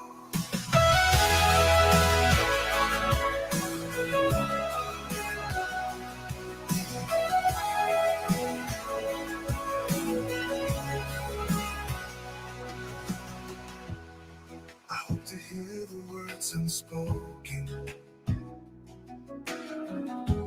There's still a small voice that stirs my soul. I long to see the heavens open, to know my purpose here, to give to you my all. Through every trial, through every shadow, I'll seek the path that's narrow and true. I wanna hear the voice of angels. I wanna stay where skies are blue, to know my calling sure, to know I'm truly whole. Through every child, I seek the path that's narrow and true. I wanna hear the voice of angels. I wanna stand where skies are blue. I'm seeking sight, I'm seeking truth. I'm searching for the way to find my place with you. I want the promise, I want the call, to know my purpose here, to give to you my all. I'll climb the mountains, I'll cross the sea, whatever it takes to bring me to my knees.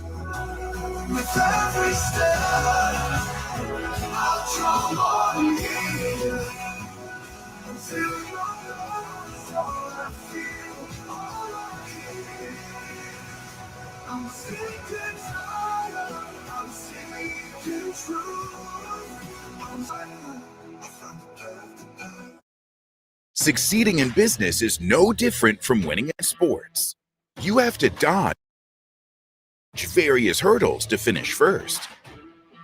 Your team needs to be in perfect harmony to demonstrate a true collaborative effort. Your approach has to be flexible and balanced. Oh, and you've got to have the right tools. Bitrix 24 is an online workspace for businesses designed to help you win any competition. Start free now at bitrix24.com.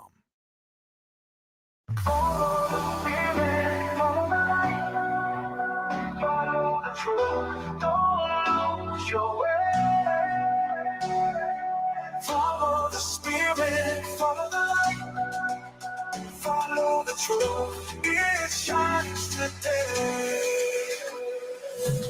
Seekers come together, searching for the way, guided by the spirit, shining every day.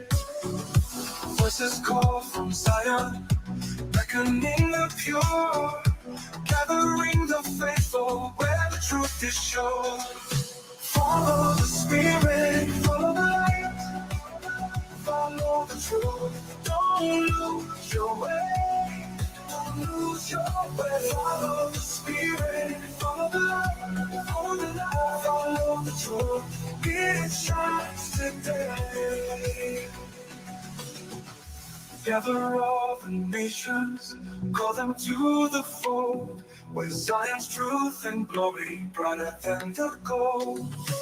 Seeking for the answers for what we never knew, finding in the spirit all things pure and true. Follow the spirit, follow the light, follow the truth. Don't lose your way, don't lose your spirit. Follow the light, follow the truth. It shines today. Follow the truth.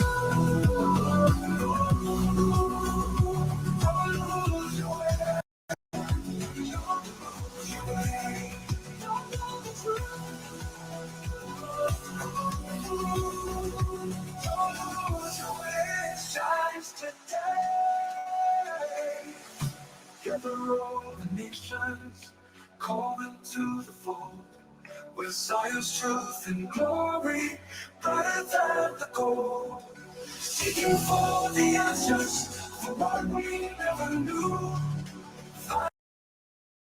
finding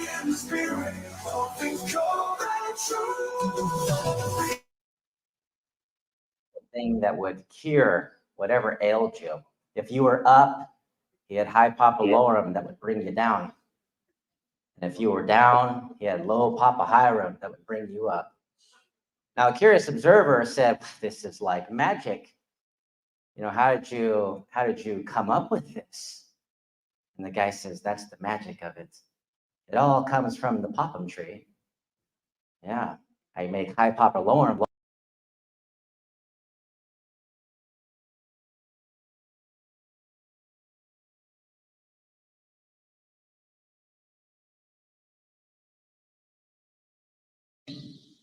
One's trying to skin you from the ear down, the other's trying to skin you from the ankle up. True story. Take your nonsense somewhere else. Okay, so I do want to introduce our next speakers. We're going to be starting off with an elder who is dear to my heart. One of my principal elders, his name was Tom Destow. I met him back in the early 90s during a random crossing of paths, which we know are not random and there are no coincidences, where I turned left on a beach and ran into a group of people standing on the beach. And I said, I'm an Indian too. And there are a ton of Indians there. And I met this man who never let me go until he passed away last July. And one of his close friends who took that life journey with him is Algonquin Anishinaabe Midu elder Ogigwanabik. Did I say it right? Face in the Rock. Face in the Rock. Solomon Wawate. And he is from the Makwa Dudem, which is the Bear clan. And he is currently living at the Gitaganzibi First Nation. And he is the keeper of a lot of sacred teachings. And one of these is the Pike teaching. And he continues the great legacy of Grand Chief William Commanda Morningstar in sharing the Seven Fires prophecy so that we remember who we are, where we're going, and why what we do today really matters. Also with him is a relation, Bimisiwain Ginu Wawate Jane Nikita. She is from, and I hope you forgive me, Nikita, if I said that wrong. She is from the Ma'ingan Dudem, or the Wolf clan, and she is with the Algonquin of the Barrier Lake. She also carries sacred things such as paddles, these sacred paddles that are a part of a sacred story that involves the great peacemaker. And she carries one of these paddles that was gifted to her through also Grand Chief Ojibwe Morningstar William Commanda, the former Grand Chief of the North American Indian Nation from 1956 to 2011, who was also the keeper of the sacred wampum belts, which still are retained by the Algonquin people today, and I'll talk a little bit about that in my talk later. And so these are two sacred people in our family, and I'm grateful for them to be here to talk today. So I will, if we could give them a warm welcome.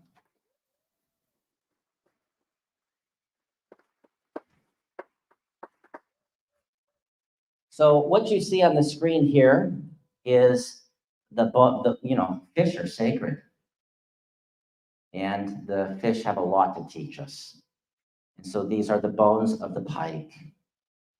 And Elder Bawati, I'd like to welcome you to go ahead and share what you have to say and transition it over to Nikita. I did want to tell you, I love you, man. And thanks for coming on. All right. Can they hear me? Oh, yes. Okay. In the beginning, I thought those were stories, legends, like the meaning of legends in English. But turns out the real stories of creation.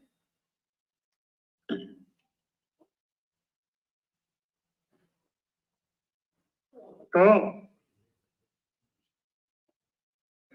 what our laws are written in nature.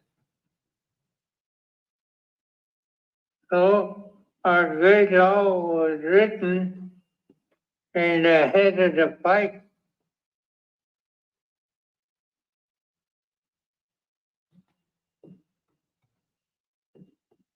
You see the top one in the middle? That's a place of worship, which we call the sweat lodge. On both sides of the sweat lodge, you have two words.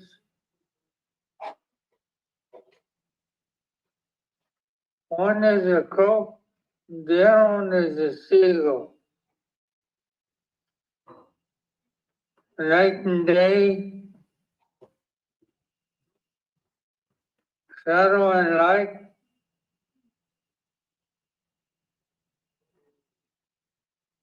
And that became our judicial system.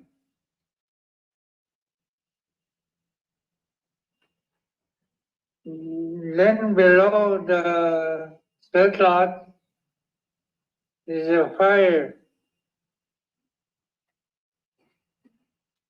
A belief system. We believe in the Creator, but it goes well for those believers of Allah and God and Jesus Christ and Buddha.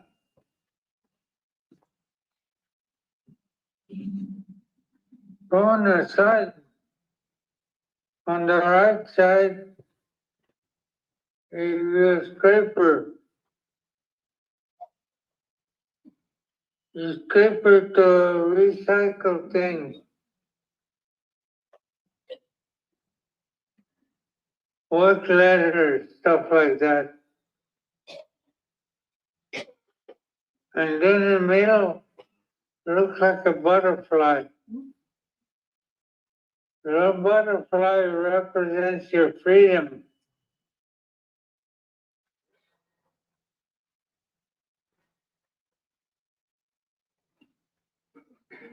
And beside the butterfly,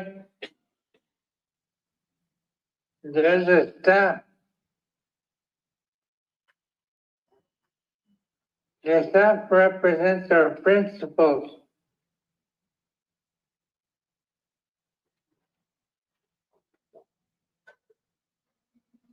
On both sides, you have two knives. One is education, and the other one is freedom of choice.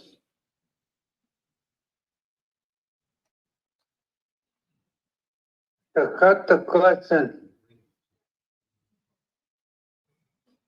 down below,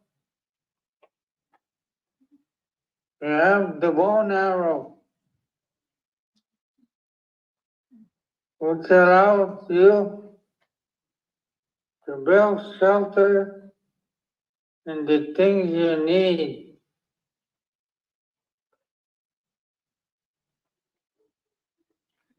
On the far left, on the bottom, you have your axes.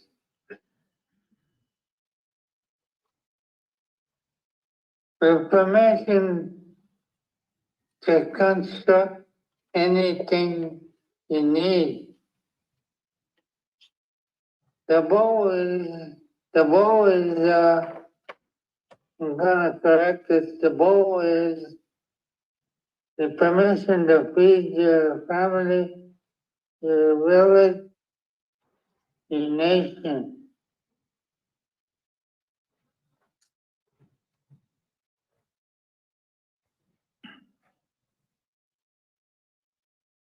And the far right, the bottom,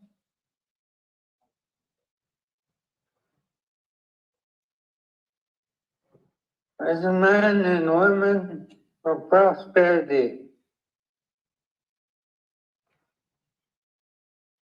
Beside the man and the woman, you have the pipe so you can find peace.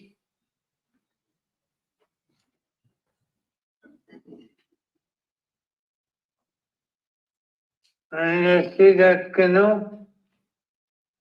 It represents your body.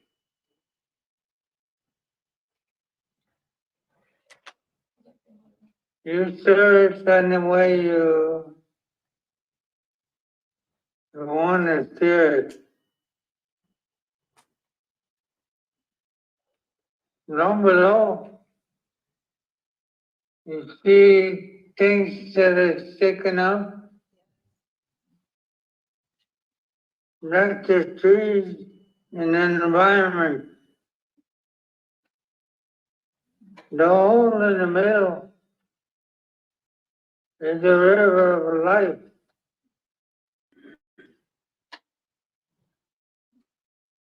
So that all belongs to you, a human being.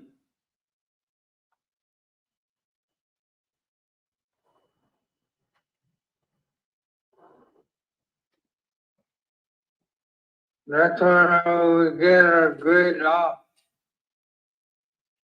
Make good. Thank you.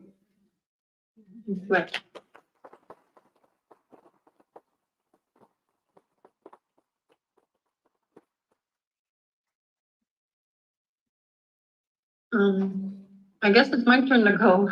I'll reintroduce myself. Wekinawik, Bimasewan Gino, there's Nakaznan. Wakin Dodem. Hi everybody, my name is Nikita Wawate. Wawate meaning Northern Lights, so that's what me and Saul's last name means.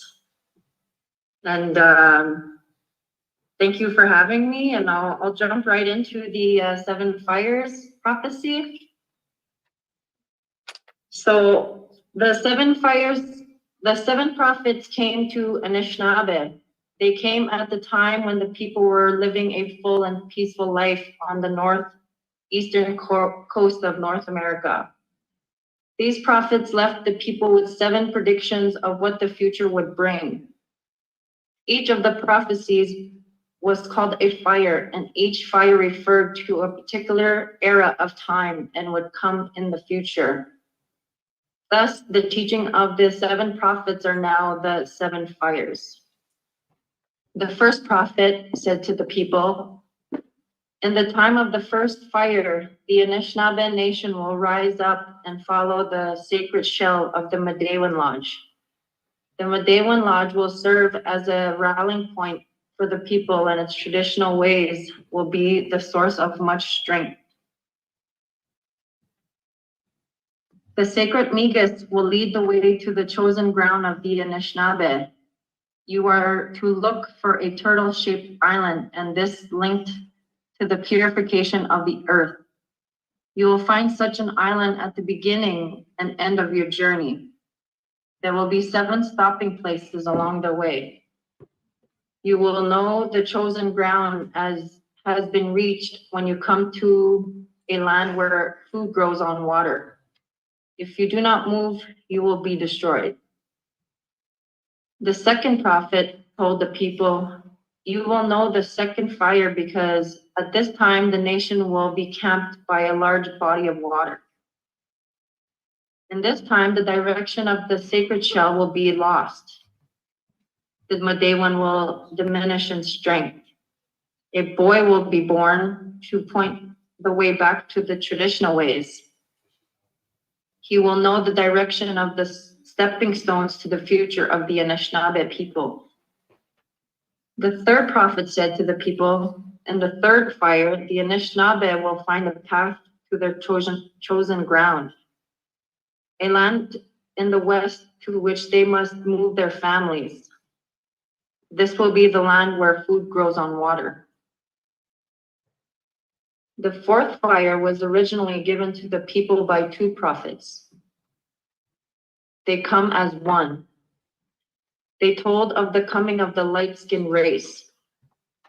One of the prophets said, "You will know the future of our people by the face the light-skinned race wears. If they come wearing the face of brotherhood, then there will come a time of wonderful change for generations to come. They will bring new knowledge and articles that can be joined with the knowledge of this country. In this way, the two nations will join to make a mighty nation. This new nation will be joined by two more, so that four will form the mightiest nation of all. You will know the face of the brotherhood if the light-skinned race comes carrying no weapons, if they come bearing only their knowledge and a handshake." The other prophet said, "Beware if the light-skinned race comes wearing the face of death. You must be careful because the face of the brotherhood and the face of death will look very much alike. If they come carrying a weapon, beware. If they come in suffering, they could fool you. Their hearts may be filled with greed for the riches of the land. If they are indeed your brothers, let them prove it. Do not accept them in total trust. You shall know that the face they wear is one of death.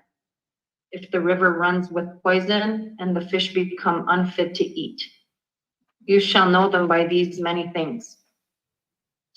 The fifth prophet said, "In time of the fifth fire, there will come a time of great struggle with grip the lives of all nations, of all native people.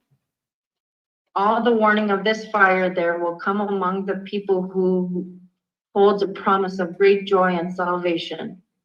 If people accept this promise of a new way and abandon the old teachings, then the struggle of the fifth fire will be with the people for many generations. The promise that comes will prove to be a false promise. All those who accept this promise will cause the near destruction of people." The prophet of the sixth fire said, "In the time of the sixth fire, it will be evident that the promise of the fifth fire came in a false way. Those deceived by this promise will take their children away from the teachings of the elders. Grandsons and granddaughters will turn against the elders. In this way, the elders will lose their reason for living. They will lose their purpose in life. At this time, a new sickness will come among the people. The balance of many people will be disturbed. The cup of life will almost be spilt. The cup of life will almost become the cup of grief." At the time of these predictions, many people scoffed at prophets. They then had medicines to keep away sickness. They were then healthy and happy as a people. These were the people who chose to stay behind in the great migration of Anishinaabe. These people were the first to have contact with the light-skinned race. They would suffer the most. When the fifth fire came to pass, a great struggle did indeed grip the life of all native people. The light-skinned race launched a military attack on the Indian people throughout the country, aimed at taking away their land and their independence as a free and sovereign people. It is now felt that the false promise that came at the end of the fifth fire was the materials and riches embodied in the way of life of the light-skinned race. Those who abandoned the ancient ways and accepted this new promise were a big factor in causing the near destruction of the native people of this land. When the fifth fire came to be, the words of the prophet rang true as children were taken away from the teachings of the elders. The boarding school era of civilizing Indian children had begun. The Indian language and the religion were also taken from the children. The people started dying at an early age. They had lost their will to live and their purpose in living. In the confusing time of the sixth fire, It is said that a group of visionaries came among the Anishinaabe. They gathered all the priests of the Medewan Lodge. They told the priests that the Medewan way was in danger of being destroyed. They gathered all the sacred bundles. They gathered all the scrolls that were recorded, the ceremonies. All these things were placed in a hollowed out log in the ironwood tree. Men were lowered over the cliff by long ropes. They dug a hole in the cliff and buried the log where no one could find it. Thus the teaching of the elders were hidden out of sight, but not out of memory. It was said that when the time came that the Indian people could practice their religion without fear, that a little boy would dream where the ironwood log full of sacred bundles and scrolls were buried. He would lead his people to the place. The seventh prophet that came to the people long ago was said to be different from the other prophets. He was young and had a strange light in his eye. He said, "In the time of the seventh fire, new people will emerge. They will retrace their steps to find what was left by the trail. Their steps will take them to the elders who they will ask to guide them on their journey. But many of the elders will have fallen asleep. They will awaken to this new time with nothing to offer. Some of the elders will be silent out of fear. Some of the elders will be silent because no one will ask anything of them. The people will have to be careful on how they approach the elders. The task of the new people will not be easy. If the new people will remain strong in their quest, the water drum of the Medewan Lodge will again sound its voice. There will be a rebirth of the Anishinaabe nation and a kindling of the old flames. The sacred fire will again be lit. In this time, that the light-skinned race will be given a choice between two roads. If they choose the right road, then the seventh fire will light the eighth fire and final fire. An eternal fire of peace, love, brotherhood, and sisterhood. If the light-skinned race makes the wrong choice of the roads, then the destruction which they brought with them is coming to this country and will come back at them and cause them suffering and death to all the earth's people. Traditional Medeb people of Objibwe and people from other nations have interpreted the two roads that face the light-skinned race as the road to technology and the other road to spiritualism. They feel that the road to technology represents a continuation of headlong rush to technological, sorry, I can't say the word, development. This is the road that has led to modern society, to a damaged and sacred earth. Could it be that the road to technology represents a rush to destruction? The road to spirituality represents the slower path that the traditional native people have traveled and are now seeking again. The earth is not scarce on this trail. The grass is still growing here. The prophet of the fourth fire spoke at one time when two nations will join to make a mighty nation. He was speaking of the coming of the light-skinned race and the face of brotherhood that the light-skinned brother could be wearing. It is obvious from the history of this country that this was not the face worn by the light-skinned race as a whole. That mighty nation spoken of in the fourth fire has never been formed. If the natural people of the earth could just wear the face of brotherhood, we might be able to deliver our society from the road to destruction. Could we make the two roads that today represents two clashing world views come together to form a mighty nation? Could a nation be formed that is guided by respect for all living things? Are we the new people of the seventh fire? Miigwech.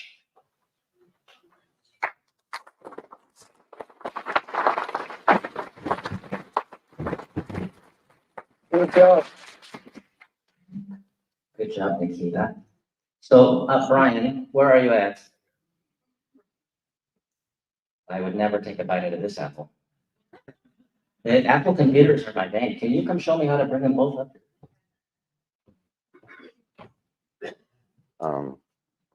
How did you do this? Hold on, Nikita. We're trying to bring Saul back up right now. Everybody's watching you. Oh. Okay, you know what to do.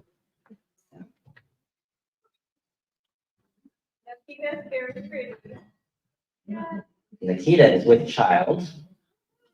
And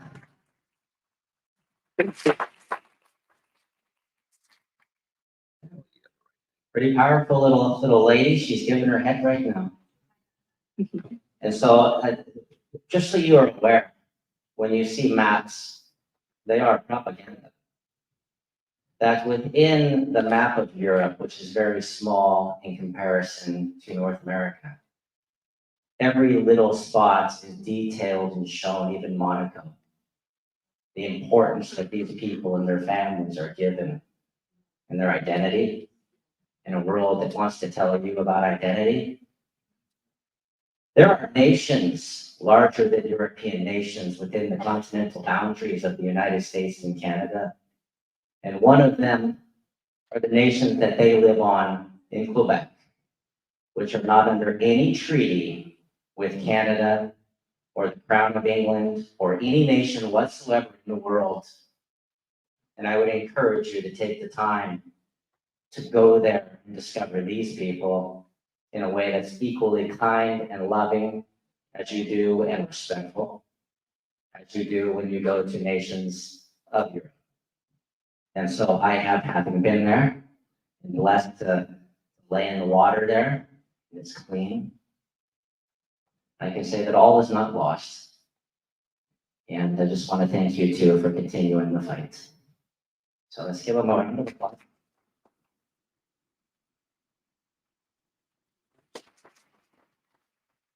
Anything you want to close with, Elder Saul? No. Okay. Hey, I'll be in touch with you, okay? I'll be heading up there soon. Okay. Love you guys. Yeah. You're good for having us. Thank you. Miigwetches, thank you, but it's from the heart. Miigwetch. Hey, Miigwetch. Yeah, aho. If you know one word, you made it. Give you a citizenship right now. All right, you guys take care. Bye. Okay. So we are now ahead of schedule. Who needs a break? Nobody wants a break. Hey, what we're gonna do is swap out this apple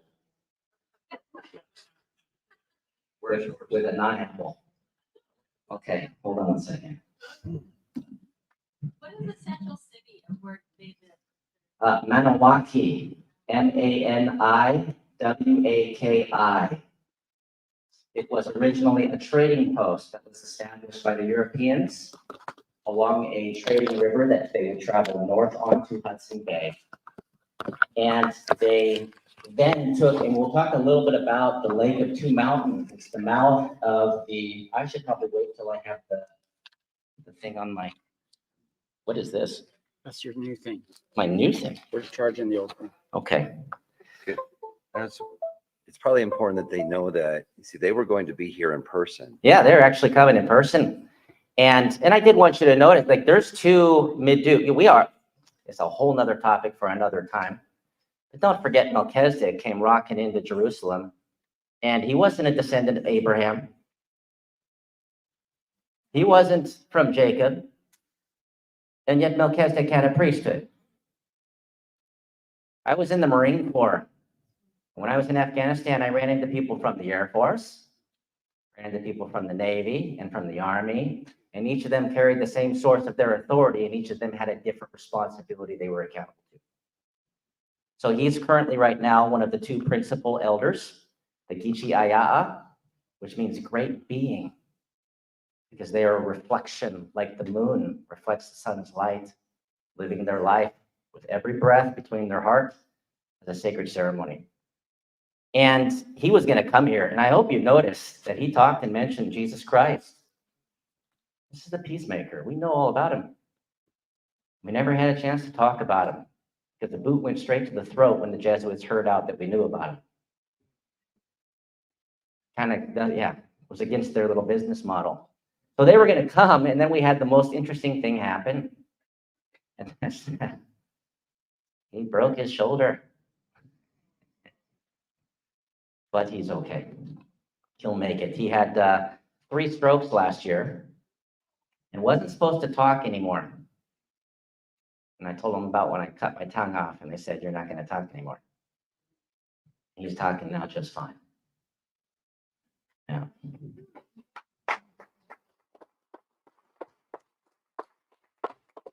Oh, hold on.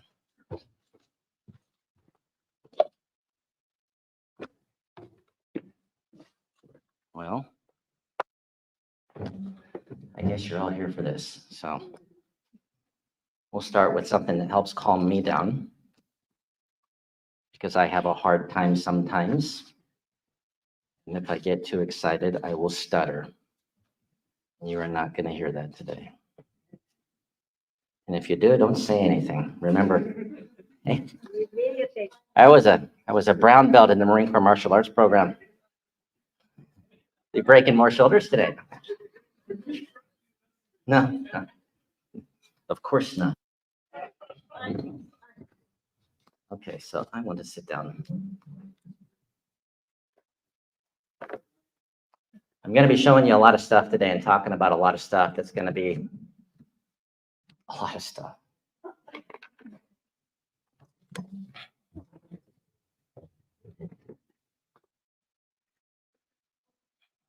When I was a little kid, I had periods I spent a lot of time away from human beings. And those who know me know I like to spend a lot of time away from human beings. But I'm glad to be with you, human beings. And so one of the things I used to do was I would climb up into trees and I would feel the wind moving. And you were a part of something majestic. And I used to look down and I would, if you stay there long enough, everything forgets that you're there. All the other beings and the lives and the families that got quiet when you entered, because they know every insect, every animal, every bird, every creature knows that you are a chief in creation the moment you walk there.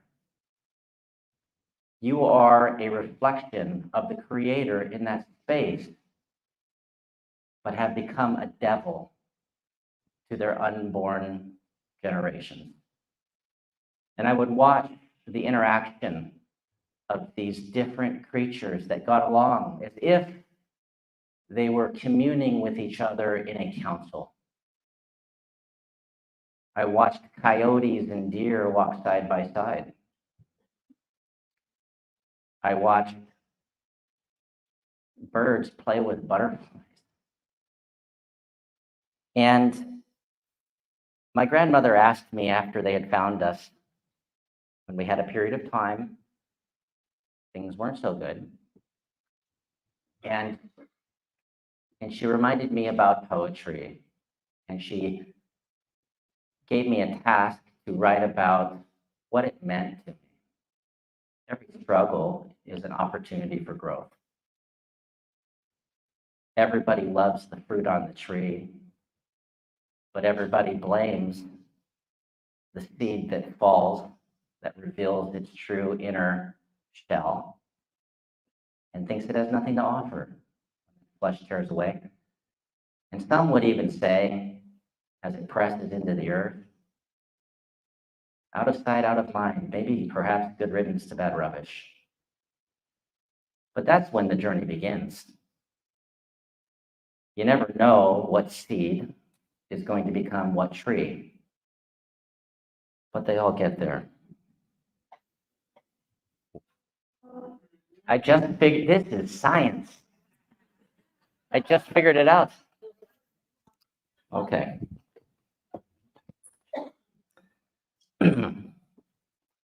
When I was younger, I would climb high into the trees, my sight distant, traveling in all directions with the wind. I journeyed ever higher to escape the pain held within. I had this idea of a far-off place, of a family waiting, looking for me, arms open, a warm embrace. High I climbed, if only I could see. Further I stared from the solitude of those trees. There is a point when you become one with the rustling leaves, the gentle caressing breeze, the melodic birds who have a wisdom to impart, the sun's warmth that reaches deep into your heart. There is a harmony to knowing who you are, a strength to finding your place amidst the noise of the world. There is a peace you feel with the wind upon your face. When you are high up there upon the giants of the land, it is easier to see the steps another takes. It is easier to understand. The journey home does not always bring us peace to the scars left upon your soul, but the yearning seed persists in the pressures of the earth, and adversity helps you grow. I see my grandmothers and grandfathers, my unbroken lines, the veins of my blood stretching backwards into time. They are my roots so that I may grow high, and I'm their purpose as they reach their hands high into the sky, calling for the Creator to hear their plea, calling upon the wind 7 generations, don't forget about me.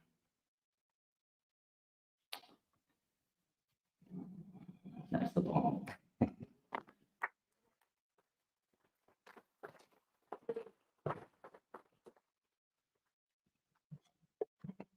Okay, so anin gini na nanabojo, David Taylor Indigenous cause, Medio Kichi da awanin in Digo Objibwe Pong, Adik Sangab Nindu Dam, Miniwakan and Dunjaba.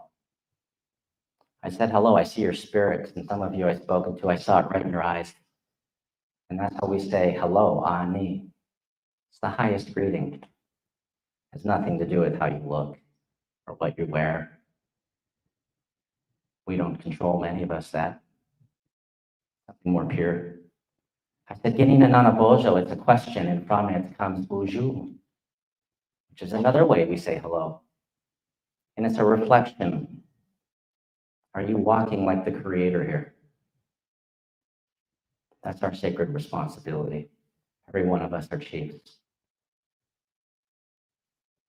My English name is David Taylor Barker, but the Ojibwe people call me the kind warrior man. I didn't ask for the name.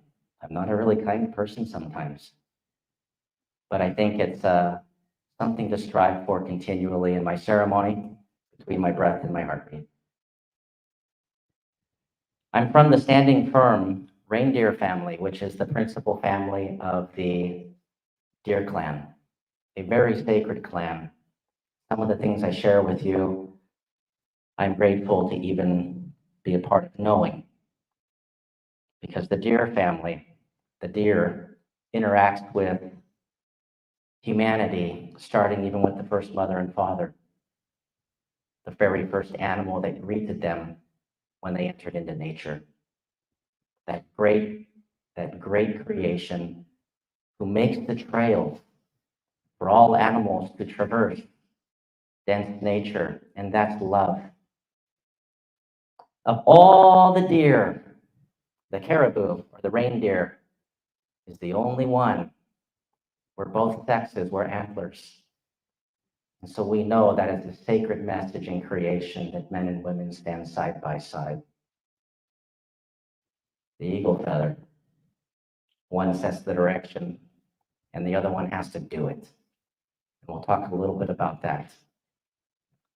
I come from spirit water. Physically, my ancestors are buried, a lot of them, in Spirit Lake, North Dakota. But when I say Miniwakan and Dunjaba today, I mean the sacred spirit water of the womb, the first baptism we have into this earth, where when that happened, there was an expectation that there would be a plan or a way prepared for you so that you would not become lost and you could return from whence you came. But we know along the way that trail was broken, which brought the necessity for us to return into that sacred water, the water of Mother Earth, so that then we can be renewed and start again when we know the truth and the way that we should live. You would call this baptism.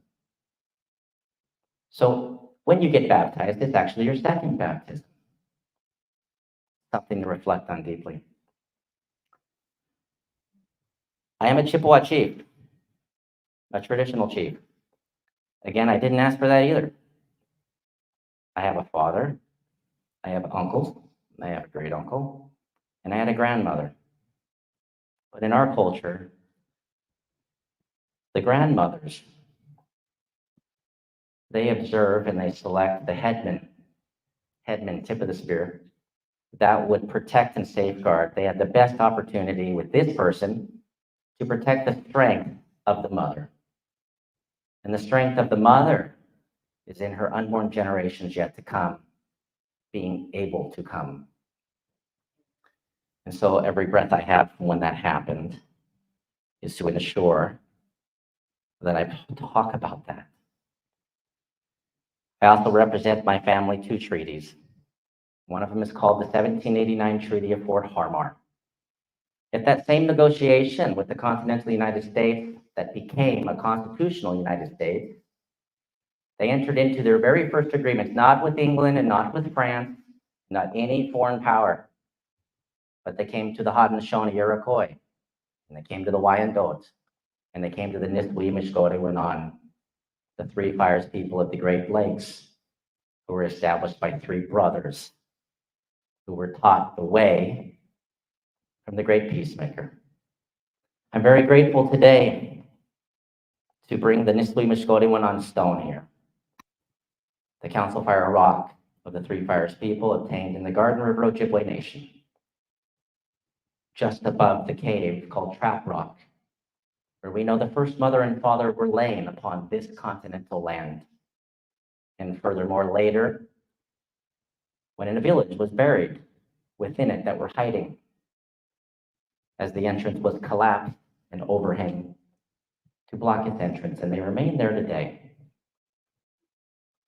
I'm very thankful to restore through the loving kindness of the Whittier family, the Objibwe pipe back to the bundle of our nation, and for it to be here as well. Each nation carries a bundle of sacred items that tell their story, and ours are here today. And I'm grateful to be a representative of that. So my teachers, just to establish where I come from and what I'm thinking, are not just amazing grandparents that I had, which were very amazing. This has got to go here. Bar with me. Here we go. So I have had a number of teachers in my life, and none were greater than my grandmothers. My grandfathers measured up to, but that's of their obedience to my grandmother's hearts. And remember that. The first elder I received was when I was a teenager, and I was at the Nez Perce Indian Reservation with some friends, Lacey Anderson, and I was taken to be initiated, and I met a man named James Greatwalker. I don't know if you noticed, but Indians have really cool names. and he was called the Leaf, or Nuden Anabush. He was born in 1937, and he was one of the very last elders to be taught by those that actually were taught prior to the forced assimilation and war that occurred in the 1850s and 60s.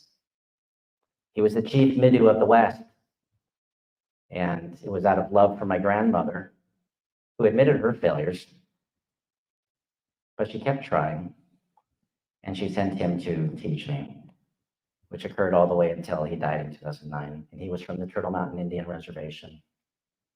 And he would travel all over North America. And he had a lot of things that he could have taught me.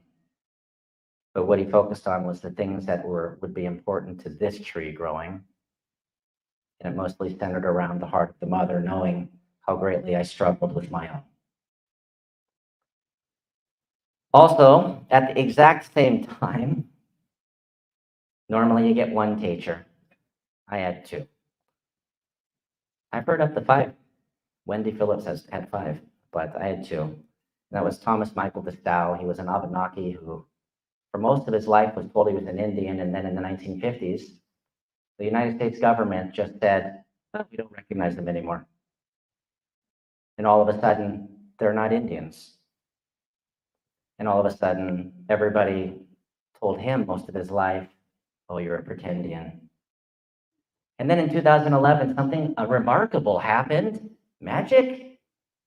He became an Indian again in one day when his tribe was re-recognized, because we know that the United States federal government apparently is God. So he is the keeper of the chief headdress of Grand Chief William Commanda, who we keep circling around, this great teacher of our people. Now, what you don't know is the backstory. And this is all important foundational information for you to hear as we go forward, because there are things coming forth that you have to know with a surety in this time that it's real. We do not live in the age where a man can walk out of a desert and say, God spoke to me and here's the word.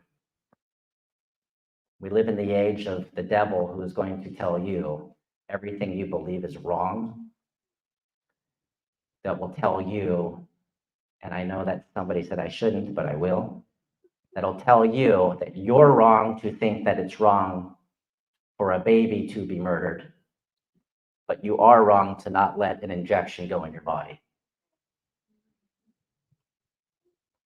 So these men were grateful. I'm grateful to have them in my life. William Commanda, I met him one time. It was on a beach in California, and it was so strange. He had had a conversation with people about a little boy coming. And I ended up running into a bunch of people, and I was the only little boy there, and they took me to him, and he talked to me about my dad, and things like that. Back in 1920, when the League of Nations was formed by Woodrow Wilson and Imperial Britain, the Indian nations of North America, over 200 of them gathered and said, we want to join too. And they called themselves the Indian League of Nations, and they were rejected by the veto of the United States and Great Britain.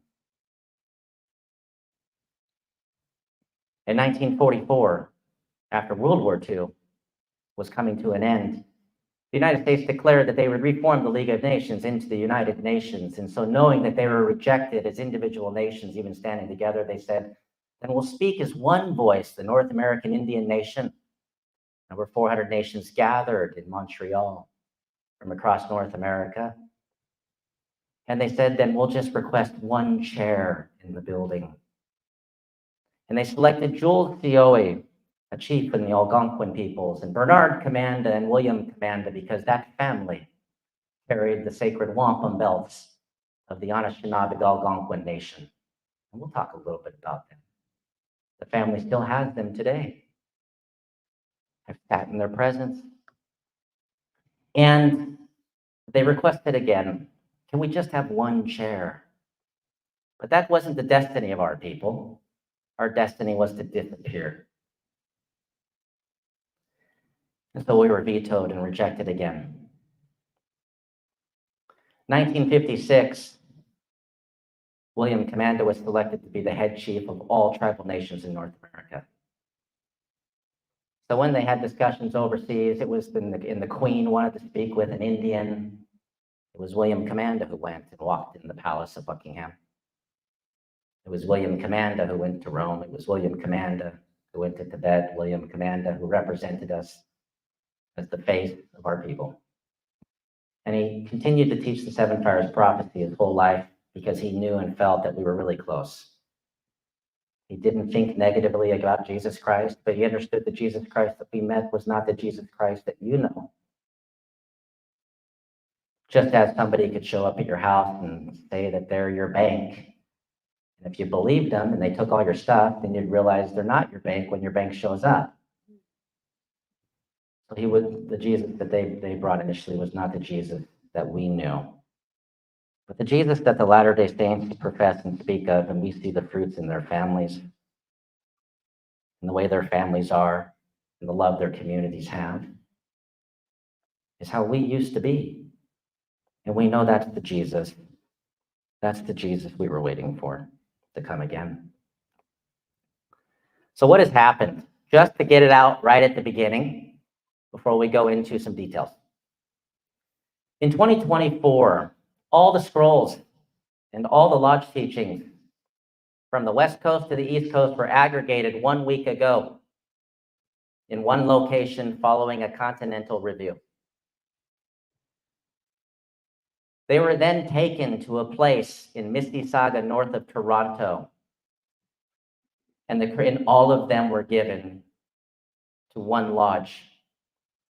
And the current keepers of the responsibility to teach, translate, and release these are Gichi Aya'a Moshe Shkode, Mark Phillips of the Turtle Clan, who carries the oldest teachings, Gichi Nokomis Awido Kazit Migizi Dudem, Bald Eagle Clan, Wendy Phillips, who represents us with the nation of Canada, and just returned this month from Rome, where she met with the Pope, and other scrolls were shown that were taken by the Jesuits, the ones who decided that we had too much Bible and sought their destruction in the 1640s.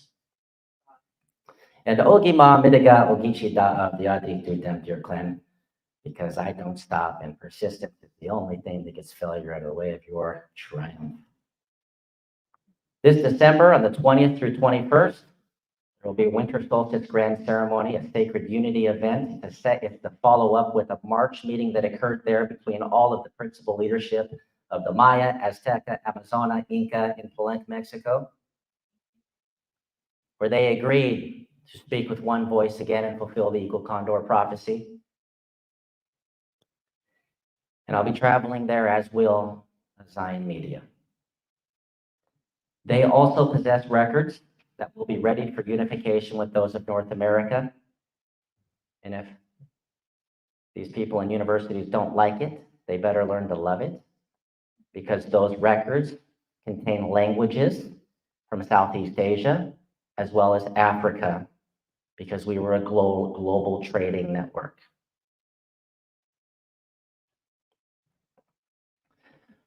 No scrolls are to remain secret. No midu is to remain silent.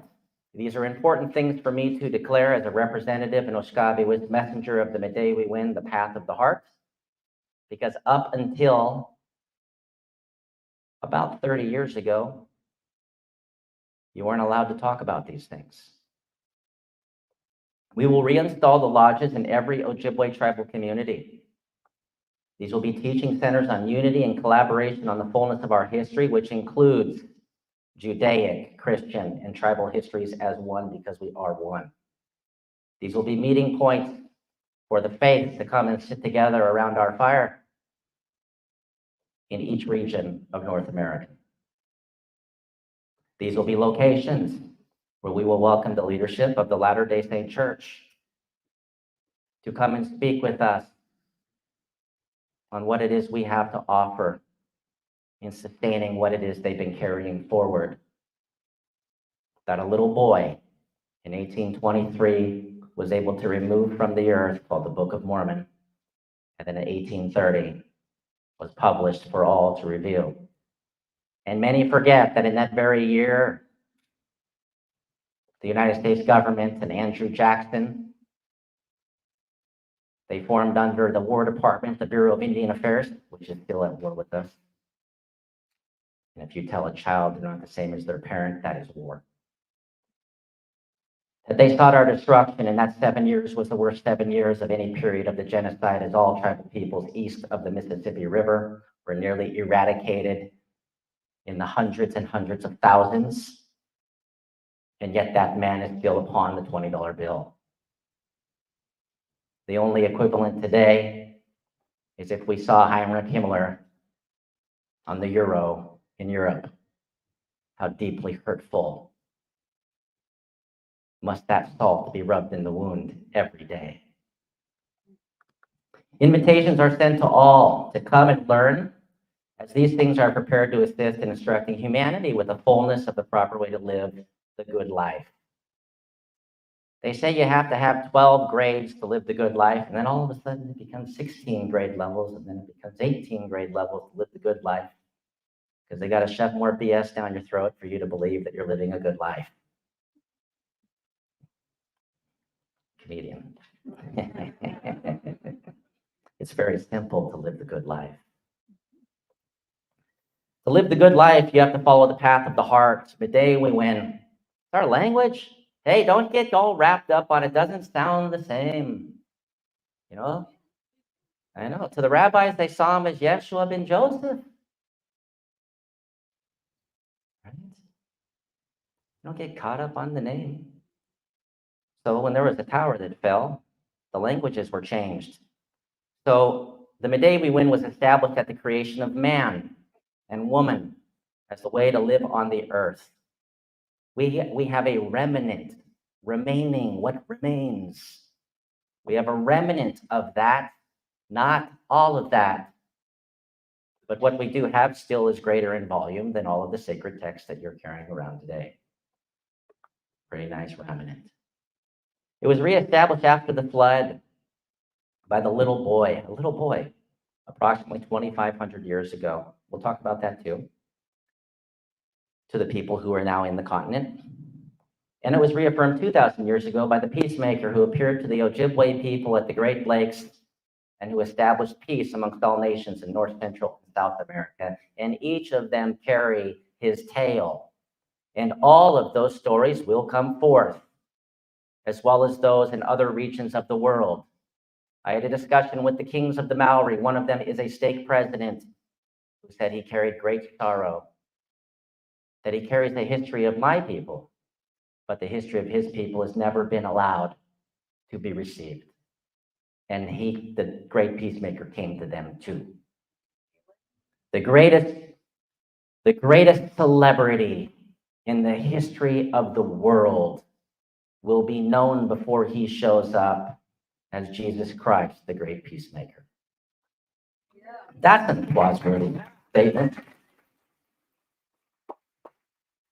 Now we're going to talk about some really strange things. And hey, I am not the guy, I'm not a PowerPoint guy, but you're going to get death by PowerPoint today. So, you know, the star, the symbol that we carry, the Midday we win star, is the symbol of our connection with the Creator, the higher authority. It's very remarkable that it's the exact same as the Melchizedek star.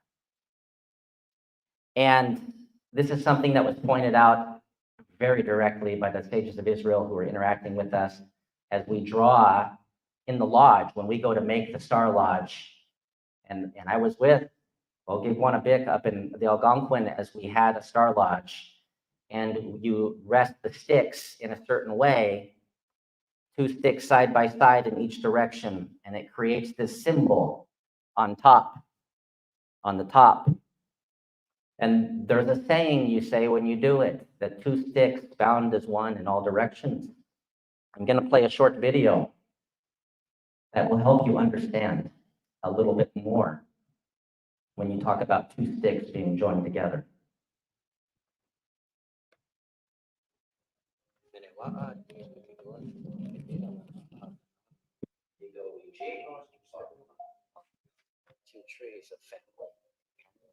Hey, where's Brian Nettles? Is the USB in? Oh, it doesn't. How do I display this up there?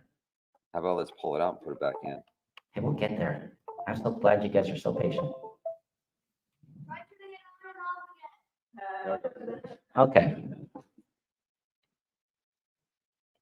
We're visual people and we got to see things.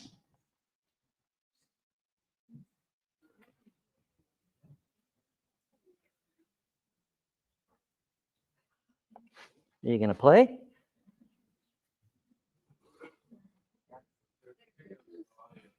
It's okay. So we draw 2 sticks. This is how we lay the actual physical sticks when we make the lodge. And we have to do these 2 sticks that are bound as one in all directions. And when they overlap, they create 2 stars of David. And there's a story behind why that is. And we'll talk about that story. Now, as you see something curious, I did in a lodge. I was sitting in a lodge and I was in Objibwe, so I got to sit up in the front. And I thought, oh, I'm going to be bold. And when they were drawing how we were going to build it, they do it every time as if everybody doesn't know. There's people there that don't know. I just took a stick and I colored in the middle. And I said, that's the Star of David. And they said, yeah, we know. And I said, why didn't you say anything? And they said, nobody ever asked. So, I mean, I guess there's a certain pride in omission, right? So what is the story and how do we have these things and when did we obtain these things? We're going to talk a little bit about that. We carry and teach of different periods. A period of a creator without a creation. You can't be a creator unless you make something. There's a period before. We teach about a creation by the creator that is spiritual and physical. The beings assisting in the creation, and we're not talking about the plants and animals, and no, we're talking about the 6 different beings that are before us that assist the creator and that assist us. You'd call these angels, and not all angels are the same. You got seraphims and cherubims and tons of different levels. We talk also about those that are plants and animals and all levels of beings, the creation of spirit people, that's you and me. In the sky world, the spirit world, which it's all around us. And then into a physical world manifestation of life and people with a purpose. We understand periods of learning followed by destruction, such as the flood, when we don't do what we are supposed to do, which seems to happen a lot. We talk about a migration after a flood, and each of these peoples talk about this. The first story that Objibwe shared, the chief elder of the Algonquin, the oldest people in North America. The first story they shared is, do you know how we got here? After the flood, we were all together for a long time, like 7 generations. It's about 210 years. Because we do a generation by natural law. So you look at the moon, and the moon takes like 29 days, 29 days between the moon. Well, we also looked at the mother, and she'd have a kid, not today's terms, but a child would go into puberty about 14 years old. And then under natural law, about that time, about 28, they'd be having their child would be having a child as well. So it's when the fruit becomes another tree, capable of bearing children. And so we knew this was about 7 generations, and we tried to make a mountain, a big thing to try to go touch the creator, be with the creator, and it was too soon, and it was knocked down. And the languages were changed. And so we went in 4 directions. There were those that went into Africa, but we don't teach that story. We just know that's true because of the tribes we've met in Africa that are so similar to us, that have actually traded with those in Central America. There are those that call themselves the Muskogean. Actually, I'm going ahead of this, but let me slow down. The first 2 that came into North America after the flood were called the Algonquin and the Incan. That's what you call them. And they landed crossing the Atlantic in what you would call the St. Lawrence River. And the other ones landed in what you would call Peru, Chile. And then those in the north went south, and those in the south went north, and they filled the entire continent with life. They were then joined by the people called the Deneta. You would call those today the Navajo, the thieves, but they're not thieves. That's the Washington, D.C. name. And when we try to say, can we be called by our name? They say, well, you can't because it's called legal fiction. What's legal fiction? If we made a piece of paper that says we took something from you, for you to try to take it back, you have to use the name that we gave you when we took it from you. How rude. And so these peoples were met by the Deneta, who are currently at the Northern Lights in Northwest Territories. And I've stayed in the home of their Grand National Chiefs and their matriarchs and listened to their story and how they traveled north and south. They have their own history. They are the smallest groups in North America, the Inca and the Algonquin. Even today, not under the boot for a couple hundred years because they hid out in Quebec and hid out in the mountains. they still only number 11,000 Algonquin and a couple thousand Incan. How great was the destruction of the war that they wrought with each other? The entire Southwest and how it's a desert, they claimed that they did that by cutting all of the forests down to make weapons of war. You would call these the Jaredites. After a period of time where the continent had settled, there's another period. And this is a period of migrations after the first temple destruction. We know these things to be true. No one's ever asked. There were two migrations that occurred that went different directions. The first, a manifest of one of their boats is recorded in Egypt, as well as in Ireland. And they arrived to the St. Lawrence River, where they then took a right in the wintertime onto the Ottawa River, what you would call the Lake of Two Mountains Bay, and their ship froze. And another migration, which was about 60 or 70 years later, when they finally reached the land, and these were those that went the other direction, through the Arabian Peninsula, through the Indian Ocean, through the West Indies, East Indies, and across the Pacific Ocean. Then they landed on the western side of the Yucatan. There were people there when they arrived. And so these people, they conquered. And then they headed north along the coastline. And they crossed an area called Texas and Louisiana. And they record crossing the Mississippi River, Mississippi. You've been saying an Objibwe word your whole life. You never knew it. We don't know who is in these places. It's Mississippi River. That's the Great Objibwe River. Mississippi, that's our word. And they settled in the southeast. You would call these the Muskogee language family, where they split into 7 families. And they headed north up the Mississippi, where they then hit the Ohio River, which meets in a place called Missouri. And they ran into the Anishinaabe Algonquin, and they shared enough in common. They did not go to war with us because we had the same history of coming from the same place. So we made a massive trading empire. The Muskogee peoples, you would know them as the Seminole, Chickasaw, Choctaw, Alabama, a couple other small tribes that are extinct today. The tribe is a branch of a family. People talk about Laman and Lemuel and Nephi and Samuel, and they had kids, Samuelites, Lamanites, right? But they're all Lehites. They're their father's sons. They just forgot to act like it.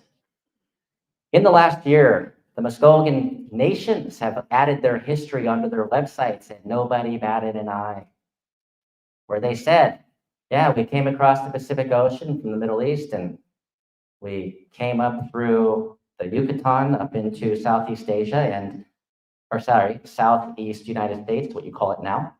And they were one people from Mexico and Yucatan up to Georgia and Florida and Kentucky, just so you get a point of reference of location. These were one people, and they operated together as one people. And the wealthiest of those people were those that were in the islands between them, as their trading route took them down the freeway, down the Mississippi River into the Gulf of Mexico, to the islands, and then to the Yucatan. And they traded back and forth faster than for you to drive your car from Paris to Madrid, Spain. Those on the islands, you would call the Azteca a branch of these people. The great peacemaker also spoke to them. And they're the ones, because of their wealth, that outnumbered everybody else. And when they came in from the islands generations after the peacemaker had left, they came first as proselytizing and said, we know the way. What did he say? Your spirit is trapped within your body, and the way out is through your heart. Brother and sister, lay yourself on the altar while I remove it. And this started a continental war because they outnumbered everybody else. And that war reached all the way to the Algonquin Anishinaabe of the Great Lakes, where people were fleeing to the north, and all the way up to the Okanagan, or when I was with the Okanagan in British Columbia, another nation that is unceded and equal as France or Germany, that the reason the Okanagan didn't get conquered by them is because they just killed them all. When I was there, they took me up a river, up to a cave where water comes out of the mountain. And there were two pillars that they had made. One of the pillars told this story. And the other pillar told the story of when the Spanish had reached there as well. They murdered all them too. And it had the little hats carved on the stone. And they remember these teachings in this history. And so, how does this relate to you? What you would call the Mulekites were those that had gone into the Great Lake region. And what you would call the Nephites were those that had gone into the Central American and Southeast United States region, where they had one nation that then had division, which should not be shocking to you, because from what I hear, not all Americans are equal. You got to pick a color. And a criminal. Pick one. I don't know. So the ones that I can talk about are my family, and the ones that you will hear about from the southern regions will be from them. Currently, right now, the head Muskogean chief, Phil Lane Jr., he went on a journey to retrace the steps of our ancestors. And he went through the Pacific to the Maori. And I spoke with the Maori who met with him, and they called it the Lehi Nephite reunion, and yet nobody talked about it. He then went into Asia, and he went through Cambodia, meeting and following the trail of his ancestors, and they remembered, and the markings are there, even up into Tibet. We know who we are. So thanks for keeping that fire alive, to remind us of who we are and how remarkable it is that that seed was planted within the very people that at the time it occurred in the 1820s on 5 continents was murdering and taking everything.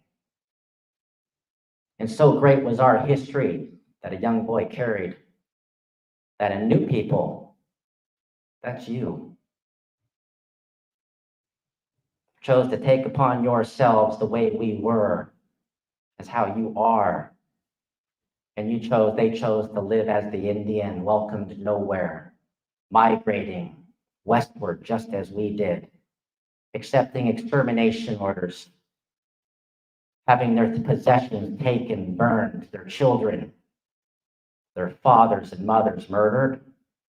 And they found themselves even in a desert in the Rocky Mountains, a place of refuge. Oh my goodness, a great body of water. Oh, it's salt. Irony. And yet they made it blossom as a rose at the same time. We were moved into deserts, and yet we have not been able to blossom equally. And a part of that has to do with the boot is still upon our necks. The mere fact that my boys who were born in North America are allowed to be called American and German, but not Ojibwe by the boss federal government. I'm the bundle keeper of the Ojibwe nation. My sons are Ojibwe too, as are my daughters. So what happened? I'm going to tell you a story.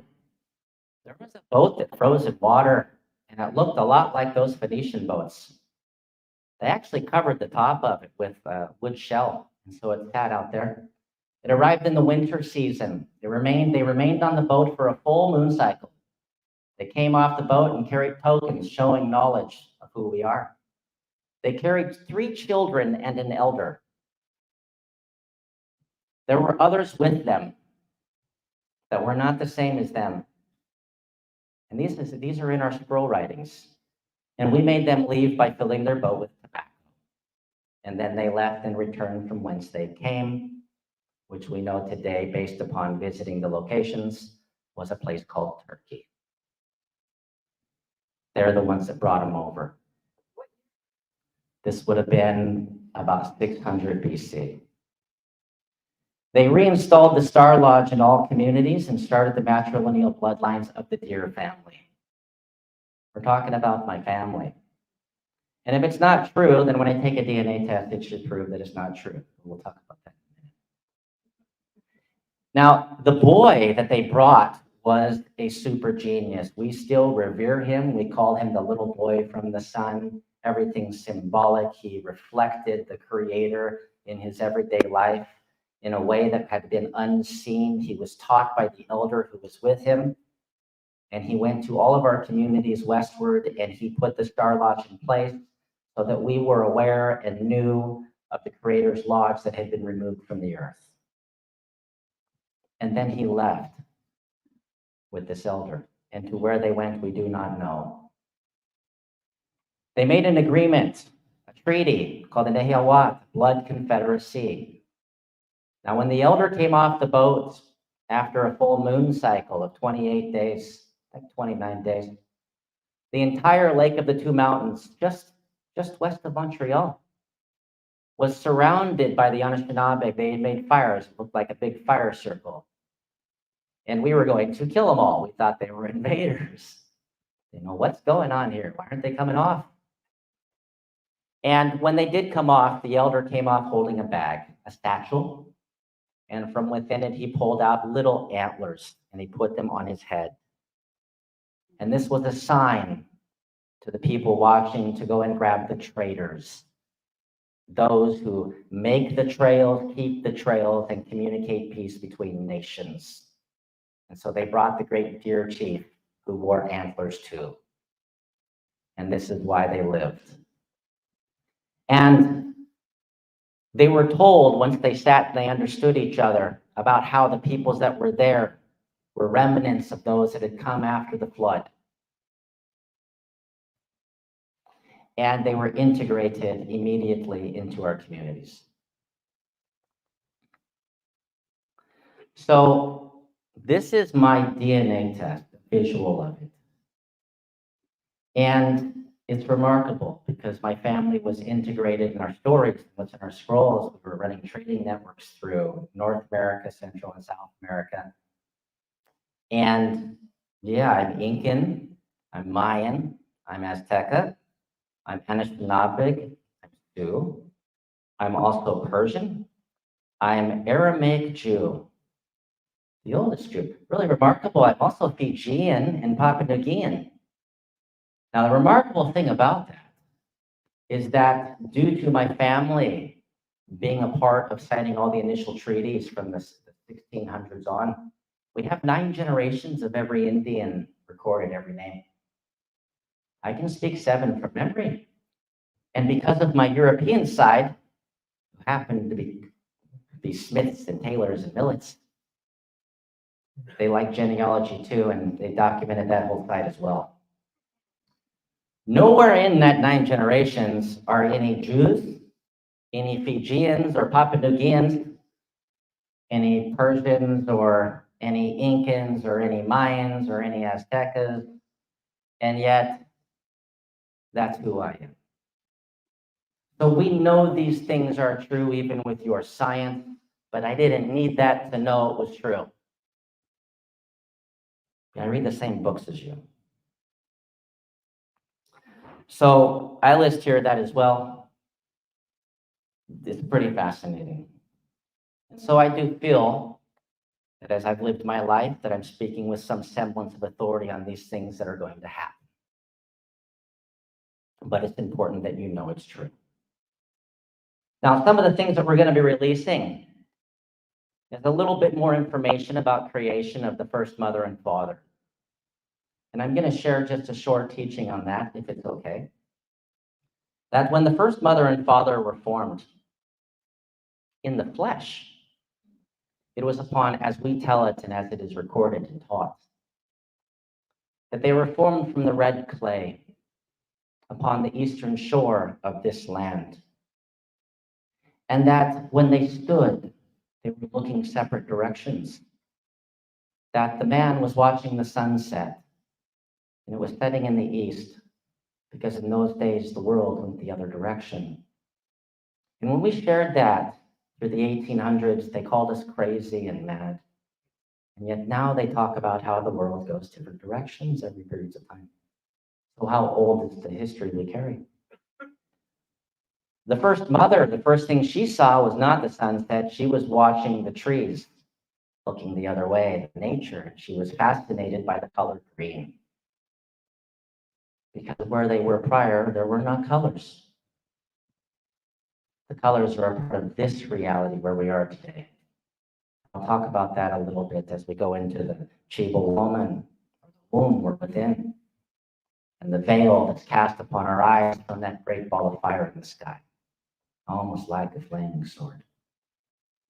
They both noticed a trail and a deer, an animal looking at them from nature, the first creature that they saw.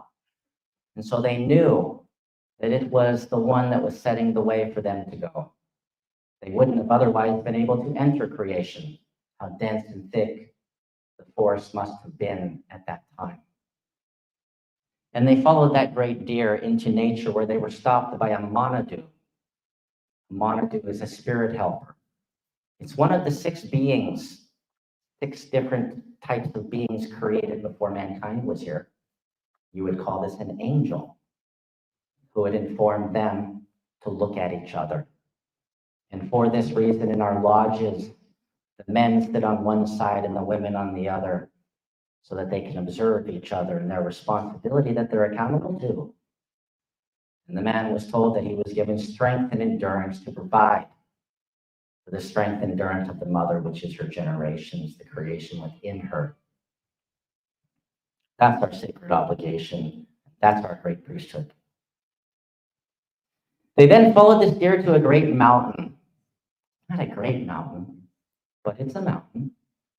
And they stood upon it and watched a great river that was flowing below it. And they watched a cloud form from the earth. And it rose into the sky and called out to them, "I see you." And the man replied, "Who sees me?" And lightning filled the sky, pulsated like a heartbeat, and said, "I am who does this."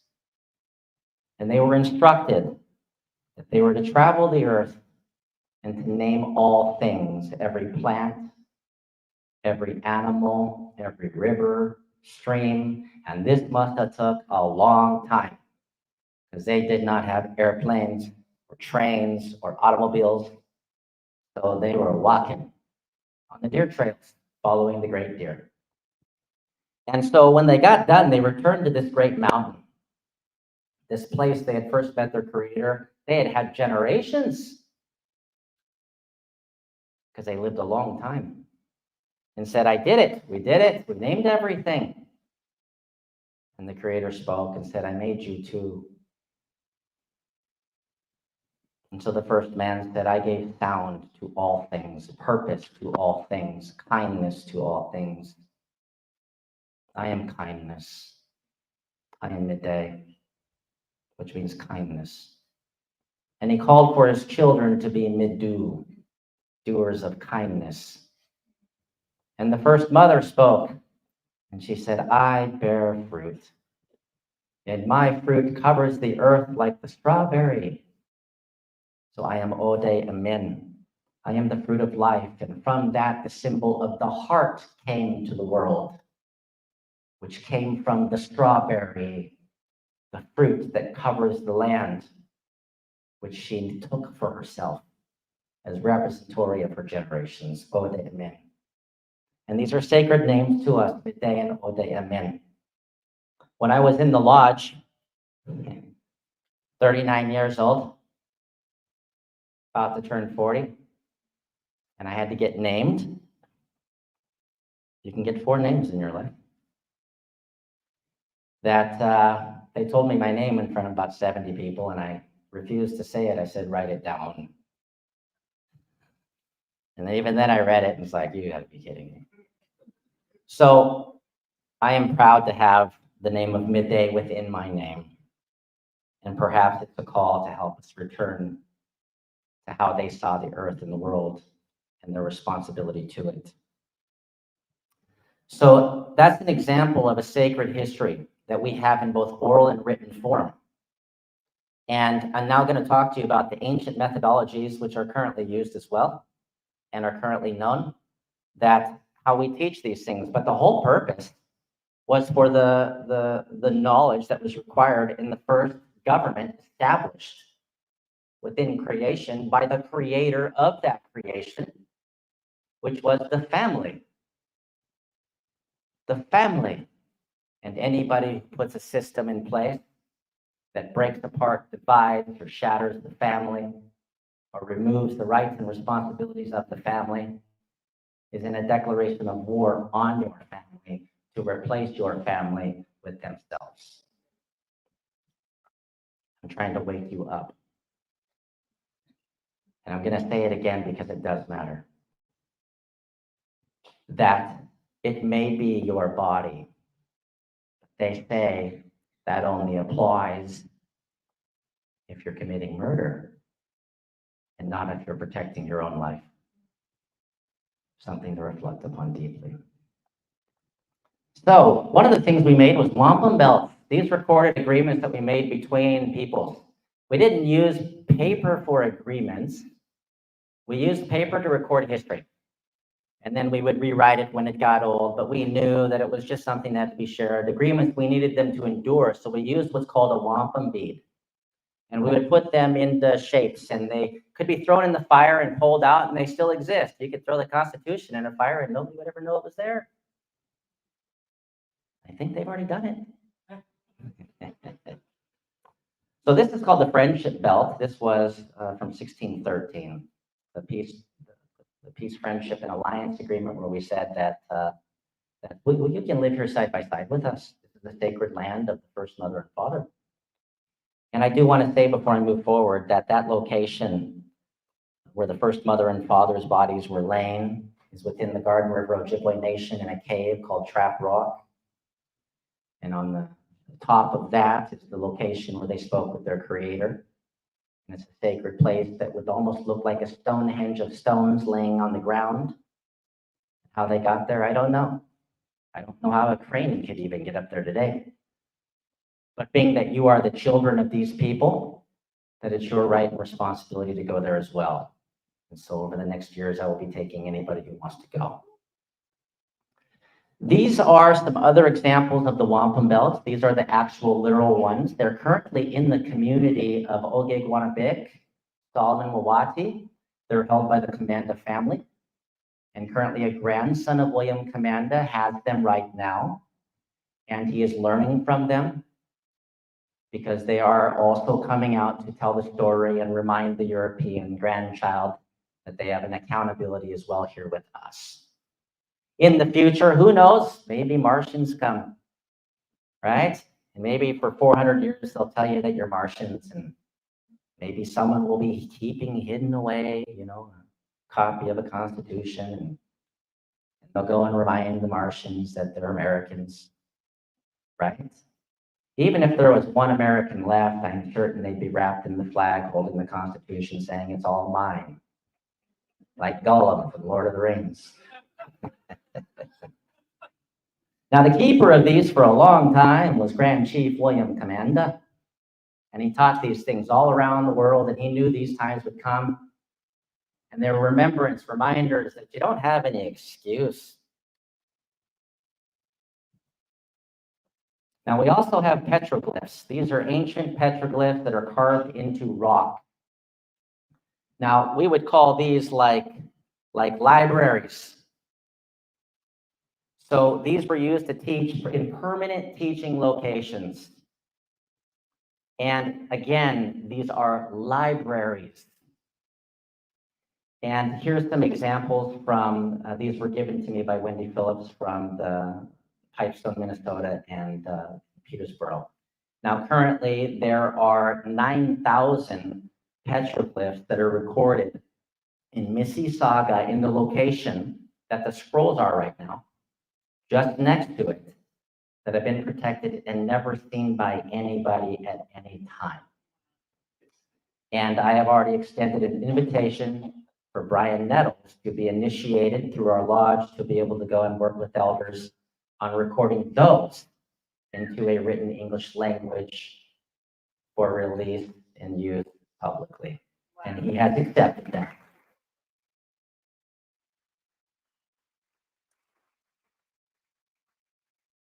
Now we also have pictographs. These are paintings on rock. And these are kind of as you go. We traveled. We went to communities. Heck, you have Thanksgiving. You get in the car and you head down the road. You're going to go, well, when we wanted to do these things, before they had to, yeah, I'll see you next year. And you were traveling. And so that's what these are. These are traveling libraries. And you'll see the same ones spread across the land. And we know what they mean. Nobody has to translate for us, just nobody's ever asked. We also have birch bark scrolls. And these are the inner bark of the birch tree. The birch tree is amazing. And I'm just going to give you a little heads up. If you are ever in nature and you are ever hungry and no access to food, break the bark of the birch bark tree. And that first layer of soft bark that's behind it, gather it. You can cook it, you can boil it, you can eat it raw, and you will not die. It's all the sustenance that you need. But if you like variety, you can always go grab other things. Well, we'll just give you one for now. Birch tree. And if you want to leave a little note, use the bark to write a little message. I was here, please help me. Now on the right here is one of the scrolls that has a message we're going to talk about today.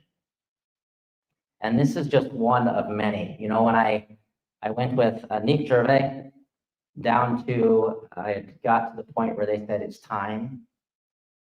And the head of the Wolf clan and the head of the Turtle families, Turtle clan and the Bald Eagle clan and the various other clans, and even the head chief of the Haudenosaunee Iroquois came, the one who does all the negotiations. They call them Hoyanas. He even came as well. And before we were leaving, they called me back to a room. Hey, look at this. And they had a whole stack of scrolls. Very fascinating. The last time I was there, about an hour before I left, they threw a little shock to me. I sat in a circle and they had a little recording in the circle and talking about how this is going to take place, what's going to take place. They brought binders down, big black binders with document protectors and with scrolls and their translation into English. And there's about 3 books that are already written and ready for release. So there's going to be some big things coming that affirm everything you knew was true and that fill in the gap greatly about what's going on. And so again, at the very end, I'm going to give an address and I expect you to write it down because everybody has the right to go as well. There's no secrets here. So we also had stones and bones.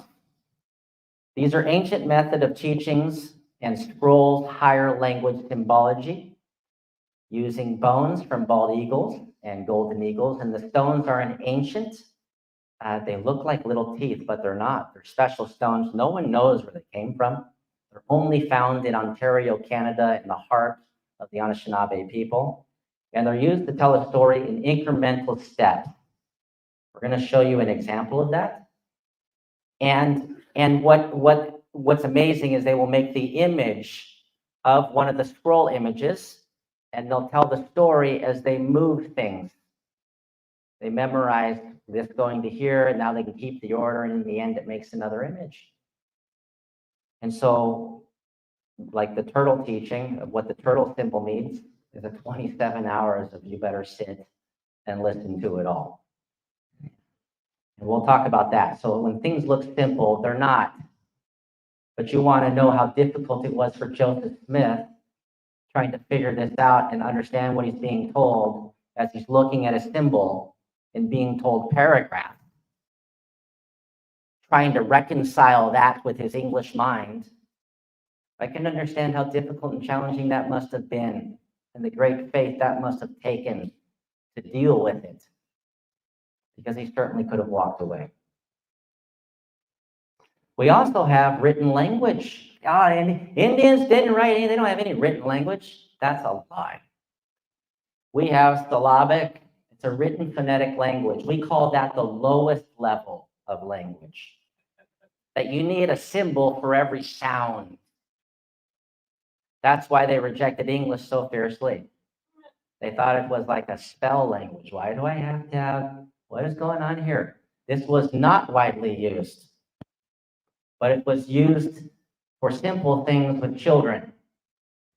An example here to prove that they knew is from 1841, right there.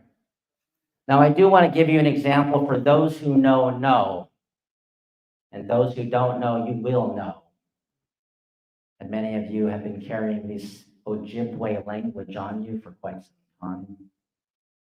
It's another name for our Creator, and it means a great spirit of protection upon you. Chime Sebade. And I think that that is special. There is a great spirit of protection upon you. Those who know. Now, did other people know about this? Yeah. This was something brought to my attention by Dr. Michael Schulman from Israel that they found in 2010, the Melchizedek Temple, or a temple that references the king of Salem, Melchizedek, which again, mi, chi, ji, dek, are Ojibwe sounds. An Ojibwe word, which means flowing righteousness. I think that's fascinating, considering they don't know where he came from. And yet, on the floor in the city of David, in Israel, and this isn't like a conspiracy. It's on the floor of a temple in Jerusalem, in the city of David outside of Jerusalem. And this is the Ojibwe language, syllabic language right here, which means the path of calmness or the way of peace.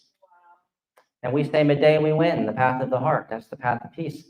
And do you see anybody caring about this when we say it? The boot's still on the throat, don't talk. But it's the way it is. You got to learn to love it. So we have a lot to offer, and all these things still exist, and the teachers still exist that know these things. We're just at the time for you to receive them, and I think you're ready. So on this scroll, that the rabbi shared a scroll, and it looked really small, and you're probably, wow, it's really small. They are really small, and they're really small, and the ones that are big, they're actually sewn together, and they make a big scroll. That's a really big story. And I'll explain why they're sewn together. Because each of the images on the left tell a story.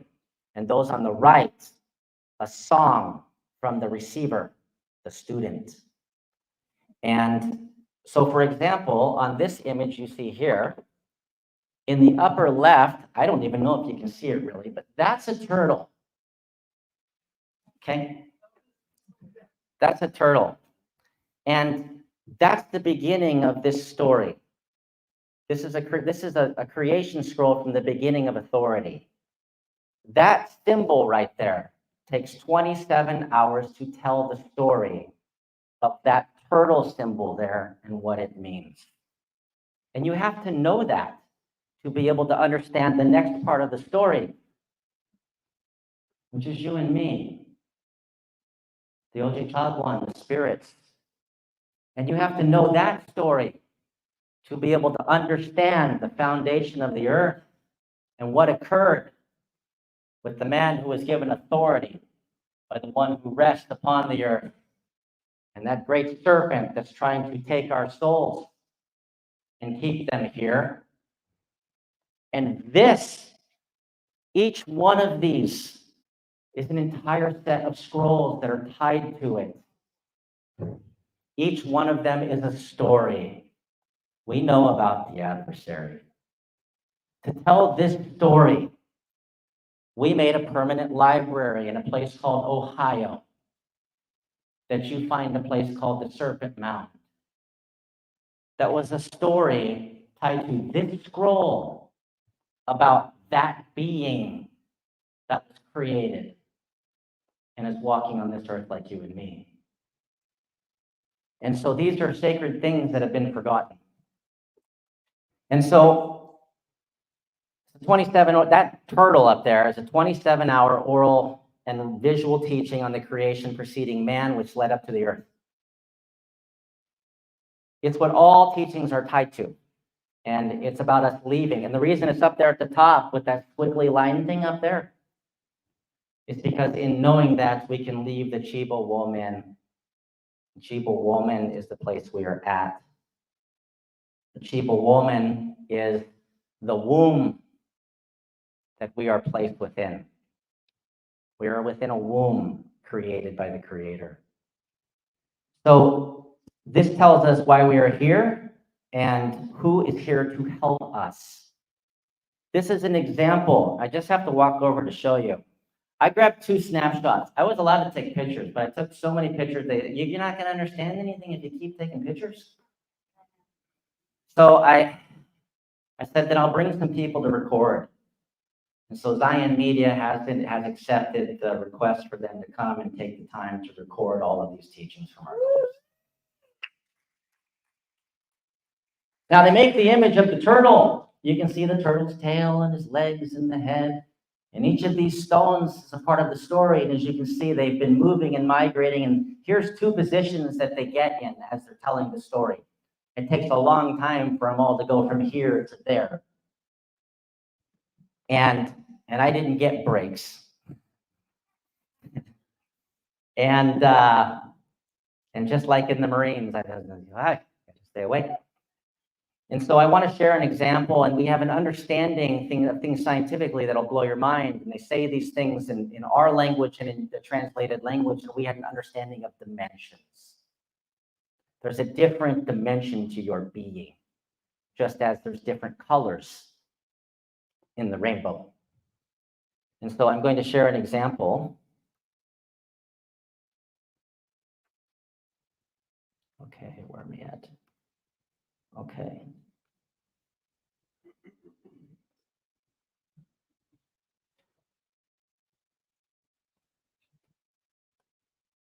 Play.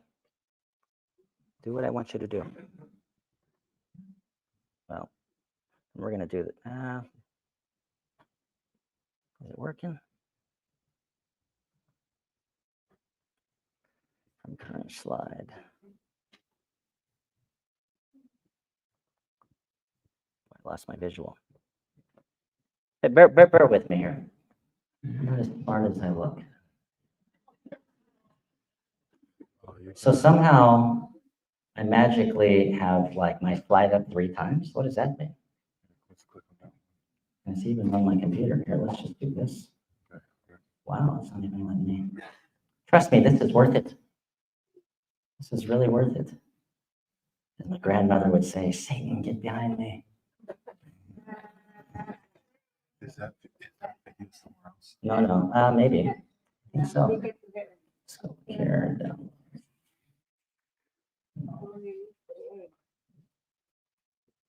No.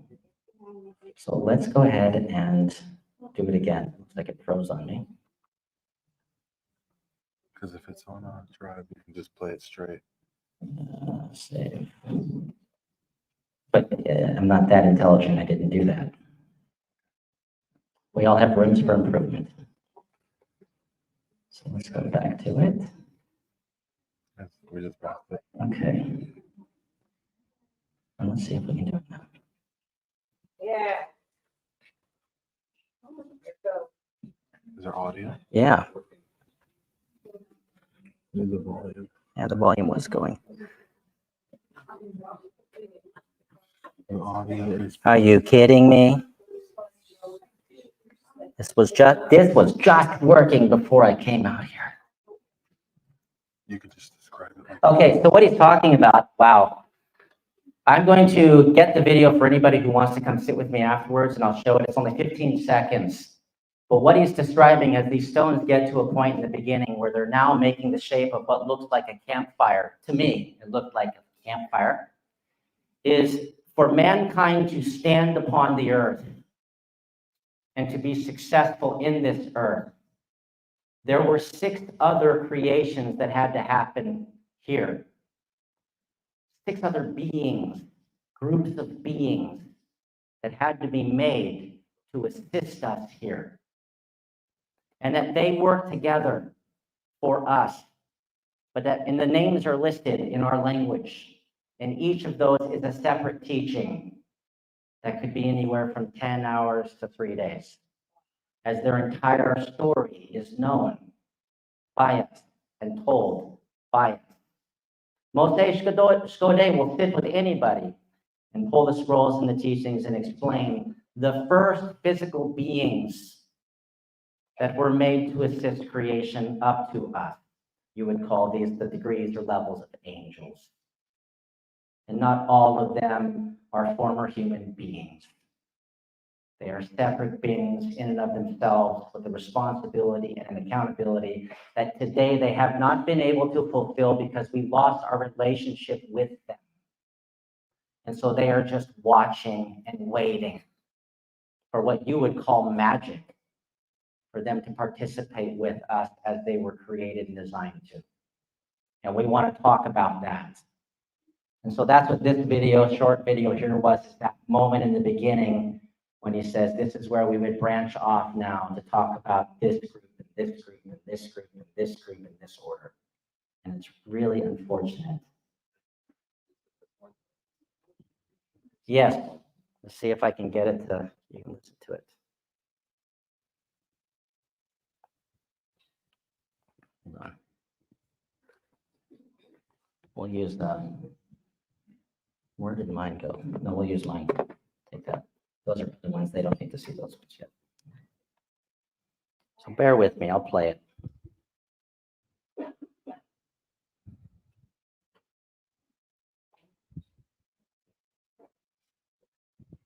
Thank you for your patience. It's wonderful. Here we go. Man, go ahead and swing. So it's first dimensional being Nishio Day, second dimensional being Suave, third dimensional being Minwabe, fourth dimensional being Wenanabujo, fifth dimensional being Rishomus and Nucleus, sixth dimensional being Nishabe, seventh dimensional. And so that's the entrance into a really long discussion. So these things are not lost, and even our rabbinical friends may find that when Lehi sent his boys back before the temple was destroyed to grab those books of Moses, that perhaps when they were then led off into exile multiple times into multiple civilizations and hiding what they had, that Lehi's descendants didn't lose anything, but perhaps they did. And that's going to blow some minds, but it is what it is. So discussing a creation scroll as we move forward, we're going to talk about what they call the establishment scroll. It establishes the authority, and it's here with you today with the bundle. And so well, the first thing it tells us is where we are. Sheba woman, we're in a great womb. We're in a great womb. All things are within this womb before our spirit came here. It's an energy of opposition in simplistic forms. You would say atomic elements, but we know this is not true. They're not solid. They're the same energies in different degrees pressed against each other. And then the spirit comes in. You're a Sheba woman, and all creations in all degrees, from those helpers in this place, even to us, which is the purpose of this place, are here. In the teaching from Moshe Shkodeh, which you will hear from the elders, it's not just him, there's others when you're there. One of the things that fascinated me is right off the bat, he stopped and said, God, but the Creator, the Father, is not in here right now. Where is he? He's off making other places, other worlds and universes and galaxies to do the same thing he did here, there. And as far as I could know, that shouldn't be unique to the LDS. But once again, you're just reflecting what the original tribal peoples of North America have known for thousands of years. So we are in the Chi Boa Min. We believe that in what we used to do to bind a woman and a man together as one, that their Chibawaman was actually binding together and they became one Chibawaman. But many of these things are lost to us today. But they're not lost to you. And you understand these things in the way that I'm talking about them. That the Chibawaman is a great veil that's around us. And everything we see is from the Chibawaman, reflected through the sun. Just as we don't know where the energy within the atom comes from. Everything by degree is the same. And the reason you see color, it's the same thing. But when it hits different accumulations of energy, some is absorbed and a part of it is not. And the part of it that is not, the fracture goes into your eyeball and into your brain, and you see a color. But we use the abalone shell for when we smudge and when we pray. I got one right here. We use this because I'm looking at a mirror of the place that I'm at. And so I know that my spirit is in this place, and I'm seeing more clearly. This is why we use this, to see the Chibawaman as it is. This is not real. It's this. And my spirit is more real than this. We know these things are true. Okay, brilliant. Actually, a super idea. Okay. This is the Chibawaman. This is the womb we're within, the veil that is wrapped around us, that it causes us to see as we see today. On the outside, reflecting upon us, but we know that if this is true, then it must be true within it as well. In the dark shadows, we must see something that reveals this truth as fact. And we do. A single grain of sand gets absorbed into an oyster, a clam. And it forms calcium that can reflect nothing more. It doesn't have anything to pattern after. There was no code written for what it must be. And so it reflects the Chibawaman perfectly. Iridescence, the same as the abalone shell, but from within, in the darkest places, pervading every one of us. And this is why pearls are very sacred to us as well. Now, how special is your spirit? They say, anybody can contact David Allen. He's like a super scientist, and it's true. He's an LDS.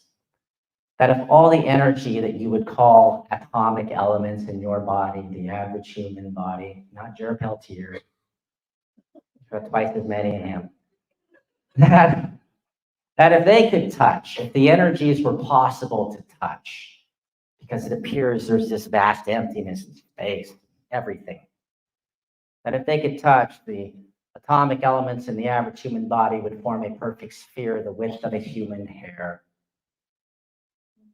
How special are you in this place? When you shed that single drop, that flake of paint, and you walk through a doorway, how special are you at what you do here? In the center of the scroll is who made this place and gave the teaching and song, and gave the teachings and song upon the scrolls. So this symbol here of the hand and the bird with the wings collapsed, looking to the west, means the creator in the sky who fashioned the earth with his hand. Listen. The core thing here is hand. We are fashioned in his image. He formed this with his hand. Listen. To the right are the songs upon the scrolls. These are from the student who's recording. What was received? Of all this information, thousands of pages that are further expounded in other scrolls with more depth. What's the overall that you received? That's what that is. And whenever you see one of these images, anywhere in North America or the world, it means the same thing. Each one of these images is a higher language. We believe that humans were called those with memory. Good memory. And I know children that can memorize the entire Bible. How good is our memory? To the bottom and left are the teachings upon the scroll that are given by the instructor. And like I said, these are massive in volume. That turtle in the upper left, again, is a 27-hour teaching. And it's all going to be written, if it has not already. So the first image in the song is on the right here. It looks like a head with 2 lines and 2 dots. And what it means is we learn about how to write a verse. Where do verses come from? I am the spirit in this man crying out. Father, I am calling to you. I see you. You see me. You are a great spirit. So if you see these in different orders with other symbols, and you learn them, and you will, many of you will, or you'll get a little dictionary, that you'll find some fascinating stories and songs. Image 2, you can see that one of the things coming out of the mouth, stretching under the man speaking, has these dots. This is sound. All will hear my cry. All of your creation hears me. I am connected to all creation. This is why we believe that everything you do is impacting everything on the furthest reaches at the edges of the Chiba Woman or the universe. You are equally connected to everything. And so your spirit of positivity and optimism and your desire to do something good, and you see this magical occurrence of everything aligning, and you have 1,000 coincidences. No, you are a part of this one organism. This place you are at is sacred and special, and one drop of water has the ability to impact the entire ocean, the entire cloud, or the entire continent. The next image, it looks like a thunderbird, but its wings are down. The Great Spirit, the Creator, is always moving in creation. Oh, Great Spirit, comes here and helps me. This is another symbol of the Great Spirit, the Creator moving here. We would call it a spirit because when he comes around us, we just can't tend to see him because of the veil. He sees us. They watch us all the time. Many of you know these things to be true in your own life, as we have revelations to prove that to us. The next image is, so that it will come to pass, the day will be made clear, so we will have medicine. Let us have healing together so that we may clear the day. It's a hand connected to the Chiba Woman. And I had someone tell me, nowhere did the Indians ever say, and it came to pass. They are liars. This is not the only one. Part of the teaching is, it will come to pass. Future, it's coming. Hey, if you're pregnant, like Nikki, it will come to pass. You're going to have a baby. Oh, you say such a thing. The 5th image. You're touching the Chiba Woman, but it's doing something outside of it. With the Creator. You, human beings here. I am assigned to creation for you, that the day will be made clear. All troubles, all obstacles, you will overcome. Because that's the promise that's been given to us.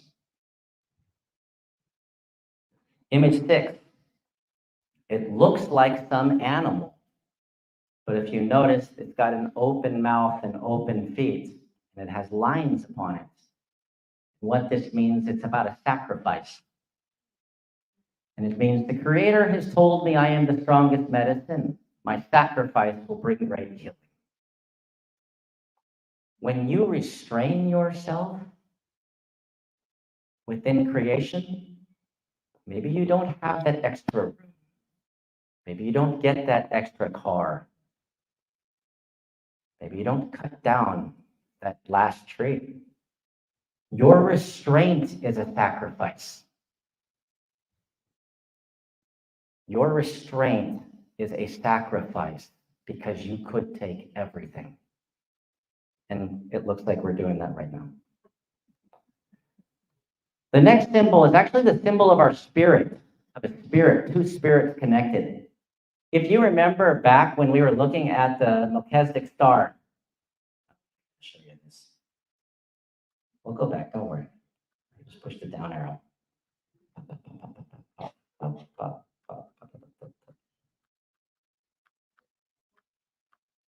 When you look at that Melchizedek star in Jerusalem, in the center is the circle with another circle. That is the Objibwe symbol for spirit. Spirit within, Objibwe. Fascinating, it's in Israel. Now let's go back.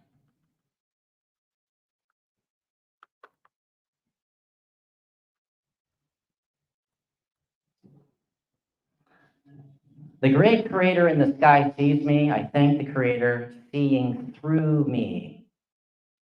Seeing through you. You are an extension from the Creator when you're in alignment with the Creator.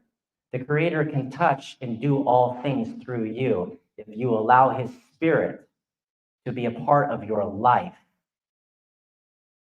And I think this is LDS Theology 101. 101. Is the Spirit with you? Are you assisting the Spirit in doing its job, what it's designed to do? Or is your lack of restraint? You say a harsh word. You judge somebody unfairly. You forget the teaching of the Good Samaritan or the seed pressed into the earth. Maybe they deserve what they get. As you look at that child who didn't choose its parents or its economic situation and doesn't have proper clothing or shoes or support at home, and you just assume it's not your responsibility. It didn't used to be that way. The great Creator in the sky sees you at all times, whether you are blind and have amnesia, or you are actively engaged in the work. And we thank the Creator who is seeing through us because of what we are doing. And that's why when we say hello, we say, Ginina Nana Bojo, are you the Creator today? Bonjour. And they'll say, bonjour. I am. Number 8.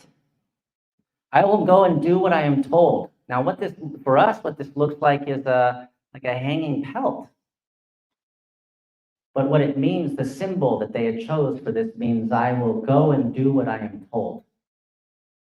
And use my heart to heal, a medicine bag for my spirit to touch the great Creator. When we say the path of the heart, we mean that the spirit is tethered to the Creator through our physical hearts. And there are those that get hurt in the heart, and you feel it. Your deepest pains are expressed in a deep pain within your heart. And I felt it deeply in the people that I've lost in my life. And that's what this means. That your heart is what touches the Creator. So we're building upon what we just taught. You're tethered. You're touching. Use your heart. And then we have an extension. Something's leaving a hand.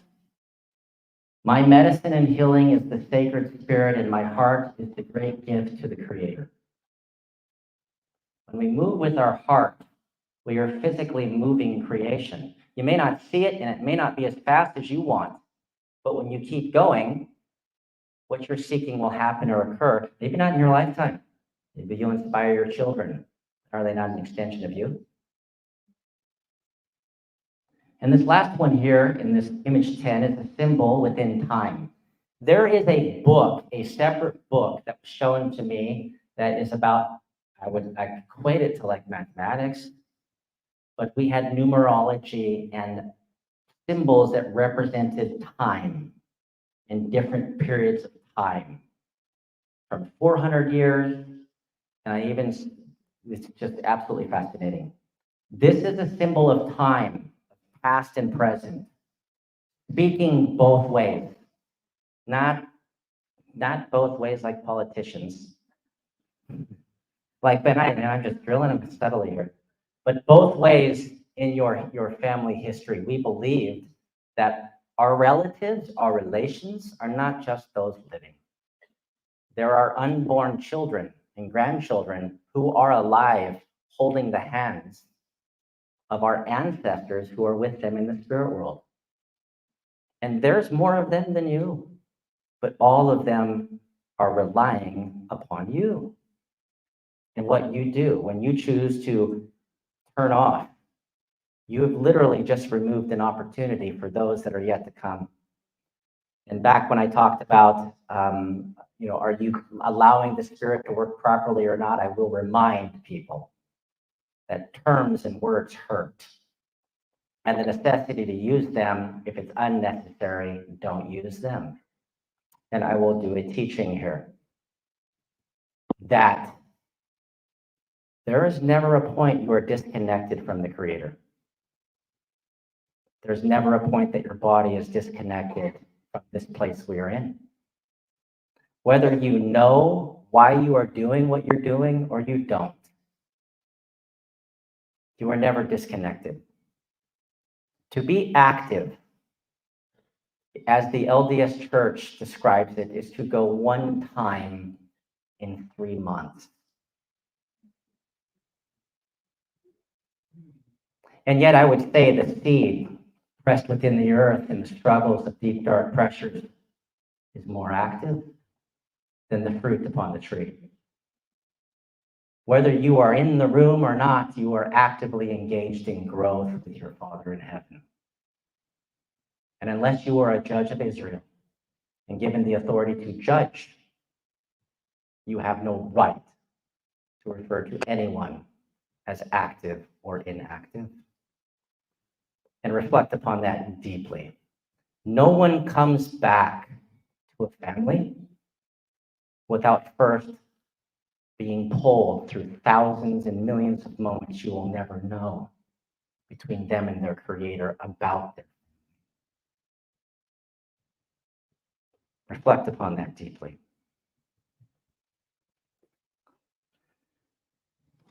The bottom portion is a teaching story. This is so when you look at it here, what is fascinating is we have watched, and I have spoken with elders who have looked at the I cannot think the name. There is the Book of Abraham. There is an image. What do they call that thing? Facsimile. Words for everything. And on it, if you look around it, they say, oh, geez, I think it was hastily drawn, because we find many of those images within the petroglyphs or within the scrolls or within our stunts. And there's an image of a man on there sitting in a chair. And it appears that he's holding something, and it appears there's something over him. It appears that way. Well, it's found upon our authority scroll.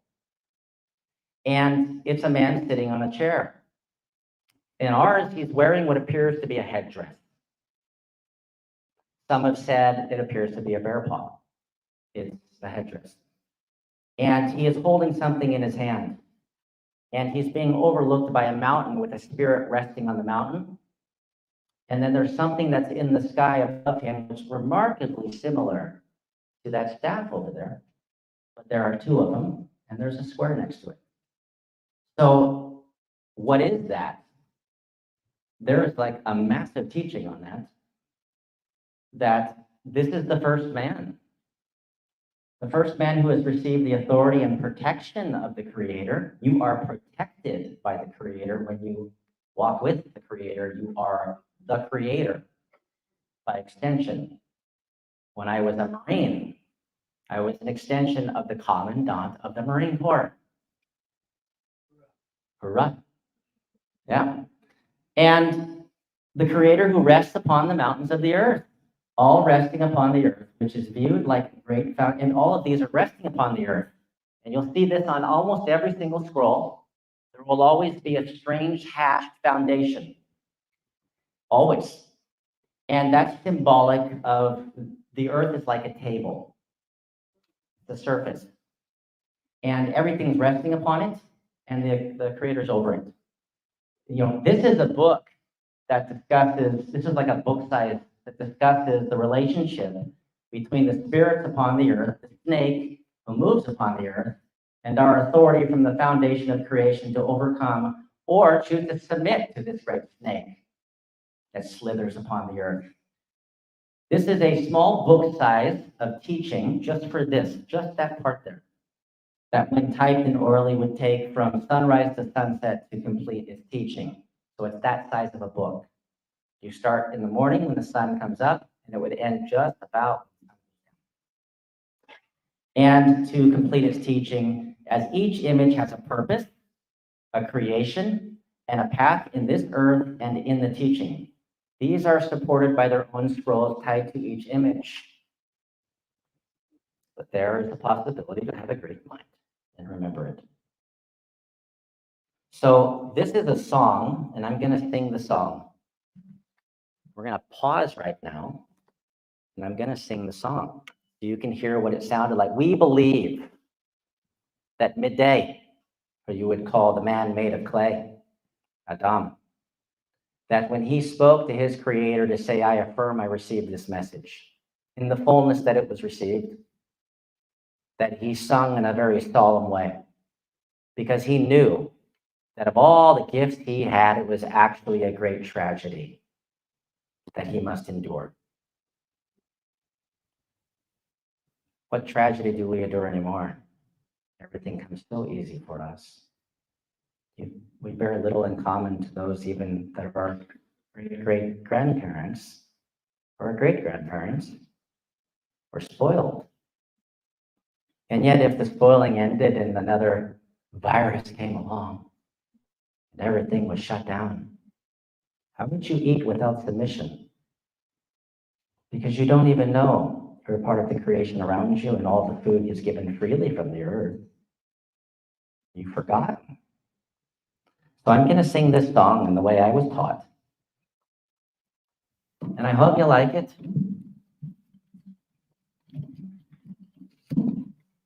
Okay.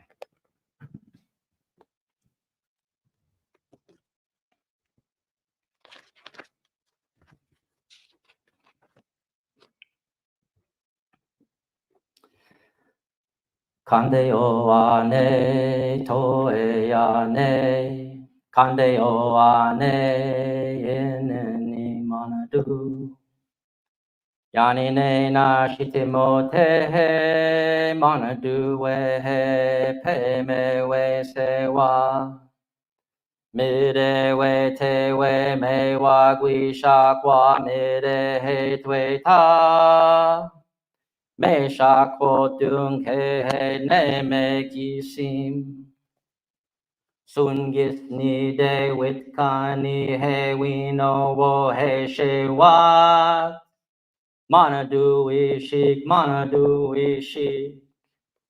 Hoba me de manadu Nawagi shik Ni we wa de himi ne one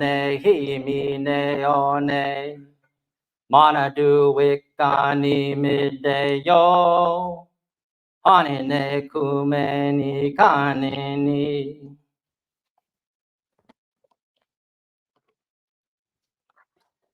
Yeah.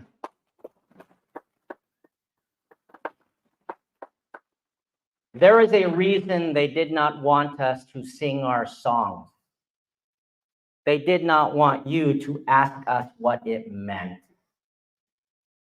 Because if you had, it would have changed the course of history. But what should we expect from a nation that had their foot upon our throats, who from 1789 until 1920, only white men who owned land were called citizens within their land. They shared more in common with those from Nazi Germany than with any of us here today. And it benefited them to seek our destruction. I want you to write this address down. This is headquarters. This is headquarters for the scrolls, the translations, and the teachings. It is open to anyone who is willing to learn and be taught and to be humble and to add upon your faith and take nothing away, as even Ogig Wanabik Solomon Wawadi mentioned, the sacredness of Jesus Christ in the Pike teaching, which we have carried for thousands of years. It's 318 County Road, number 46 in Havelock, Ontario.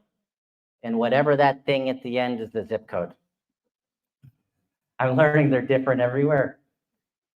Anybody is welcome to go there.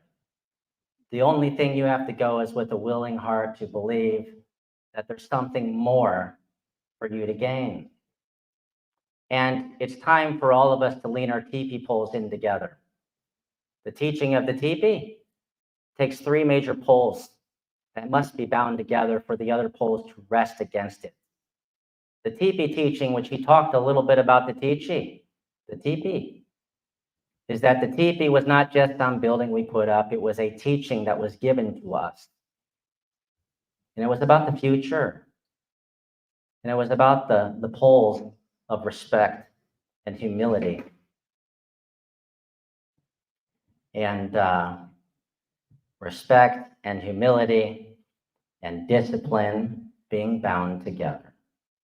And we know that what we have carried as a remnant, which certainly looks like a lot, is the stick of humility. We place ourselves below all of creation. This is what the Creator tasked us to do when we walked upon this land. We know that the responsibility given to the Jew is the stick of discipline. And nobody is more disciplined willfully than they are. And I had a conversation with his young son where the only thing he wants to do is what God told him to do through his fathers and forefathers. So he's going to be swimming in 613 mitzvahs. And God bless his discipline. And we know that we have been searching for, and we did the hard work. We bound those two together first. We know that the staff of respect are those that received, I would call them new people, that they received all of the ordinances and all of the teachings that have been lost to everyone else, particularly related to the Creator's Lodge, his great teaching house, and that they display these things in a way that is visually the most respectful of any period of time in human history. Even the knowing that we are returning into the womb of the earth to stand up and get a restart now that I know what's going on and I don't want to carry my baggage anymore. I get to have a fresh start because I have a full knowledge of what it is that is expected of me and the community that's there to support me and the place that I'm returning to when I reach the end. That even those baptismal fonts are the greatest honor that I personally have ever seen or experienced to even the Mother Earth with the things she has been provided to us from it, which is a living being. And the way they build their temples, our temples, that are in the exact similitude of all the temples of the past, with the difference that they are done with the highest honor, that when you sit within them, that there is no palace in the world that would give you a greater sense of being and peace and quiet in a world of noise. That this is done in a way of respect that is renowned and should be honored. So we are hoping and praying that the LDS Church will lean their stick in. And we hope that happens. So, let's go to the last slide here. We do need help. So I'm not gonna keep you guys here till tomorrow morning, but we need help with preserving our language, preserving our culture. We need help with historical record archiving and preservation of the things that have endured to this time.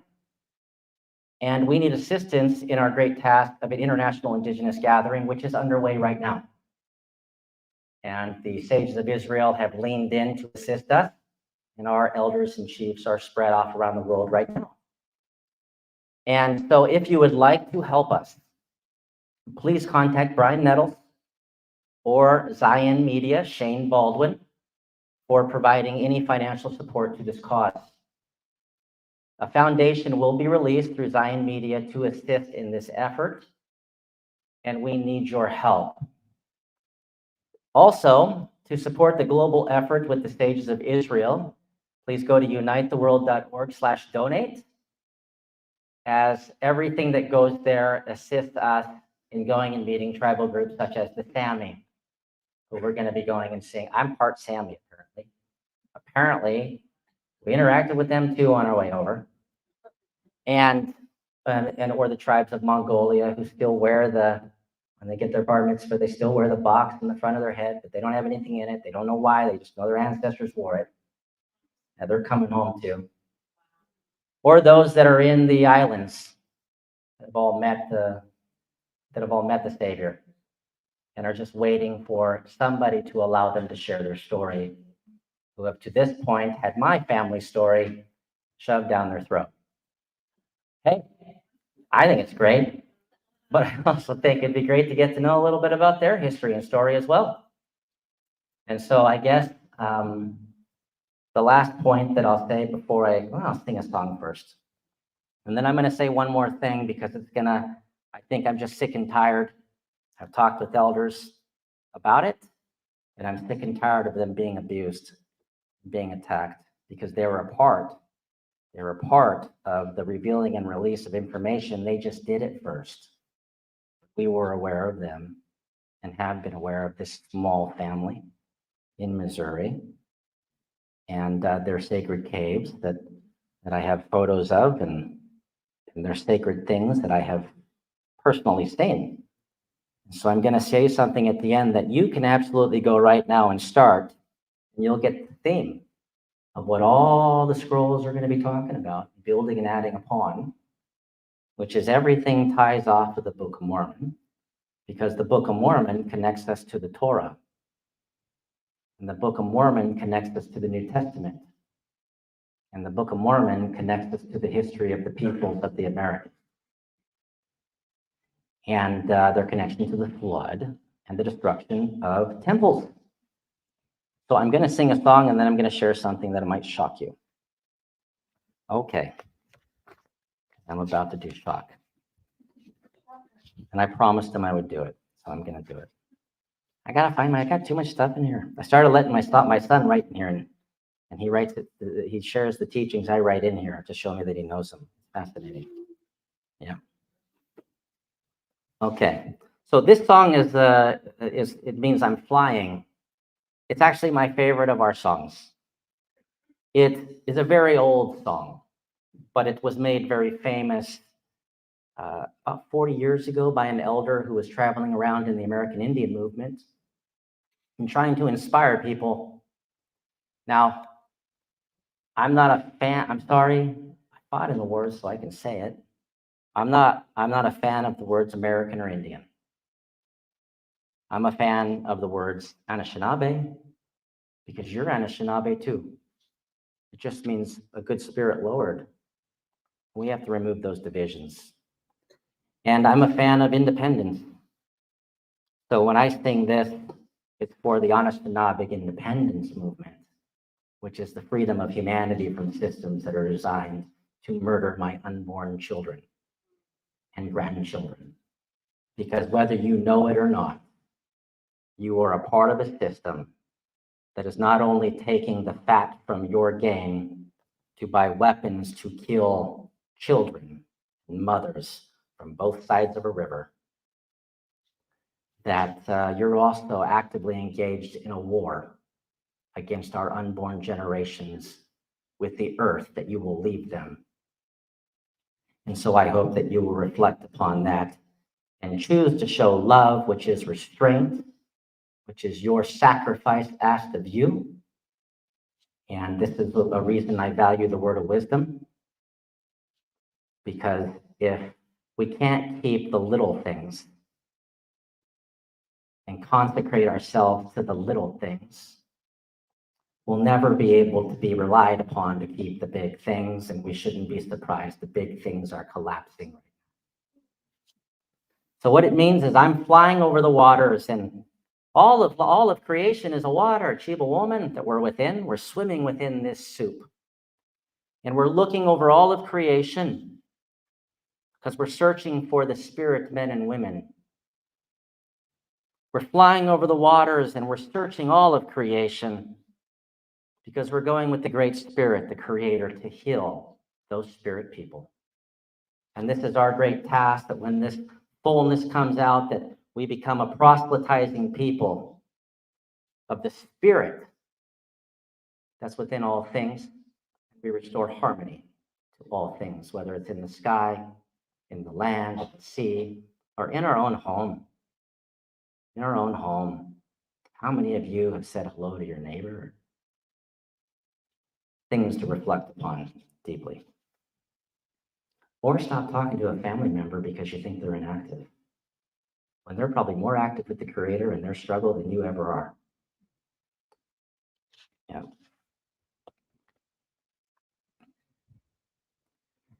Ogidi Big Papa Mashyan, Papa Wadan Damanaki, Mikanakungo Ichiwa Undo Newu Kanshinabe.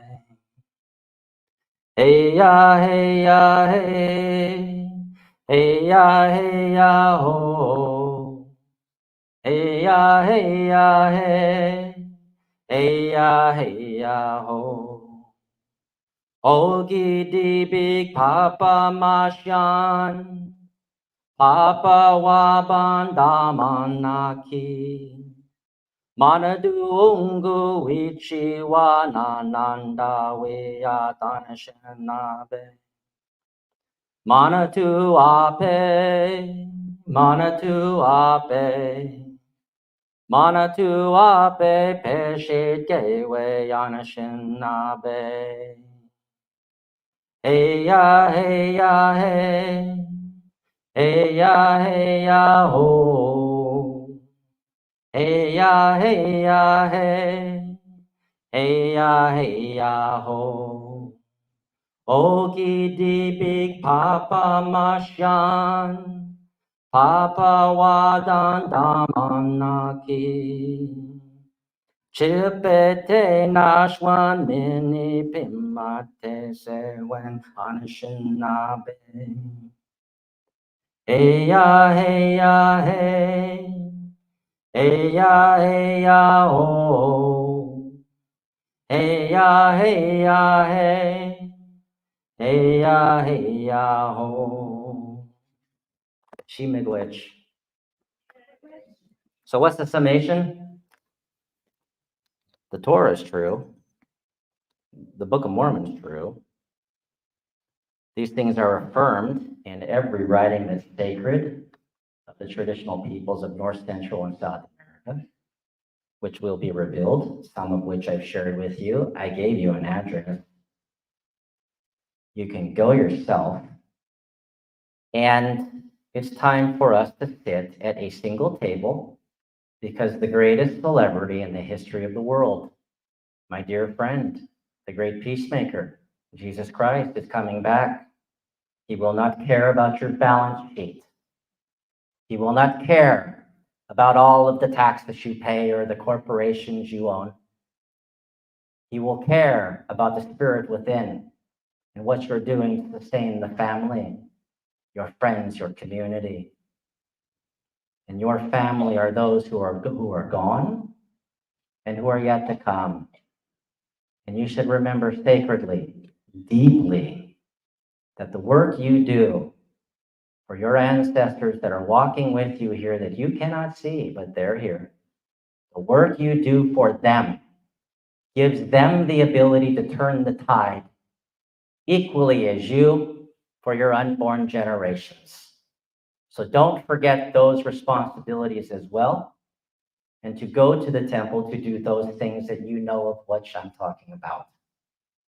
That is not a secondary thing, principal, primary thing.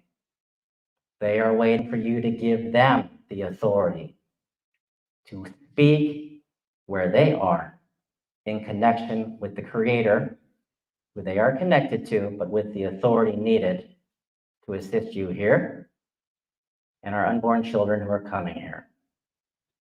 So I'm going to do a final point. That Nehemah records, can you raise your hands if you've ever heard of this? And that's true. A manuscript from them is actually being sent to Ontario, and it will be added with our scrolls and our compendium because we know them. Their history is true. They take nothing from you, and they add more to you. And if you go around telling people that if I'm going to add upon what you have, take nothing from you and receive it. I'm carrying the Ojibwe bundle, and I'm telling you that's true. I grew up with the Nez Perce, the Nimipu in Idaho that they're associated to. They're Ojibwe too. This is an Ojibwe record that's in Missouri from a family that is Ojibwe that's in Missouri, that are linked from the Ojibwe of the Rocky Mountains all the way to the Great Lakes. And so who do you need to tell you that it's true and to go read it? What will you find in there? The same thing you find in our communities and our scrolls, the sacredness of the mother. The role that the mother plays in the family, in your community, and within the organization that we tend to make that should be a family, should be enough, that we call churches. And they have yet to fulfill that great responsibility, because you can't fulfill what you don't know. But these things are still being revealed. And so when the direction is set again for the willful participants that we call men, that we will achieve far greater things for our spirit brothers and sisters surrounding us in the sky, the sea, the earth, in our own family. That's true. And that's a part of our record as well. And it was actually this record that was provided to those in leadership, and this record that caused Elder Holland to make a video saying, get ready, because more is coming. And I would lead you back to the words of Elder Maxwell, who said that he had a personal revelation of a time when you better get a little red wagon, because that's how much it's going to take, that little wagon, to pull all that there is. And from what I have personally seen with my own eyes, touched with my own hands, and I gave you an address, added with this is greater in volume and multitudes than what you have right now. But when you can see everything more clearly, you are more likely to do the right thing, to choose the right thing. And we're at that time, so many of around us are living in shadows, holding on to hate when there's nothing more to take, that we either get a surety and change course very quickly, or we do nothing. And when we do nothing, we will have nothing. And you already see that in your own lives. Go home, write down on a piece of paper how many hours in a week you're allowed to see your children. Allowed. And then I want you to sit down and pray together about that. When they're sleeping, it's not spending time with them. Don't you have something to offer them? Don't their grandparents have something to offer them? Doesn't nature have something to offer them? But if you don't have the time to offer them anything, then somebody else is. Who's the thems? They're not the us's. I want you to really deeply reflect on that. So that's my mission or my task for you. This stuff is coming. You don't have to do anything. It's going to happen. But I would encourage you to, again, I'll say it, repeat it, go home, record in a 7-day week. What percentage of that time you spend with your children? And if you really want to cry, do that over a year. And we wonder why everything's broken. So I leave this with you in the name of my best friend, who I know with my own eyes I will see again. Our Lord and Savior, the great peacemaker, who you call Jesus Christ, who I call my best friend. Amen. Amen.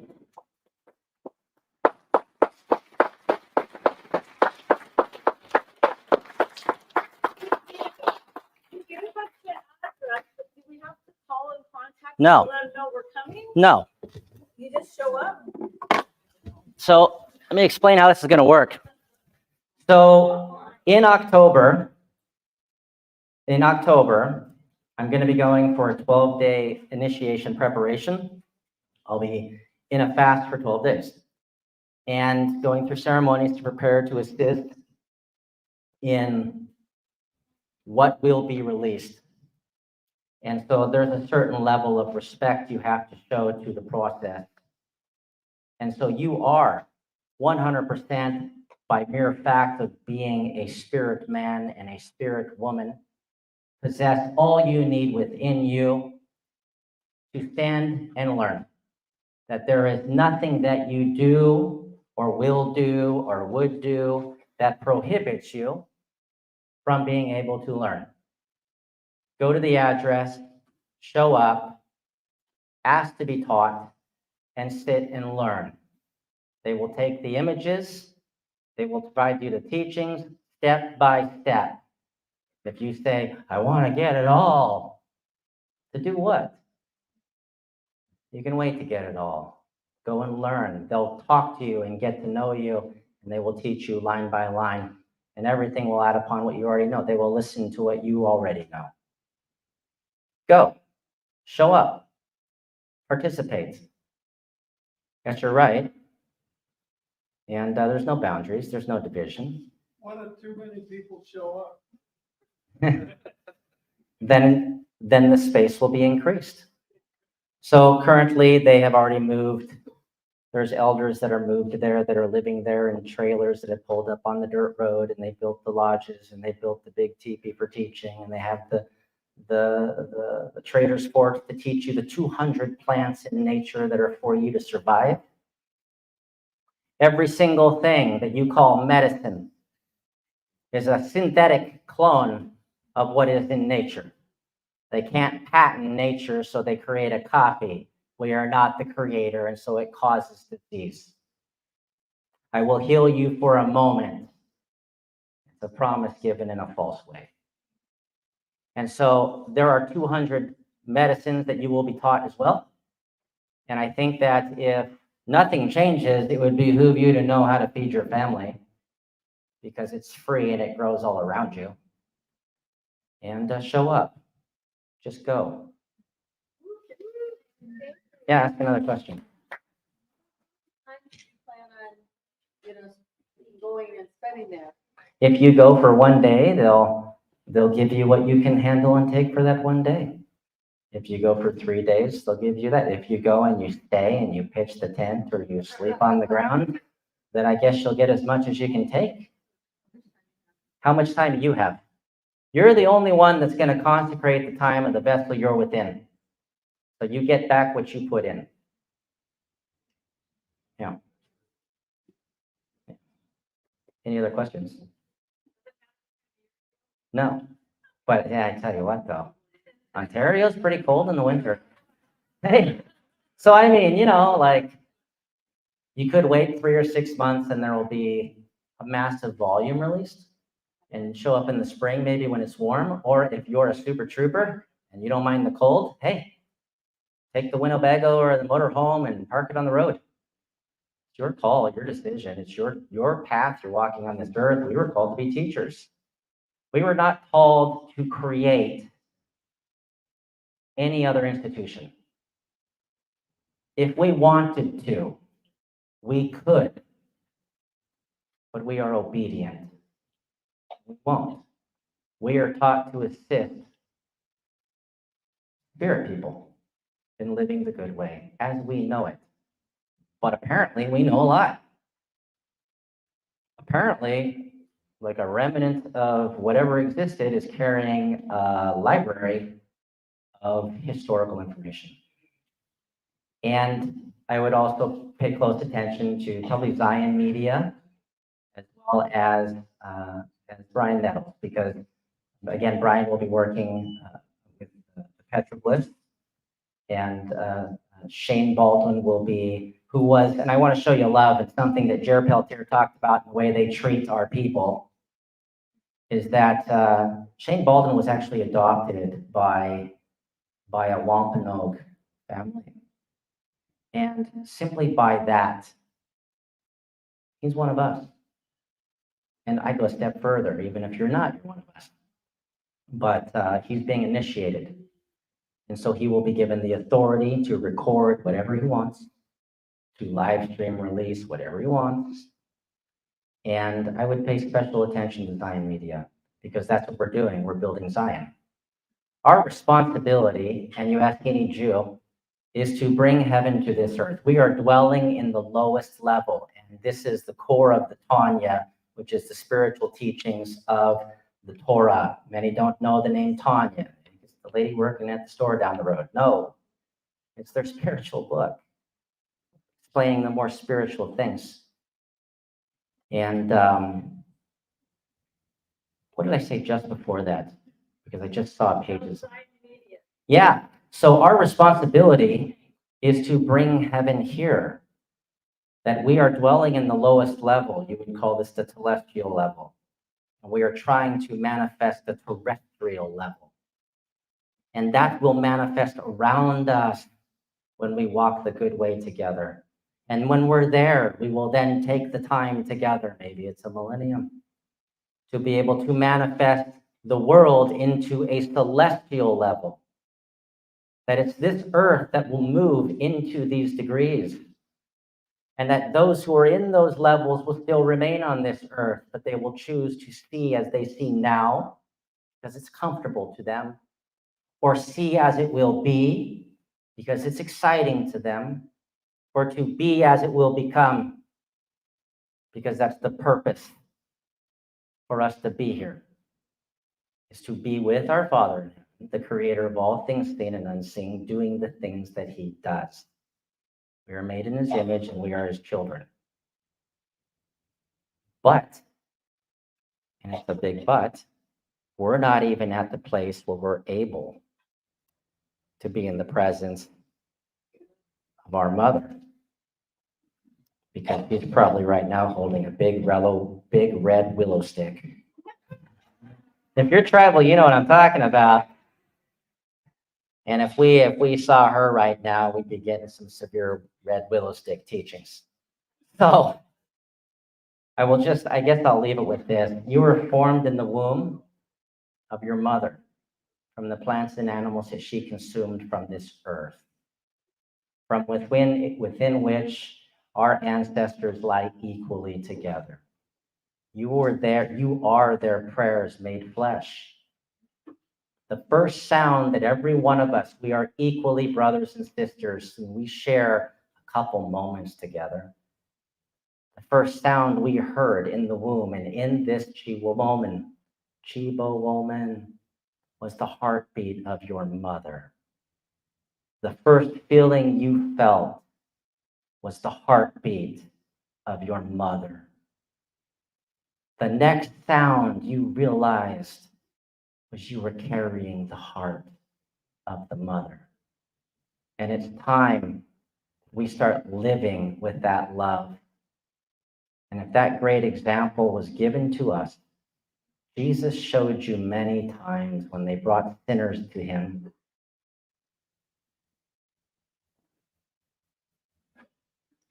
He showed the love of the mother. Don't forget who taught him as well. The mother who stands by her child, who has committed murder, the greatest crime that is possible to do in this earth, providing the love of their innocence unconditionally. Most fathers would not do the same because we've fallen. But it's time we started treating each other with the heart of the mother again. So words matter. And if I gave you one task, I'll give you a second. Strip away the words active and inactive from your vocabulary. Passport practice. The greatest wall to the Holy Spirit moving in the life of the children of our Father in heaven on this earth are those professing to be saints, acting in unsaintly ways. Who is worthy of the kingdom of heaven? Those who would deal equally with the widow, beggar, orphan, and professing sinner as they do their spouse, their child, their sibling, and professing saint. And last on that list are those professing to be saints. We are hoping to become saints. Remember these things very acutely. Very acutely. Strip out active and inactive from your language, and you will see the Spirit do things immediately that you have never seen before. We are the ones causing pain, placing scars upon a mother's heart. We are the roadblocks. And there are many that are one step away. But we like to stand on the side of rivers talking about all the water we have, forgetting the water is also providing life on the other side.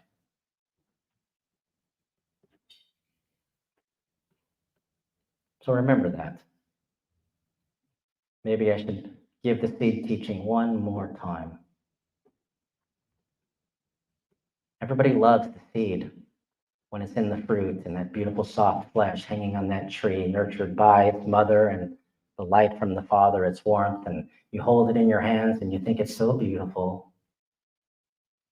And yet when it falls to the earth for a time period, you think it is as well. And then we forget the story of the Good Samaritan as the storm and the weather and the struggle on the surface strips away that protective flesh and shell as we've thrown them into the wilderness, wondering why they struggle, pressed into the deep, dark pressures of the earth. That little brown shell with nothing visually to offer. But out of your sight, out of your mind, it is in the hands of the Creator. And what was written within its heart, it breaks forth and it begins growing. Left, right, up, down, it grows in crooked ways. And the Lord loves those who grow in crooked ways, because when they find the surface and the light again, they don't turn back. You never see a plant saying, I don't like this, and going back into the earth. It stands tall. And the more crooked ways, the more mistakes you have made and overcome, the greater the tree you are, because you have something to offer others. Experience. Example. Persistence is the only thing that removes failure from the path of your success. We are called to endure to the end, but how many of us are pouring concrete upon our spirit brothers and sisters who are about to break through the surface and feel the light again?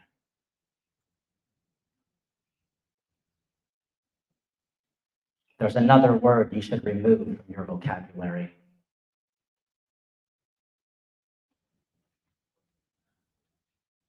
Who is and is not worthy to be in a family?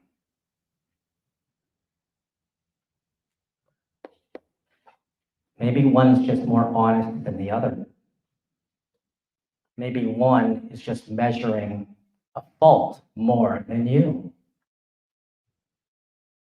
And yet, even when they're in the room, sitting next to you, instead of encouraging them to seek out further light and knowledge and wisdom that would benefit them, we then say, as if we are the judge, if they are worthy or not.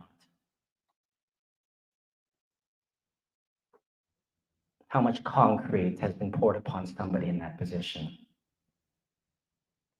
I had family members that when I was engaged in understanding who I was and with my family who were tribal, which led me back, it was all part of the trail.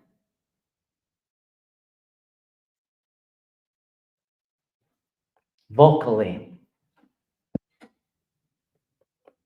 no encouragement. Cast out. Lost, astray. We're praying God would be with you when he was never not. But it was those who encouraged me. Saw where I was at and said, you're going to do it. You're going to get there. You're doing great. Wow, look at all you've learned. Look at all you've received, and you still don't think you learned anything.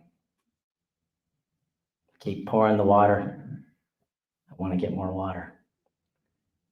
And there was those who encouraged me that led to me willfully choosing to participate.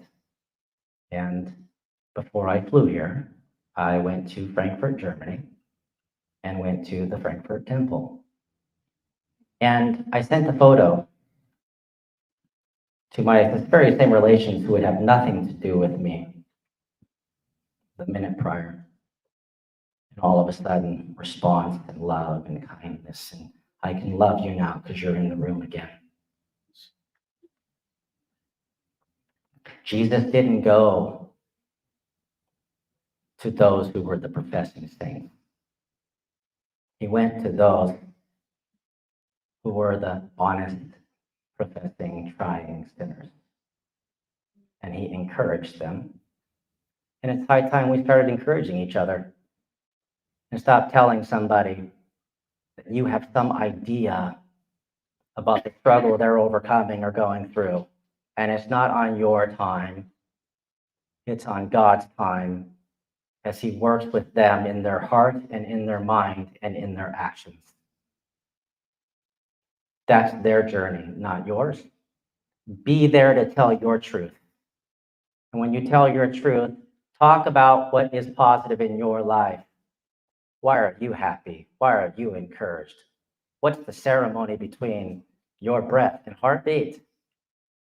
Speak this to each other.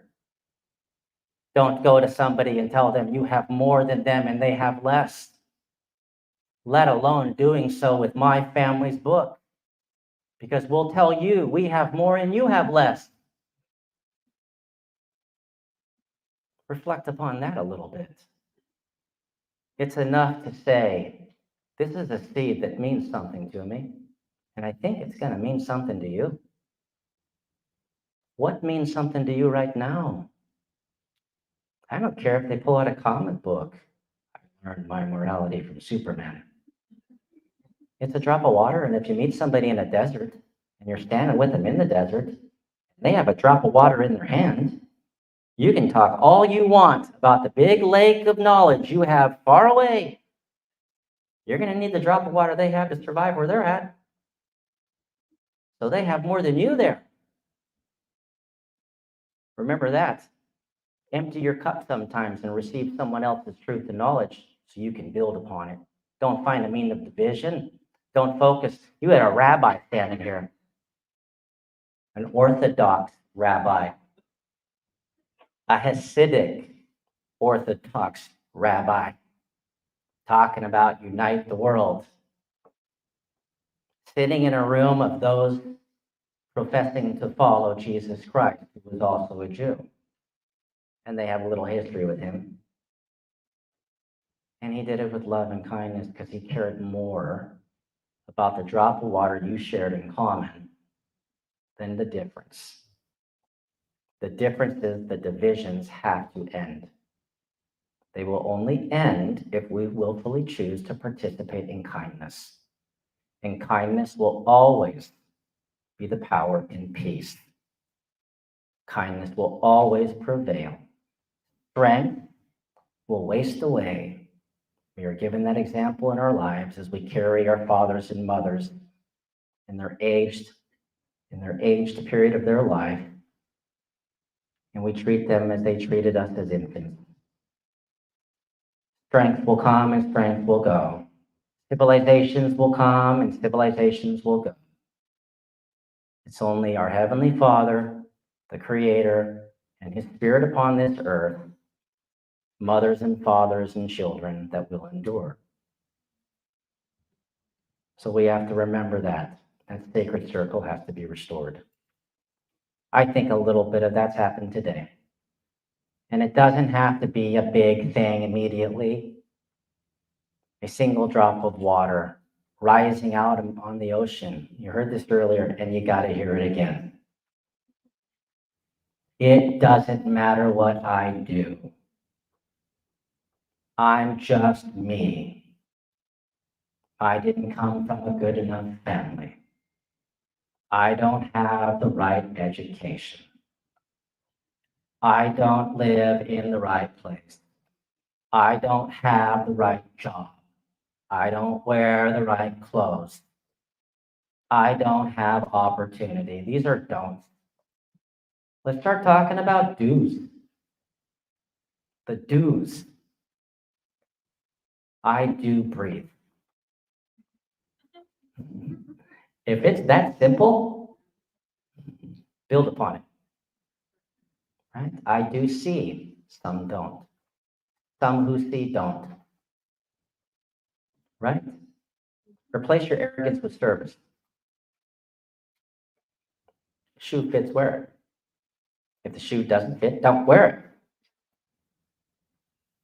And remember the teaching of David.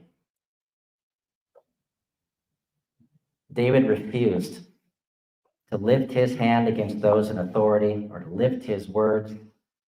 He sometimes under his breath, he made some mistakes. We'll do it here and there. But he said, I don't care how good or bad that man is, was, or will become. I care about the fact that God loves him enough to give him a task and he's doing it. I care about that. If you're a mother, you've been given no greater task on this planet than to raise that child. So sit down and mark down how often you're raising that child. And who are these people that are taking them from you?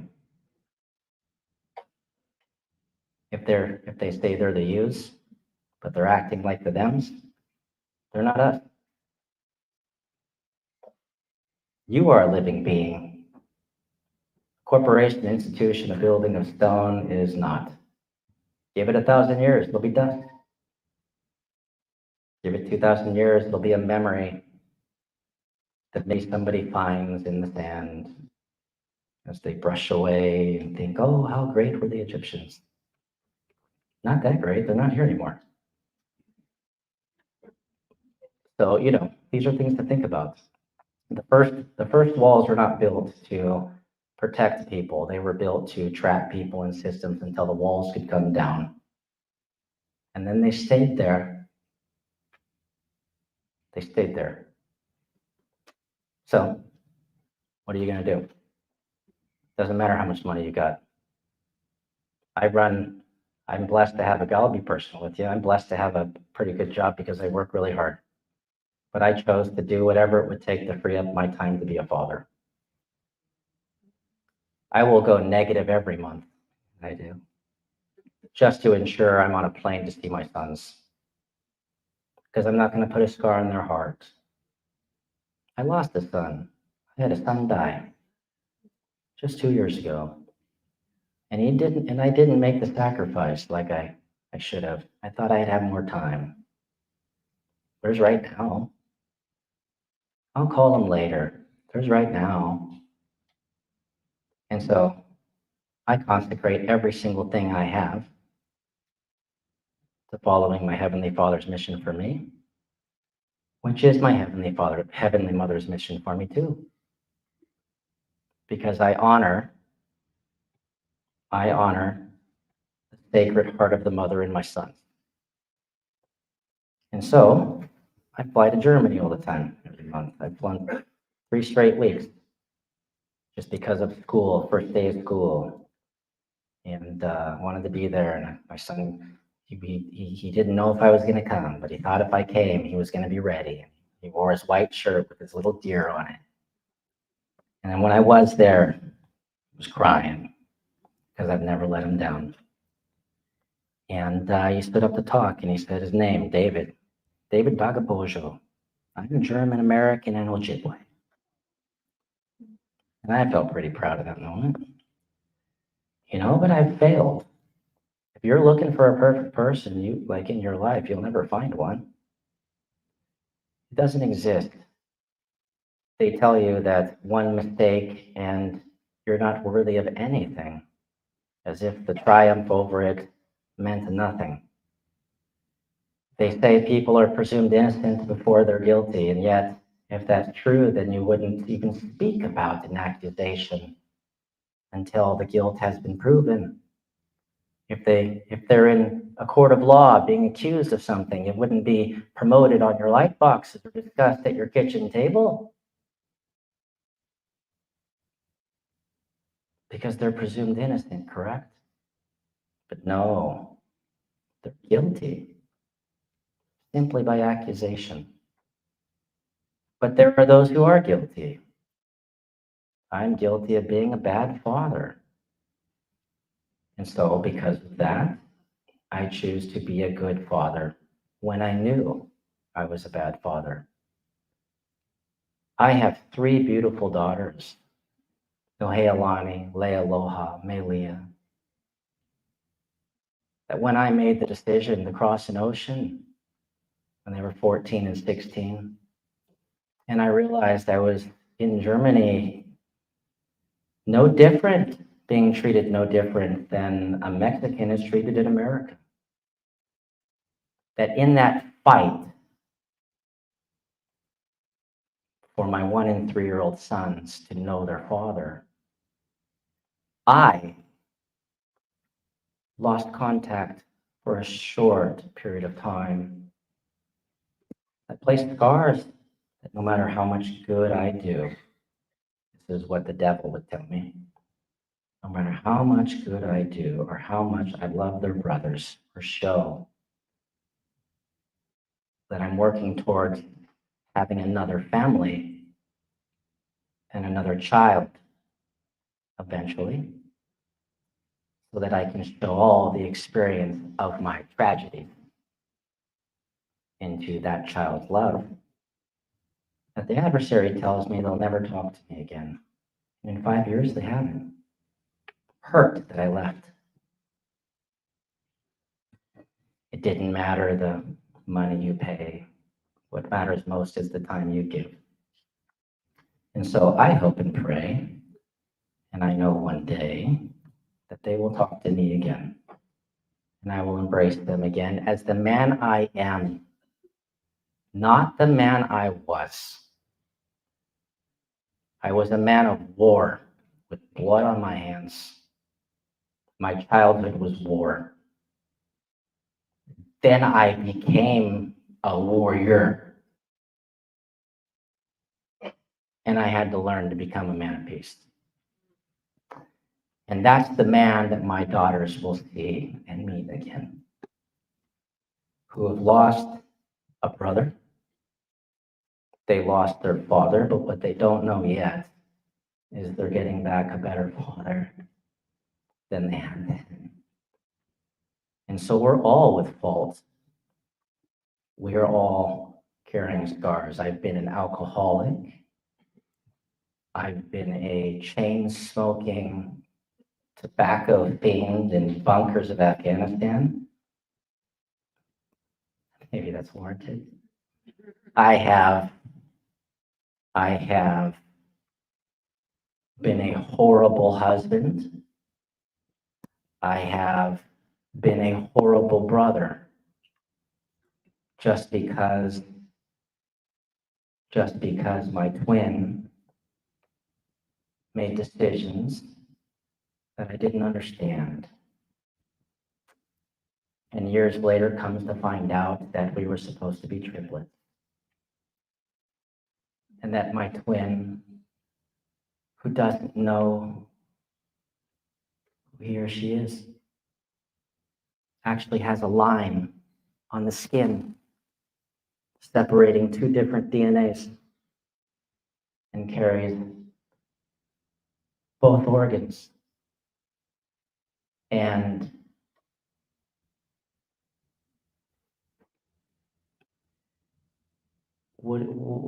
it didn't get love or support from me. What struggle and journey must be within the heart of my sacred twin, who is carrying the spirit of two children? And can it be restored? My Creator says that persistence will overcome all things. That you can't leave one mountain to go to another mountain by going up. You go down.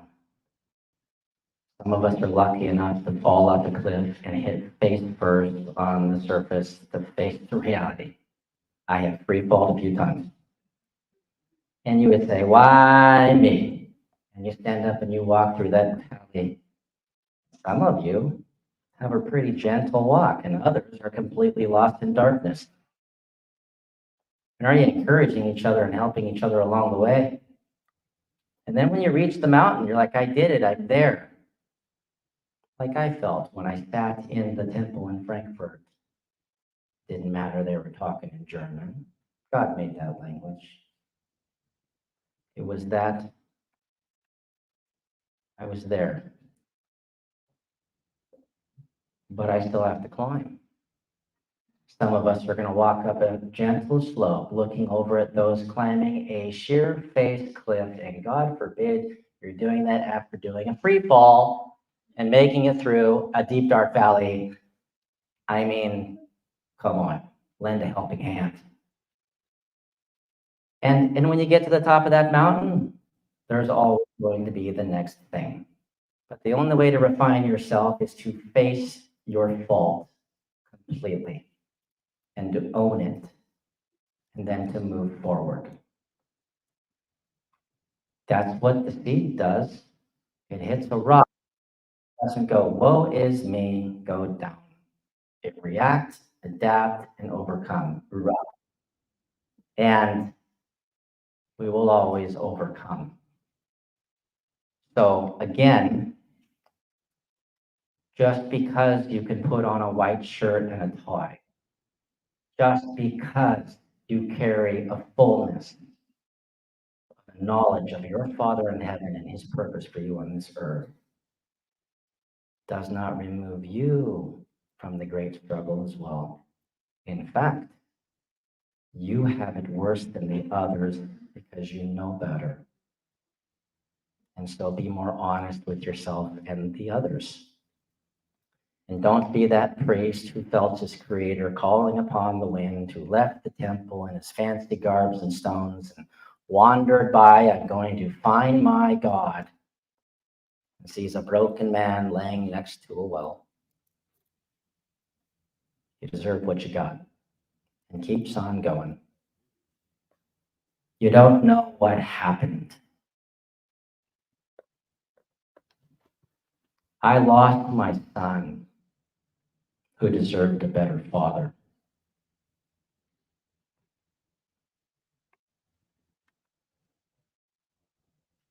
And I collapsed. I actually went to a mountain in southern France and was going to leave the earth. And if someone saw me in that state, they would have said, what a horrible person. Look at the horrible things he's doing, not knowing the pain that was within this sacred temple vessel that I'm moving within. But you know who saw me? It's on video on my Instagram. In this moment of pain, I forgot even my purpose here, which is to be a father. In this moment of pain where I said, it's too much, I'm going to leave. It was a cat and a dog. And as I was walking up the trail to climb this mountain that overlooks Grenoble, not even knowing the cave I ended up sleeping in was for St. Christopher. Totally bizarre. They caught me when I was coming down. What you making campfires up there? And a cat and a dog, two animals that never get along. They walked with me. And they stayed with me. They laid with me. They cuddled with me. And I didn't leave my side. They're good Objibwe. There are good spirits within them. And I remembered my sons.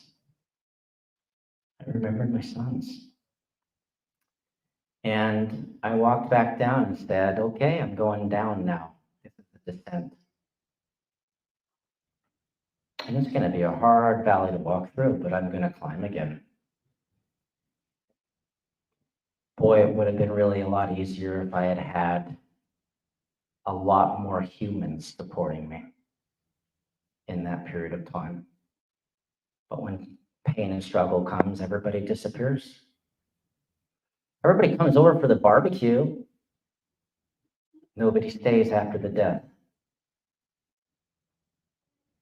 Everybody comes when you're reading scriptures. Nobody sits with you when you're wallowing in the sorrows with alcohol. Maybe that's when you should be sitting with them most. Everybody points the finger when they're chain smoking. Nobody sits and listens to the stress that's in their life and assists them in finding a better way. A better way. And so that's why my elders, like Ms. Objibwe, who have never left my side, mean so much to me now. And that's why the scriptures, which have never been changed, means so much to me now. And that's why the knowledge of my ancestors, which are being revealed now, means so much to me now. Because they are supporting me and pushing me, and you too. And so we are in one tribe, in one family, and we are a bunch of scarred people that need to start loving each other a lot more when we are at our very worst. And then go see again who the Savior was sitting with, as they wanted to stone the prostitute,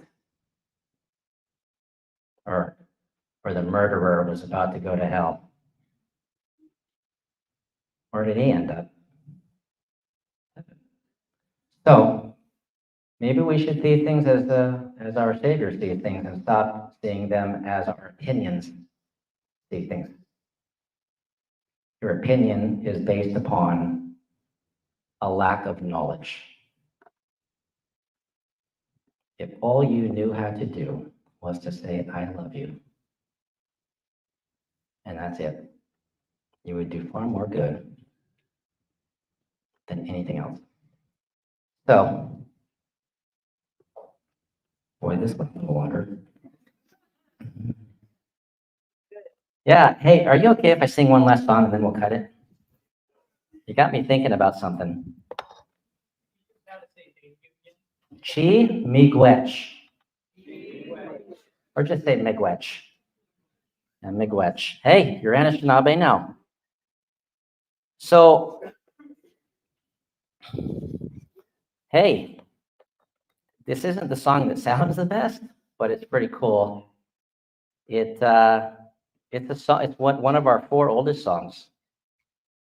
We believe that we carried this from before the flood, and as we're walking in the homeland of the first mother and father, that the resurrected father appeared to people, and he was kind of funny, and he called himself Nanabush. And he may have died, lived a life and died, but he had a resurrected body.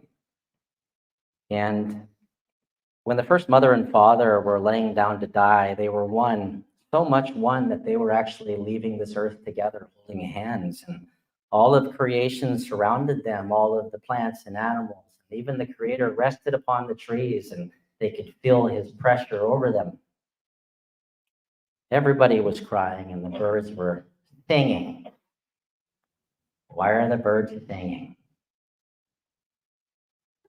And they were asked, is what they were going through love? And the first father said that there's a sound approaching. You can feel the Creator's drawing near. That while the entire world is weeping, I'm going home. That the birds are singing, I'm going home.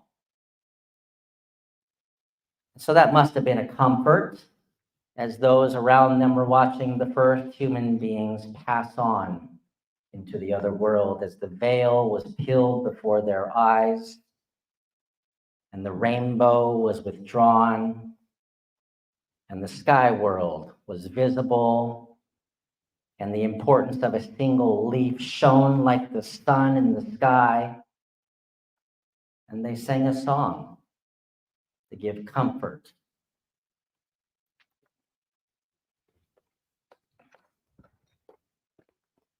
Da be de be what?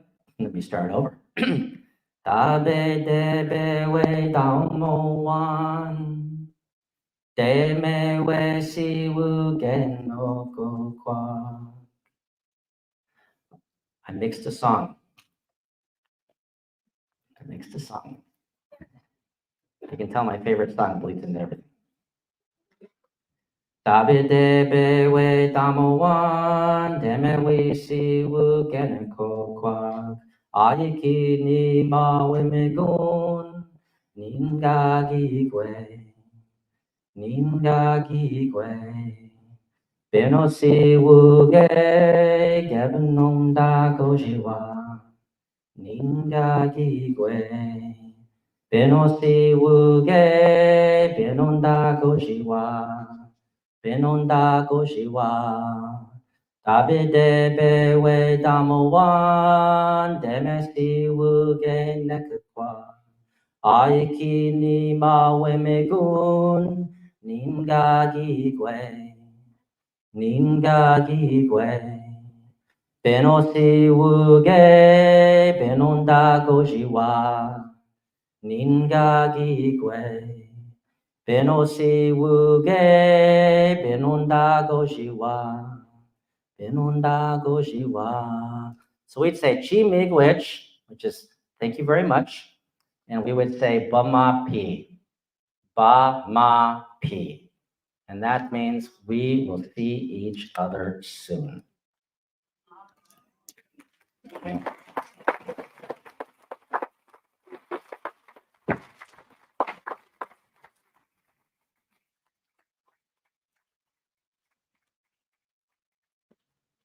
Hold on. People are getting up and leaving. Don't leave yet. Get out of here. We need to do another staff ceremony, the retirement of the staff. So those who participated in the staff ceremony this morning, please take your place. Yeah.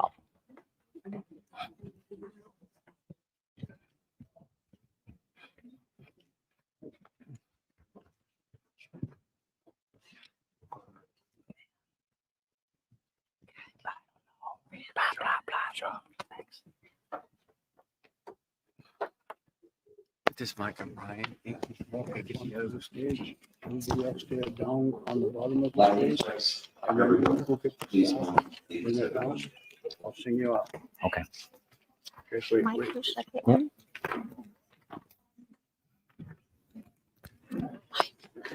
Who's doing it? 5:18. We're still early. Yes.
Thank all of you.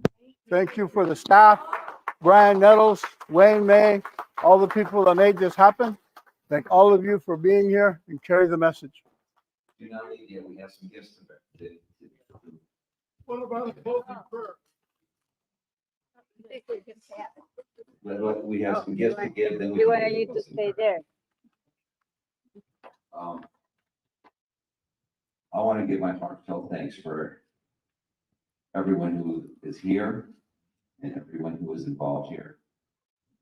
Chief Medigod, thank you for everything that you've done from the time that I met you up until now. Your involvement, Sherry Cardinal, you've been a great support to everybody. Oh, yeah, there you are. And Jared, that was a great interview that we did. And so, first of all, someone in my ward, he does engravings, and so he engraved on here the day we went. And it says Book of Mormon Heartland, Objibwe Outreach, September 2024. So I'd like to give each of you one of these.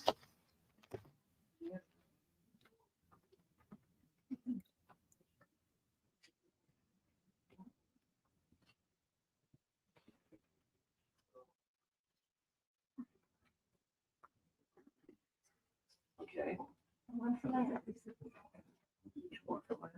Okay. Oh man. For the guys first.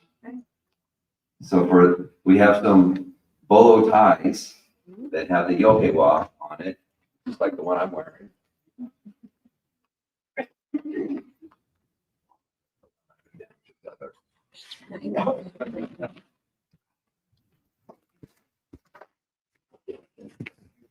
Okay, and we have some necklaces. Okay. it was very interesting that yesterday while you were sitting and you were saying that you wish that you had a necklace with the yoke on it. So now you have one. Asking you shall receive.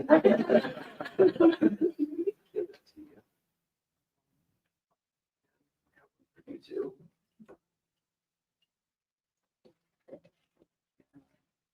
One for you too. And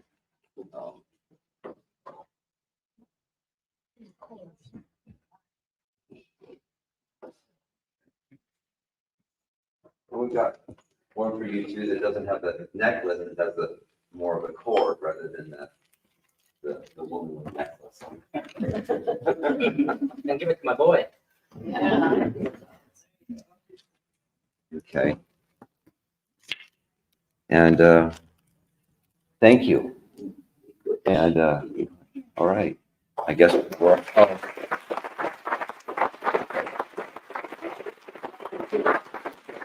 you're welcome. Okay.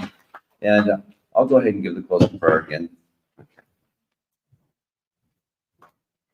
Our Father in heaven, it's been a great day today. Gifts are being poured out upon us. Knowledge is being poured out upon us. Records are being made available. Translations will soon be made available. It'll be available for everyone to see, and everyone will know the truths that are here upon us. And we thank thee for our Savior Jesus Christ, that he came to visit us, visit this earth in multiple places, taught us his teachings. We pray that we will always remember his teachings, and particularly the teachings of kindness and loving our neighbor, loving our God and loving our neighbor.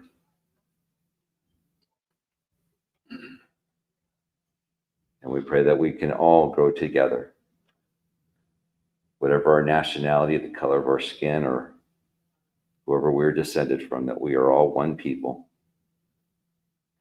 that the Savior loves all of us equally, and that we can remember to treat each other equally too. And we say this in the name of Jesus Christ, amen. Amen.